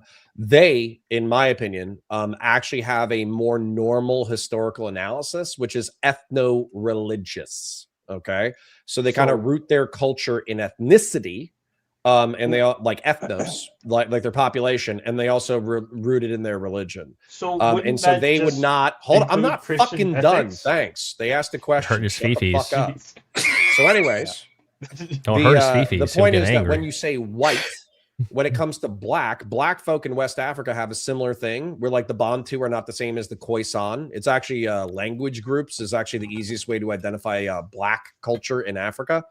And so as a result, like black culture is almost exclusively an American phenomena because all the black people who came over don't have some kind of like ethno-religious group with which to identify from the continent. And so I think whites are very similar. I think it's an American construct because when you say what's white, I'm almost done. Thank you. That's crazy. How long are you gonna go on? You're gonna filibuster this whole time. When you say what's white, it's an amalgamation of a dozen European ethno-religious categories. Right. Same thing if you say what's black. Are you talking about Yeah, you Jamaican? just Are you talking proved about that. Haitian? Are you talking about West Africa? Yeah. Also, You know. Yeah, exactly. If you're gonna mention ethno-religion, you basically just validated the fact that almost all of, or pretty much all of Europe, just conglomerated into being based on Christian ethics, because A unification. No. Yes. The unification of most, if not all, of Europe is around Christian ethics. So, ethno-religion, Christian ethics. You are completely unfamiliar with the history of Europe. I'm sorry. Are you It's like familiar you with counter like your World own War point. II? So, you countered your own point by mentioning ethno-religion. One sec. Counterpoints. What was Adolf talking about with the Aryans? Sorry, what's that? Your whole claim here is that each of the European countries have their own separate culture and stuff. What was Adolf saying with the Aryans? He was saying that we're all one culture and that we're all Aryans. We're all brothers. That's why he wanted to unite the forces with England. So this whole thing of it being a separate culture is complete bollocks. Let me know when you're done, and then I'll talk. Are you done? Are you done? Like, come on, just answer the question. Okay. How much time do I have to give him? When it comes to Aryans, Aryans was a racial group that was mythologized by Hitler, saying that they had emigrated over from like India into Europe, become the greatest civilization ever known. Iran. Hold on, I'm not done yet. Thank you. You're wrong, but go ahead. No, I'm not. And they almost Yes, had you like are. an Atlantean civilizational myth of being like the greatest people who had ever lived. And as a result, different Europeans were more proximate to the Aryan race than others. And so where did he Slav, get as that an from? example, Where did he get the word Aryan from? You tell me. What? Yeah, Aryan, which is Persian for Iran. That's what they refer to themselves as. That's why he calls them Aryan. That's why we're Caucasian. We're from the Caucasus Mountains. Connor. So we're all one culture. So you're just talking bollocks right now. Damn, Connor. What did that change about what I said? That didn't change a Because fucking thing. because Adolf wanted to unite all of Europe under one culture. Wait. So why did he bother like butchering vast hordes of Russians and Eastern Europeans if he wanted them to unite as Aryan brothers? Because he didn't consult on Europe. Yes, they were not part of the culture.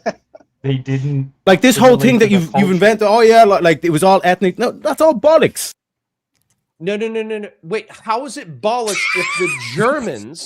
if the Germans identified themselves as the true Aryans? Yeah, so why wasn't it German? Why wasn't it German? Why was he referring to as Aryan? Populations that why did he bring Aryan into it? Close to Aryan.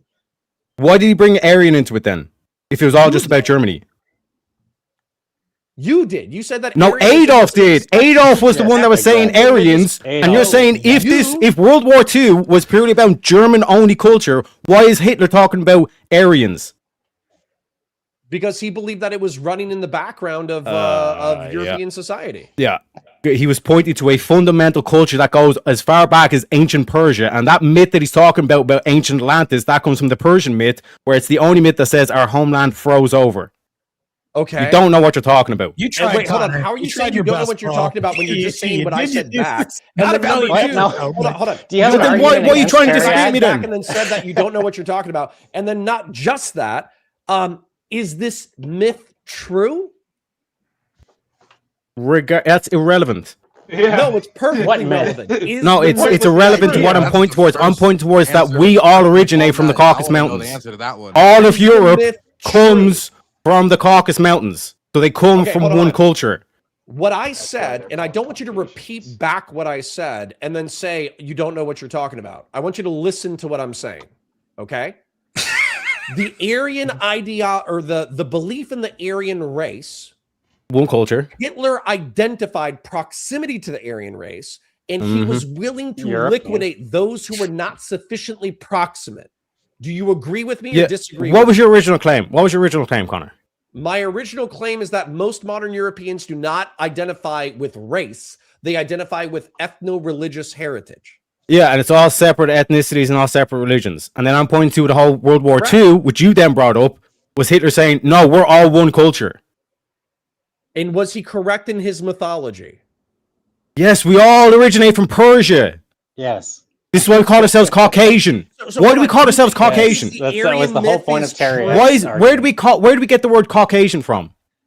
From the Caucasus Mountains in Asia. Yeah, that's where we originate from. Wow, that's one culture. What does that have to do with anything? That's one culture. How have you not followed logically? Okay, Oh you my guys are God. fucking retarded while pretending that you're Oh, not. we're Do you all think a retarded, poll yeah. thinks Connor, of you're getting themselves schooled as by a German? leprechaun. Debate, No, and then you're Answer getting these hung questions further because with it'll this prove panel. how That's fucking crazy, retarded bro. you are. Do you think that a Pole thinks of themselves as a German? Do you They think a originate as German the same thinks of culture. Yes, themselves they as a originate from the Frenchman? same Do you think people. a They have the Frenchman same. thinks of They have the themselves same as a heritage. Spaniard? Do you Yes, think they have a the same Spaniard thinks heritage. of themselves as an Italian? Do you think an Italian thinks of themselves? They're all as an Latino. Irishman? Yeah, they're all Latino. The answer is They're all no. Latino. They're all Latino. Obviously. They're all So hold on. Latino.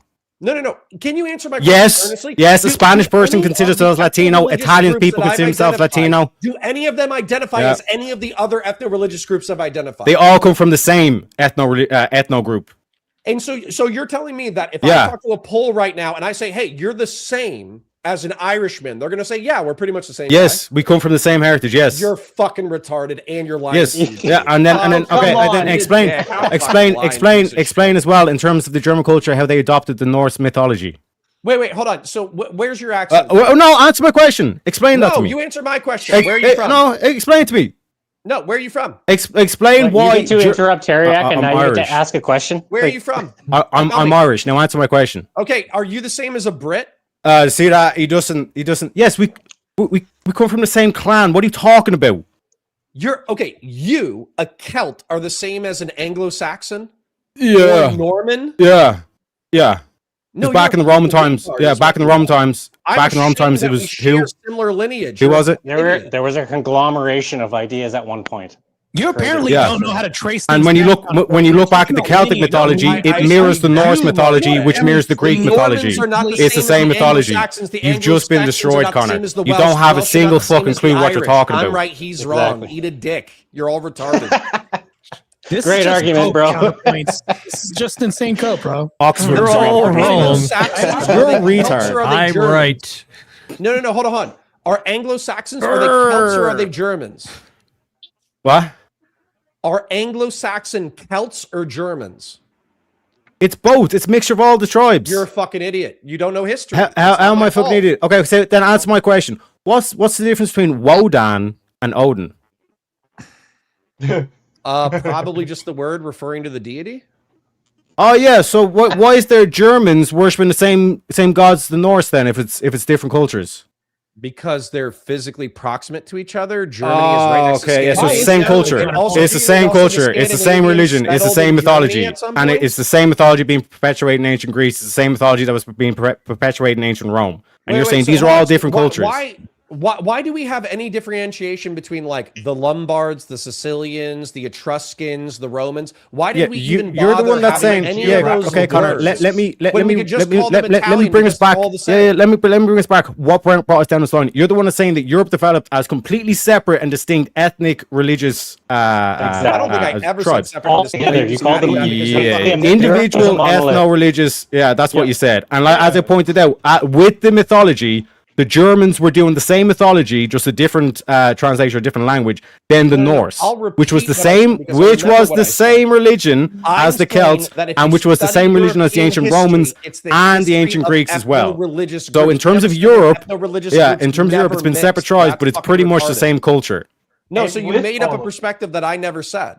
So I said that if you analyze European history, it's the analysis of ethno-religious groups, and then you added on the caveat. No, you said if you asked mix, them, which if you asked random people, you didn't say anything about analyzing the history.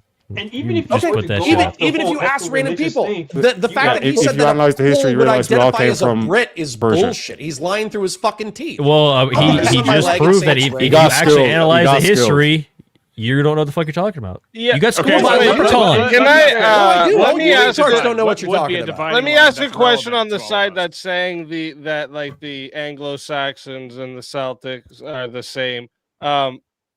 so like, because you guys are saying, well, originally we can go back to Persia and that's where they go. So like, couldn't we just say then like everybody's ethnically the same? Because originally we go back to Africa. Yeah, we No, all the reason. One sec. Isn't that kind of what you guys are doing right now? Or? The reason, the reason we can agree on. Yeah, the reason why we call ourselves Caucasian, or we call white people Caucasians, because we all originate from the Caucasus Mountains.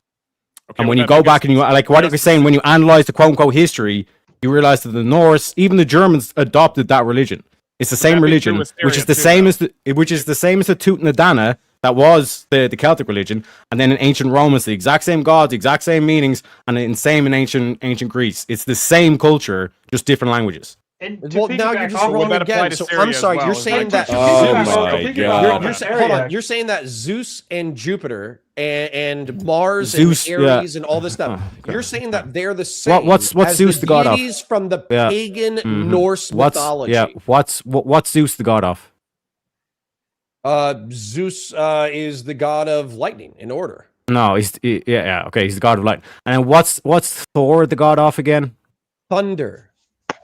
Oh, okay, so same thing. You think lightning and thunder are the same thing? Are you fucking retarded? Oh my God, this guy. Yeah, they're completely different. Yeah, Thor and Zeus, completely different. This guy. Wait, I'm sorry. So do you think that Zeus's origin story involving the Titans and locking They're talking about the same thing. Yes, they're talking about the same thing. Well, yeah, because everybody sees lightning and thunder. To be fair, everybody on Earth pretty much sees lightning and thunder. So they're gonna make, if they're gonna be pagan, they're gonna make a god about it. But the point I'm getting at is, are we also Syrian by that same virtue? So what does Prometheus? It's an ancient Greek word. What's Prometheia mean? Fire. It means forethought. Yeah. So like this whole thing of like already saw Zeus, they saw lightning, and then they said, "Oh, we're just going to call a god for it." That's literally diseased brain mentality. That's not what they were doing with the whole gods and the pantheons and all this kind of shit. Wait, hold on. So sorry, can you just like state your argument in a broad statement? Yeah, the whole relationship that you see between Thor and Loki is the exact same relationship you see between Zeus and Prometheus. That's the Norse religion mapping onto the ancient Greek religion. Sorry, in your worldview, do you think that the Greco-Roman pantheon is identical to like the Egyptian pantheon? They all map onto each other, yes.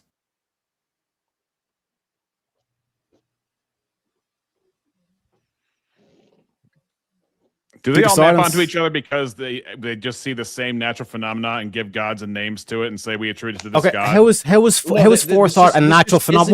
One sec. Re-examine. How is forethought a natural phenomenon? Broadly speaking, not particularly the reason why this isn't even true speaking, you'd have a god of fire, you'd have a god of stars, you'd have a god of earth. Yeah, and these were concepts to teach the people or to teach the children what these concepts are. So they anthropomorphize them so they can make them relatable, and that's how they teach these concepts. Right. The reason why this isn't even true is because there are specific narratives that are so if you want to say the Greek and Roman gods are the same, I'm with you.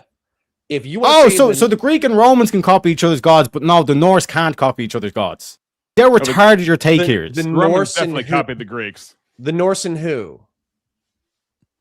The Norse and Romans. You don't think there was no mixing whatsoever in terms of those? That's a different statement. You actually have 80 IQ. I'm embarrassed that I share genetic heritage with you. You're a fucking idiot. Okay. Great argument. Great argument. I am a little bit confused on the side too, because what I'm hearing is like because you can look at Zeus and Thor or whatever, and they're similar, and this means that these stories were probably copied off of one another, like that. But that I wouldn't say that really equals to the ethno relation, because then people would be able to say the same for Islam and Christianity, right? Like they would just say, "Look, Allah, God." Yeah, it's the same. It's the same God. That's what the Pope's been doing. Not the same God. That's how. But that's you how know that culture's Christians and Islam is completely not ethnically the same, right? Not according to the Pope.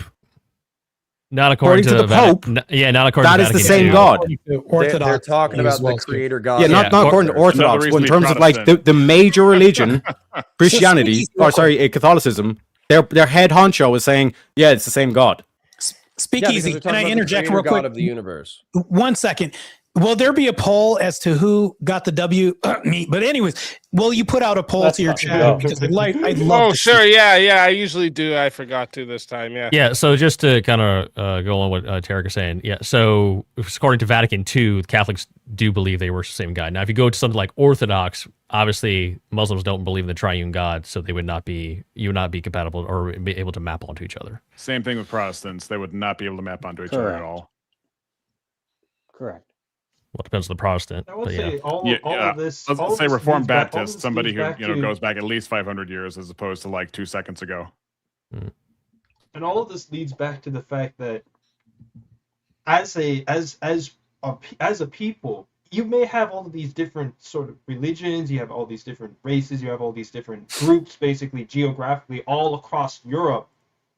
All of that comes to the fore when those very people from around Europe, first of all conglomerate to essentially Christian ethics, and then a group of those people come over to the the New World, the U.S. mainland, and create the United States, and that's how the United States comes up to being what it is today. And that culture, everybody coming from essentially a Christian worldview, comes to the U.S., establishes the Christian state that we see today, and then that Christian state is being subverted by people like in Dearborn and Somalia, and what we have basically telling everyone that white people are bad, that white people should not be celebrated, and which is why we get shit like white guilt and shit like that, because we started with the ethno-religious view of Christianity and Christian ethics.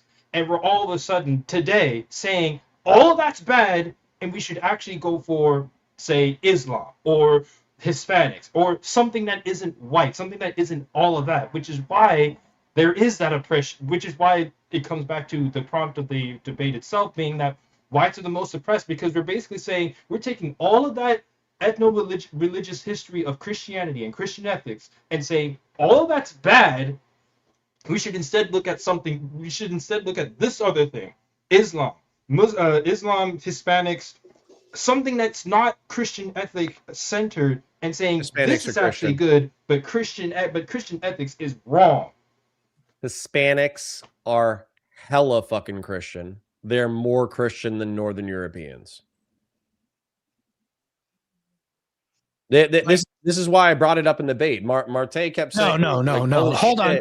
You're talking about religiosity. We're being swarmed by the brown, swarthy, my argument was American culture. Masses, and they're all fucking Catholic. Whose culture is the most atheistic? What do we see in Dearborn, Michigan that's happening right now? Mom Domini with New York, Chicago saying we have anti-ICE free zones, thus empowering illegal immigration to reign supreme when it comes to violent culture. Is any of this in ideals, in allegiance with Christian culture, which you would even say is in allegiance with Hispania culture, or any of this other stuff? So when you're bastardizing this, what's part and parcel with white religious ideals or anything like that? Yes, we can even say that they can coincide, but when you destroy this, what's also being destroyed in the fray? White culture as well too. Christmas, everything else that we behold to American culture. Hot dogs will no longer be halal. Like, this is crazy nonsense. You don't even know what the fuck halal is. Halal is just kosher. It's just Muslim kosher. Okay? Yeah, is that Christian? Is that Christian? Probably what you're thinking about, where haram is. Do you know what halal is? By religion.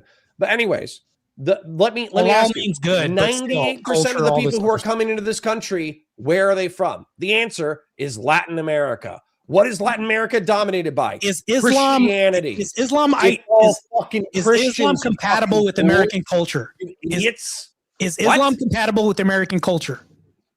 No, if it's not, is that white culture? If it's theocratic, absolutely not. Is this associated with white culture?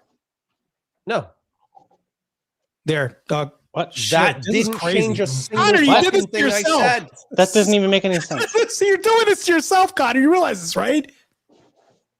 I don't have to hang your argument because you're doing this to yourself. You know what? Go get help. What you said had nothing to do with what I said. I gotta say, so Marte, the culture that created America is not the culture that it is right now, and that's not what made it to be what it is. Sorry, you're asking if Hispanics are part of what made America America? No, I asked if the values of early, apparently like European values or whatever that came over here, how is that not like it's not the same as it is now, you're saying? I mean, that's descriptively true, but I don't know what that has to do with the fact that I'm trying to tell these Christians that 98% of the immigration into the United States is from Christians. Yeah, but can we not say that the culture created America, and that if it's not for the white culture that created America, why, like, what are we dealing with now? What is America now? Are you okay? So if you wanted to have realistic anxieties about Central and South America, I wouldn't say it would be about. Can you answer my question? Ask your question again. I thought I was answering it. Go ahead. Well, no, you were. It seemed like you were deflecting. I'm asking about the culture. If the culture was early, like let's say white Europeans or whatever coming over here, and that created the culture of America, and like how is it not? How is that not a good thing? And how is that not something we should strive for even right now? If that was America and that's what America was always supposed to be. Because I think that you are not conceptualizing what the Americans actually were at the time of the founding. Most of them were Christians, but go ahead. Yeah, and I'm sorry, what did Thomas Jefferson say about the First Amendment of the United States, Marte? He left it up to the states inevitably, so that way they can have their own state religions. But anyways, I mean, yeah. No, what was his exact quote about the Commonwealth of Virginia and also his aspirations for the country in reference to religious liberty? People can believe what they want, but guess what happened in the interim? People, like you said, you bastardized the leaving it up to the states when it came to school mandates, and states became more red. This happened with religion, and we had state religions. Well, guess what happened? There was no Islam at the time that formed American society. Matter of fact, you could say you're dancing around everything else, but absent Islam. Well, none of this Okay, happened. so you're dancing around like you know exactly what I'm poking at, but you won't say it out loud. So what I'll go ahead and say is what Thomas Jefferson you did all said. Night. I mean, that's what Thomas Jefferson said in reference to freedom of religion. What Thomas Jefferson said in reference to religion is that neither pagan, nor Hindu, nor Mohammedan, nor Jew should be prohibited from holding public office based off of religious belief. It's what I said in a nutshell. That's what Thomas Jefferson, the person who authored the First Amendment of the United States. And also, you're saying, oh, well, states had their own state religions where you had to be Christian in order to hold office. Never said had to be Christian. They weren't enforcing the supremacy clause of the Constitution. Did I say had to be Christian? So now as you're a result, warping what I all said. the times that all those I could have sworn we were talking about culture, and the culture apparently it's no longer the white culture, and white culture was never a thing, even though that was the thing that created America. And that's the thing that populated America. Total mischaracterization, by the way. You've done this the whole debate. No, it wasn't. It's actually just you can't answer a question. You just deflect with another question into some other area. Jefferson and the supremacy clause of the Constitution of the United States was inaccurate. Marte, please tell me what was inaccurate about what I just said. You mean after you mischaracterized what I was talking about? Like I asked you a question about Thomas Jefferson, and then you scared it around, and so I answered it for you. Just very disingenuous. Matter of fact, Mo, everybody what he said right now. He said they have to do this. They have to conform to Christianity. Did I ever say that? Yeah, it's false binary. I don't. Right. This is what you do. You've done this whole debate PowerPoints. Not only that, but he was skirting and you become disgusted by your own rhetoric that you're espousing. When I throw it back at you, all of a sudden it doesn't work. This is your whole mantra. He was also deflecting from Voltaire's question to go into another topic and to answer it. Deflection and dancing around the didn't mean to deflect. Voltaire, what's your question? Do you want me to say it a third time? Yes. Apparently, yeah. Really? All right, I can say it a third time. If America was built upon white culture, European culture, right? And this is what America has always been and what has always strived to be. And you're saying that that's a bad thing, right? When did I say that? Well, Voltaire, wasn't your question originally, didn't American culture come from white culture? Wasn't that what you were asking? Like ultimately its lineage came from the European white culture? Wasn't that your original question? Yes, and I'm saying why is that a bad thing if that's the way it was always supposed to be? Like I never said it was a bad thing. I don't know what the fuck you're talking about. Okay, good. Counterpoints. I have a question real quick. So if we have this invasive culture that comes in of Islam, and then fucking your cousin becomes the mainstay of the day, do you have any contention with this, with people fucking their cousins? That's okay. Nobody's getting harmed in this, right? I have some criticisms of the religion of Islam. Yes. Even though you say that values, it doesn't matter because people can eliminate blonde hair, blue eyes. You can say it doesn't really matter when really this is part and parcel with the values that they're changing. This is very contradictory. You would actually be against people fucking their cousins, but you're saying that, no, it doesn't matter. I don't care. People are warping values at the behest of people choosing a preference of keeping blonde hair, blue eyes. None of this makes any sense. How is blonde hair and blue eyes prevented? One sec. Let me. I just want to clarify.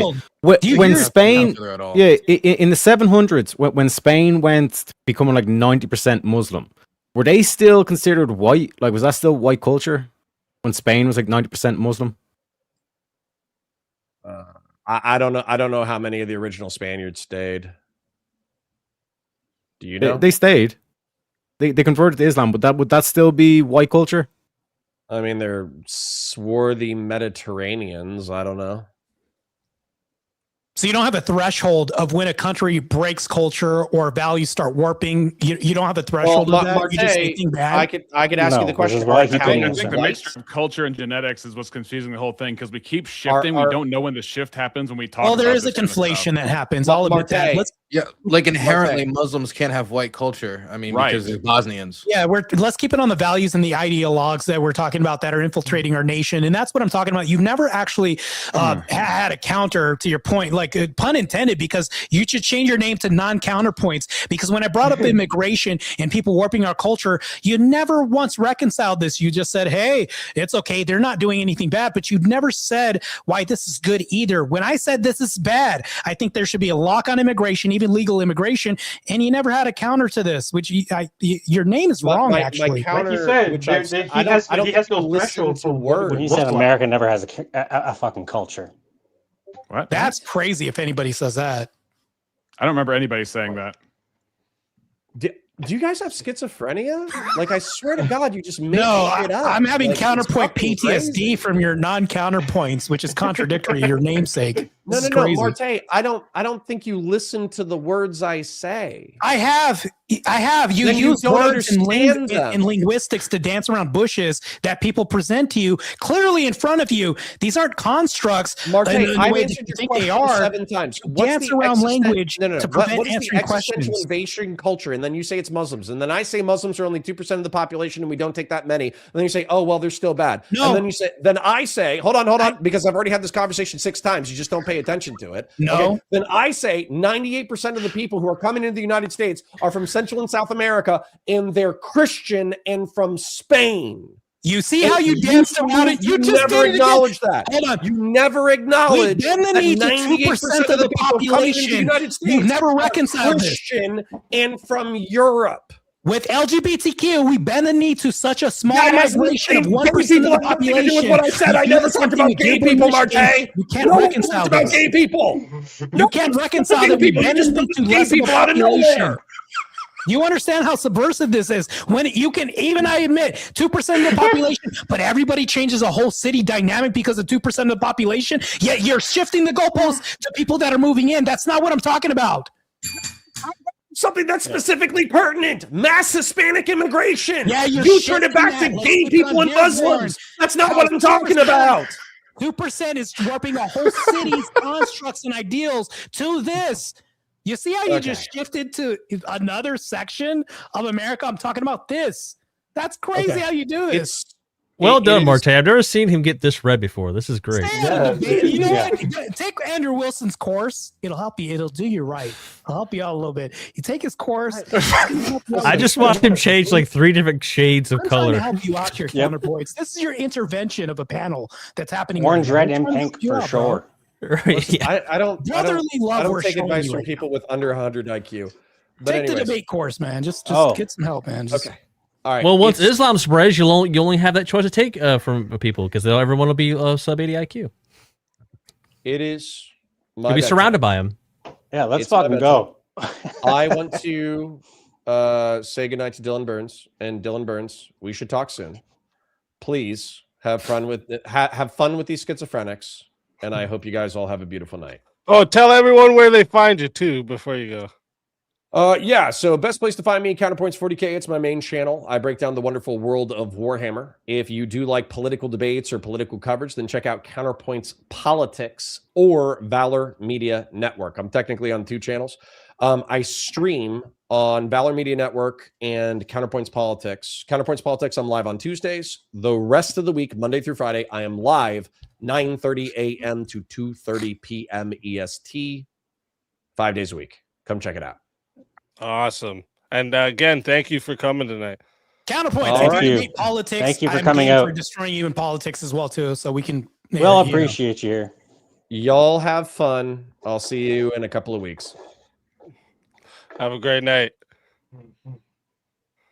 Well, that was a fun session of not getting a question answered the whole debate. This is crazy. It was weird.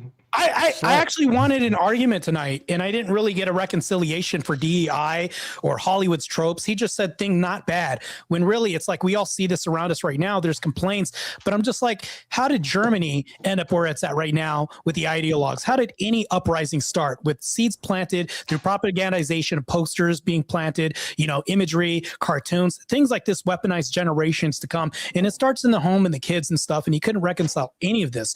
I actually look for a solid argument from him, yet he danced around bushes. Even when we are Teriak, it's fun watching this guy scuffle and get into it with this guy. It's like, it's good. It's a good time had for all. I appreciate you having me on the panel. Speakeasy. I'm going to stay here and not rage quit like the other guy did. I'm just going to call it a rage quit because it just feels good. I'm just going to use feels like he did.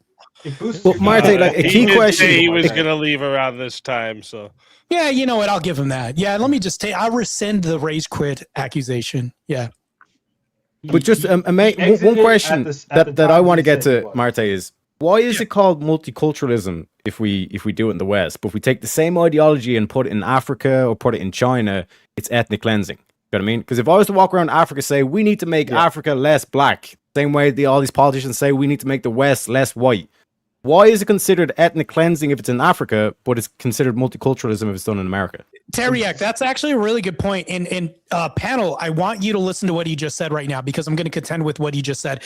What he's just saying is because we can spread this out through ideology of media, movies, and things like that. So whenever Counterpoints was talking about the eradication of blonde hair, blue eyes, and things like that, that wasn't the exact argument I was making. I was saying that this eradication happens through groupthink, ideologues, and we're talking about the ideology. Now, I understand people in the chat are saying I'm conflating but you guys religion missed it the whole with- debate. The whole debate, you guys refused to talk about ideology. You wanted to talk about race. Clearly, the people that are most oppressed in the West are the people that are religious, not that they're white or black. I understand. Look at you. You were the whole point you were making. The topic. Hold up, Maynard. The debate topic. Wow. Maynard, I'm serious. I'm serious. I'm serious. Maynard, So the are we. debate topic was about. It was about race, so Maynard, you might Yeah, want but to read you guys are either being intellectually dishonest or Maynard. stupid, because this. No, we're not talking about that. That's you want Muslims to take over. You want Muslims to take over. Maynard, That's what we're not talking about, though, bro. We're not talking about that right now. The chat does not hear you when wanna get body, everyone's just like your yelling. friend did. Guys, That's Crazy. You guys missed the whole point. It's I can not hand out ass racist. whoopings all night. This is fine. It's not bro. racial supremacy. Wait a minute. Hold the phone. All right. The chat It's doesn't hear ideological you guys. supremacy. Hold up, Menard. The chat doesn't hear you guys when you all start yelling over each other. All right. So you guys chill and, so everyone can hear everyone. You know what I'm saying? Okay, let me make my point. Here's my point. My point is, you guys want to talk about, what race is the most oppressed race in the West? Well, I have something to talk to you about. When he brought up Muslims, he never once brought up their race. He only brought up their ideologies. He only brought up what they think. He only brought up their performances and their rituals. He never ever contended with their race. I'm saying this is an intellectually dishonest discussion. It's not about racism. It's about ideological supremacy. You guys, we are oppressed. We have a church, an elementary school, and a strip club in the same street. That's oppression. Maynard. How is that not oppression? Manar, you can get bodied on this too. I serve all night. But anyways, here's the thing though. If we're talking about race and we're talking about things depicted, our ideology part and parcel with race depicted on screen. Then why did you keep attacking him with Muslims and not with a certain color? Why did you pick Because him with this flower? Because they're a good bad example. They're cousin Exactly. fuckers. So, hey, exactly. Listen to what you just said.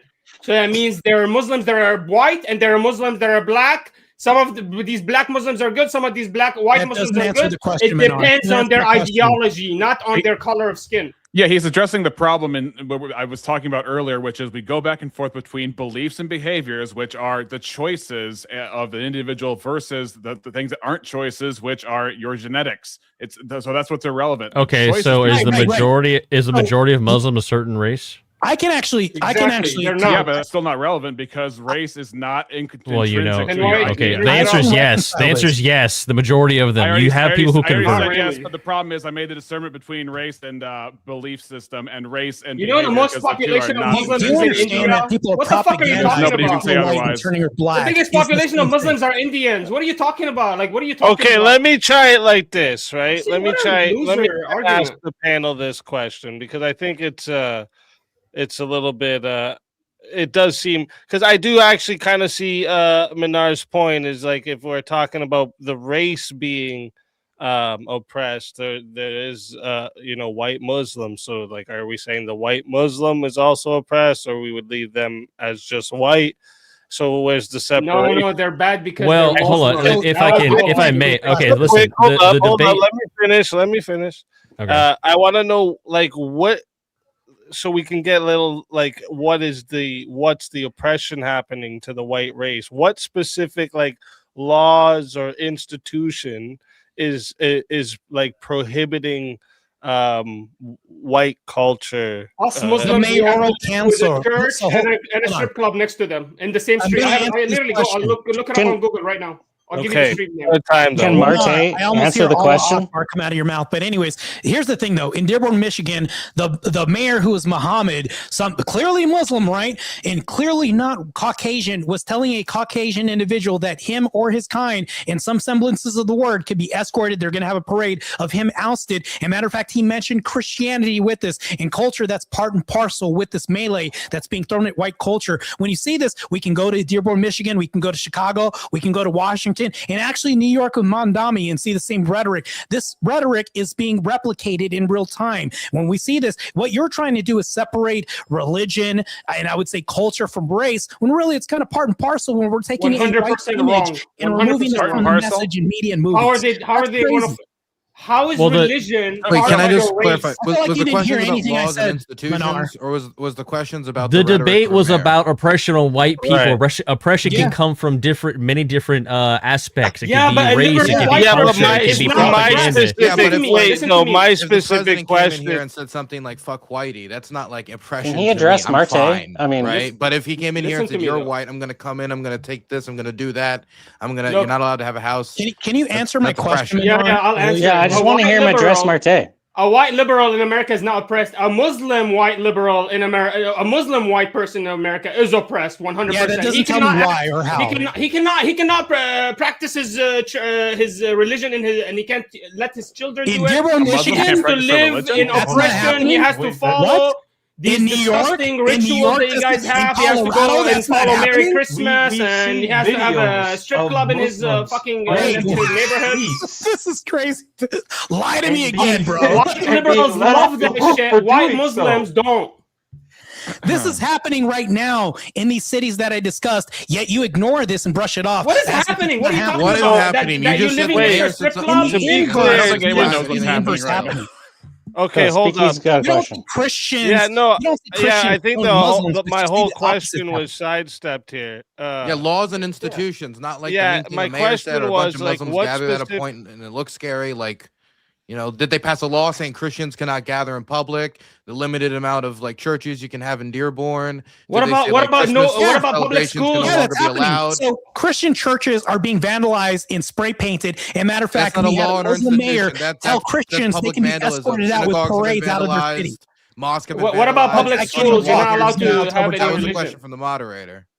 What about public schools not being? I want to know what Speakeazy's question was. Let's hear Speakeazy's question. I don't know why we keep like we're okay, guys. remember, I know you all can hear each other when you're all talking, but the chat doesn't hear shit, right? It's like Charlie Brown parents, right? The wah wah wah wah wah, right? First off, and second off, I asked my specific question, right? Because we're talking about like whites being the most oppressed in 2025 America. So like, what's like specific laws or institutions that prohibit white culture? That's what that's what I was trying to get at. There here. is nothing for white, but there is against Muslims. There is against God. gathering as Well, Muslims. There is the against top- ideology. Okay.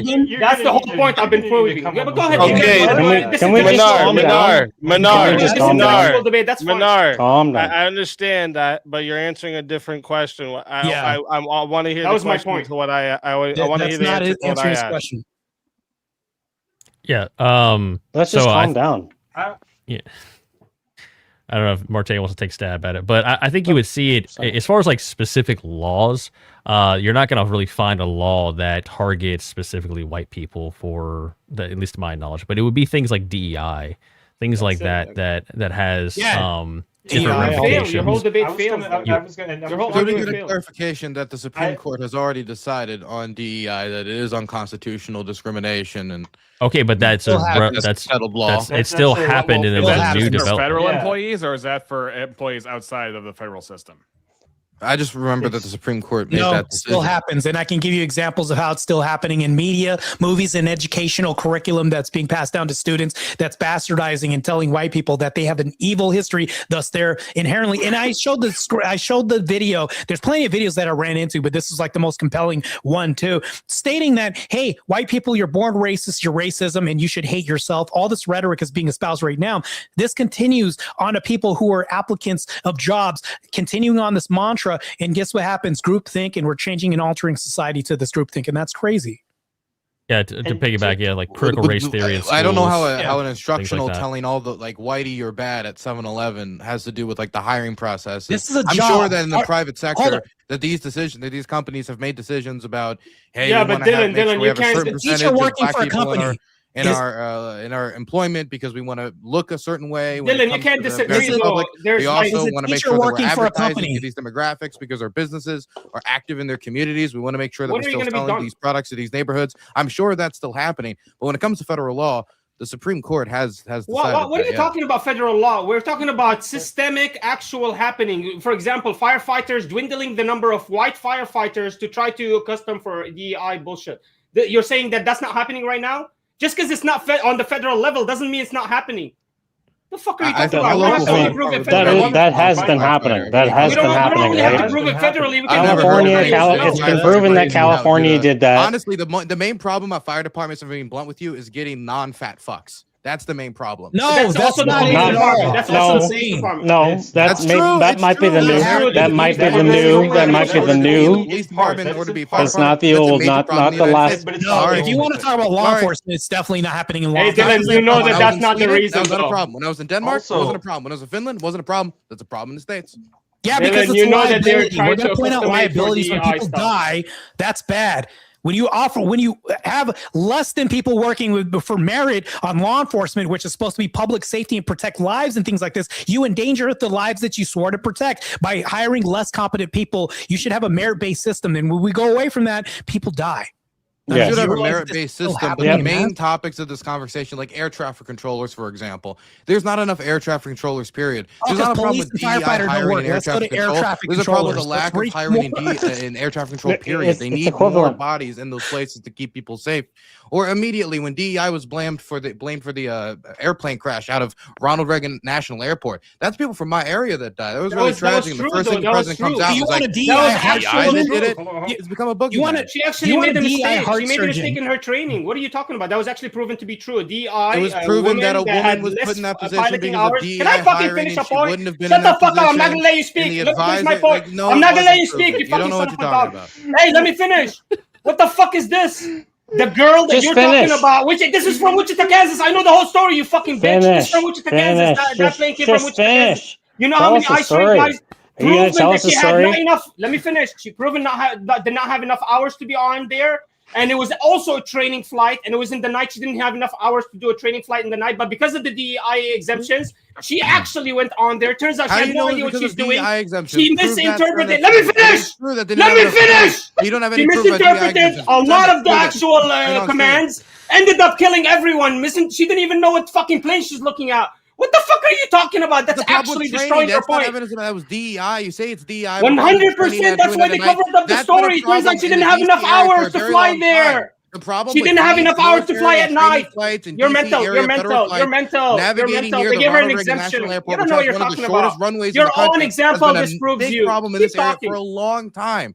You're projecting your What am I nationalized projecting? I'm issues answering to your fucking locally. debate. Let him. Hold on a minute. Just I'm quiet for a projecting minute. what? That you, the Stop, disrespect. stop arguing for a minute. Calm down, dude. Calm So down. we're doing split checks. He or used the who worst did we- argument. This is from Wichita, Kansas. We lost everyone because of fucking bitch that didn't know. Great. What He was what making place an he looking argument. at. He was All right, making but an he's argument, trying and to you wouldn't. He's trying to answer what you said, and you just keep repeating that, right? Let him finish. Go ahead. She wasn't. Do I in the repeat, what's your proof? we could just What's can your move proof on. I'm again? fine repeating. Go ahead. Speak. Okay, no, my That's problem fair. when it comes to the woman is everything you're saying about it being at nighttime, a lack of training. All of this is true, but it's also not just applicable to her. This is a problem with culture around the DC area and how these flights operate. The Ronald Reagan National Airport has one of the shortest runways in the country. I fly out of We the just airport. need a lot of pilots, guys. Just listen. Just listen so you can make an argument, man. We need pilots, guys. We need cooks. This is my Can you backyard, listen man. to him so he can make an argument so No, you you can can't be actually a come cook back without with a one? food handler. Oh my gosh. Just shut up for a second, Everything Bernard.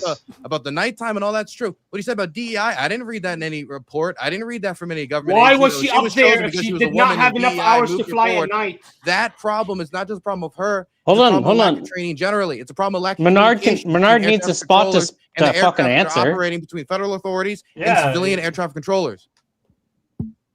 Yeah, okay. So if you agree with me, she actually, I don't know what the fuck. You agree with me, and then you tell me some random shit. What the fuck did you? What is your I argument said that again? yes, she was not qualified, but you have not proven to me that she got into that position because he said we need a woman. DEI has made us make this decision. Why else did Unqualified she get into people that are in these position positions then? all the time. Okay, That what's doesn't your mean DEI theory? did it. Let's see. What's your theory? You atheists. Look at the atheists. They'll make up any theory except the actual truth. What do you Go mean ahead, by what's your theory? I theory that What's the theory? How is she? How did she have less hours than she should to go and We've had fly? a general But she military was fitness actually crisis. commanding that We have plane. a How? crisis of recruitment when it comes to air traffic control. That's a general problem, but I don't think that's a diversity problem. That's a lack of hiring problem. Sweet dreams, everybody. Whatever, man. Go away, man. So that's actually not true. They were pushing. There's a heavy push. It's been going on. Can you for prove 5 to me 10 that years. she was put there because of DEI? Yes, I'll prove it to you. There was a very low amount of pilots, and that's why they were hyper accelerating her program. There was a lot of information on this. Said. It's about a You're lack hyper accelerating her, people, trying not to a get lack her of pushed. women. Can you shut A the lack fuck of up? people, Can you shut not the a lack fuck of up? women. Nobody knows what you fucking said. I'm talking, and you start talking over me, bro. Can you shut the fuck up? Hello, gentlemen. What the fuck, man? Look, go back to Ukraine or something, bro. What the fuck are you doing here? All right, gentlemen, this has been a very spicy meatball of a panel, and I loved it, every minute of it. You can't leave now, Mo. I'm sorry. I must depart. It's been a pleasure, gentlemen. I will see you next time. Hey guys, I agree. She didn't have the hours. I agree. She wasn't qualified to be flying. I agree. Usually they never actually put these people in that position. But just this one time, this random girl, it's actually not the DEI. It's just everything else. Go fuck yourself, man. It's 100% the DEI. That's why they covered the story. There's a push on, and this is not only in the piloting. This is in every militaristic and local state program. Every state program and federal program, they've been trying to create exemptions for women, trying to introduce more women into these places by reducing the requirements of the qualifications. You cannot deny this. You cannot deny any of this. So when I say, I can deduce because they reduce all the qualifications for all the women deduce. You don't have everywhere. Yes, why not? Why not? It's better than your theory. It's everything else. Your theory is everything else. We needed more pilots, therefore they hyper accelerated her. The crazy theory is that they have a problem with hiring, so they're hiring a lot of people. Why did not? They're Why are fast-tracking there those not people men 'cause they don't have falling enough from the people. sky? Why is it Doesn't only mean with women? women. Doesn't mean with being black, one at a Christian, Muslim. It doesn't time, matter. though. They need people, and they're fast-tracking them. Why and is it you're women? trying to make it about a men's issue or a men's rights issue. It has nothing to do with that. It has to do with the fact that they need people in those positions. Period. Okay. Hey, So Speakeasy, I do gotta go though. Can I have a little outro time real quick? Yeah. Tell everybody where they can find you. You guys can find me. I am the host of OTE on the Edge, and you guys can find me. I do political discourse, debates, social shifting issues, and things like that. I talk about Black culture and why it's negative all the time. Right now, it's not that I hate Black people or hate myself. I just don't like Black culture the way it is today. It's really bad. We used to be involved in jazz and everything else like that, and I dive deep into these topics. I'm also going to be trying to qualify for the Olympia as I get back into the competitive sports arena as well too. You guys can follow me on the Edge, and I also have an Instagram and a X profile as well too. Everybody else, I appreciate it. Menard, you're really emotional. Maybe we can have a debate if you talk to Speakeasy, and we can have that happen. Especially if you have a real argument, please bring a real argument, unlike the competitor that showed up tonight. Anyways, Cousins marrying your I'll see cousin. you guys. Marrying God bless. cousin. Thanks for having me on the panel, and I appreciate all you guys. Oh my God, he married his cousin. Oh my God. Go away, man. Go away, man. That's a real argument, right? Good. Hey, good on you though. Keep it on up. your Good on culture. you. When the culture across seas does that, you can't sit here and bitch about it. I'm serious. What's bad about marrying your cousin? Can anybody tell me? What's bad about marrying your cousin?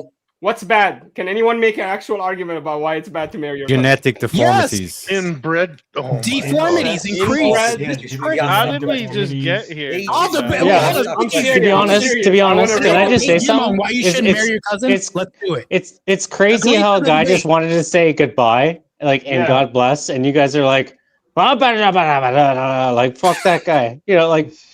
Let a guy leave and let Speakeasy at least address the fucking crowd. Good to meet you. Bro, no, turn on your I've seen you a fucking couple camera. times. Stop fucking Martha, talking. can I ask you a question? And then I'm going to ask you the whole time.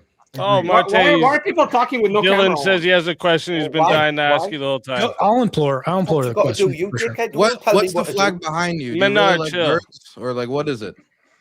It's the Byzantine symbol of the double-headed eagle. I do look Byzantine. Yeah. So I mean, I have a little. I love this culture that I don't want to see die off enough to where I have a flag behind me, and it should be the mainstay. I think that there's not a negative about this. Now, Manar, if you want to debate, and I'd love to debate you on this, on why you should marry your cousin and why that's bad, and you're so staunchly defending this, accept the debate. Speakeasy, moderate this debate, please. I'd love to have you for this debate. Sure. I'll debate. Good.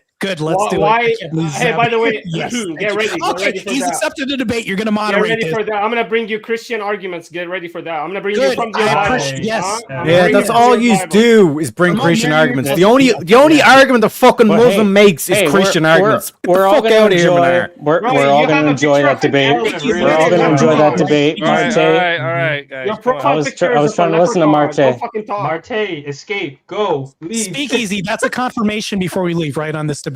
Yes, bro. Why does he think I'm scared of this? He actually said not true. Why it's bad. That's fine. Why you shouldn't marry your cousin or marry cousin? If it's bad, why didn't Christianity? He's leaving. Save it for debate. I'll see you guys later. I'll see you on the why you should marry your cousin debate, and I'll be on the affirmative on why you shouldn't. Be on the negative, and let's keep it to that. I know you want to get Gallo to other things, but yeah, I'd love to have you on this debate. I'm down anytime. Speakeasy. Anytime. Yeah, all right. This will be a good debate. All right, I'll see you guys later, man. Yeah, Andrew Wilson. Take it easy, Marte. Thanks for coming. Tomahawk, you bodied First Amendment like I did too. Yeah, we're. I will be next week. Oh, it didn't happen yet. Well, I wish First Amendment good luck. Always wish the competitor good luck. They're gonna need it. He needs all the luck he can get. I appreciate it, man. Thank you so much. Yeah, Menard, two quick questions. Two quick questions about Islam. How is the Ukraine? How is the vacation? First of all, see the way they never want to talk about Islam. They never make arguments for their own fucking religion. So, Menard, should we bow to man or should we bow to Allah? We bow to Allah, inshallah, mashallah. And only Allah. We should never bow to man. Sure, yes. Okay, so then why did Allah tell Iblis to bow to man? Yes, because Allah was trying to make because Allah knew what. Can I finish? Why are you fucking making noises? What the fuck? Because Allah I don't knew. know. What, I'm pretty was sure in the- Speakeasy Can I wanted to fucking say answer? donate Can I answer? and fucking get Am I super allowed chats to in. answer? And like, hey, there's these super chats that happened. And Yeah, hey, I like, appreciate all. I kind of, yeah. Not only that, on top of that, yeah, send in the super chats in their chat. You know, let's get that dono go up a little more. And also, I kind of want to bring it. You know, as much as I enjoy the Islam debates, right? I kind of wanted to bring it back to the topic of the debate where I was wondering, because this was something I didn't think got brought up too much, was that is there actually any like DEI seems to be one of them that's being brought up, but like other than this, then is there any like specific laws or institutions that are like strictly like either prohibiting white culture or going strictly against white culture? Like, is there any of these things that's happening? Like, there are laws against drunk driving that I think are pretty bad against the white. Yeah, anti-gun. What the heck? Speak. I wanted to try to address this earlier because I wanted to actually try to answer that question. In terms of any specific law that would explicitly state that would be explicitly going against white culture or saying that, you know, white culture is quote unquote banned, that's just a word, but anything that goes against white culture in an explicit legislative language, there is not. But that doesn't mean that that wouldn't be the next step in places like Dearborn, Michigan, or New York, where with the entrenchment of those Islamic cultures and Islamic like populations there, they wouldn't start to make laws that are either pro-Islam or better yet be anti-Christian or anti-white, because in that sense they would be propping themselves up and propping up themselves while lowering the influence of white culture in those areas. There's not any explicit law that says white culture is bad. And of course, I'm just using general wording here, but there's no explicit law that says that yet. And that's the key word there, is yet.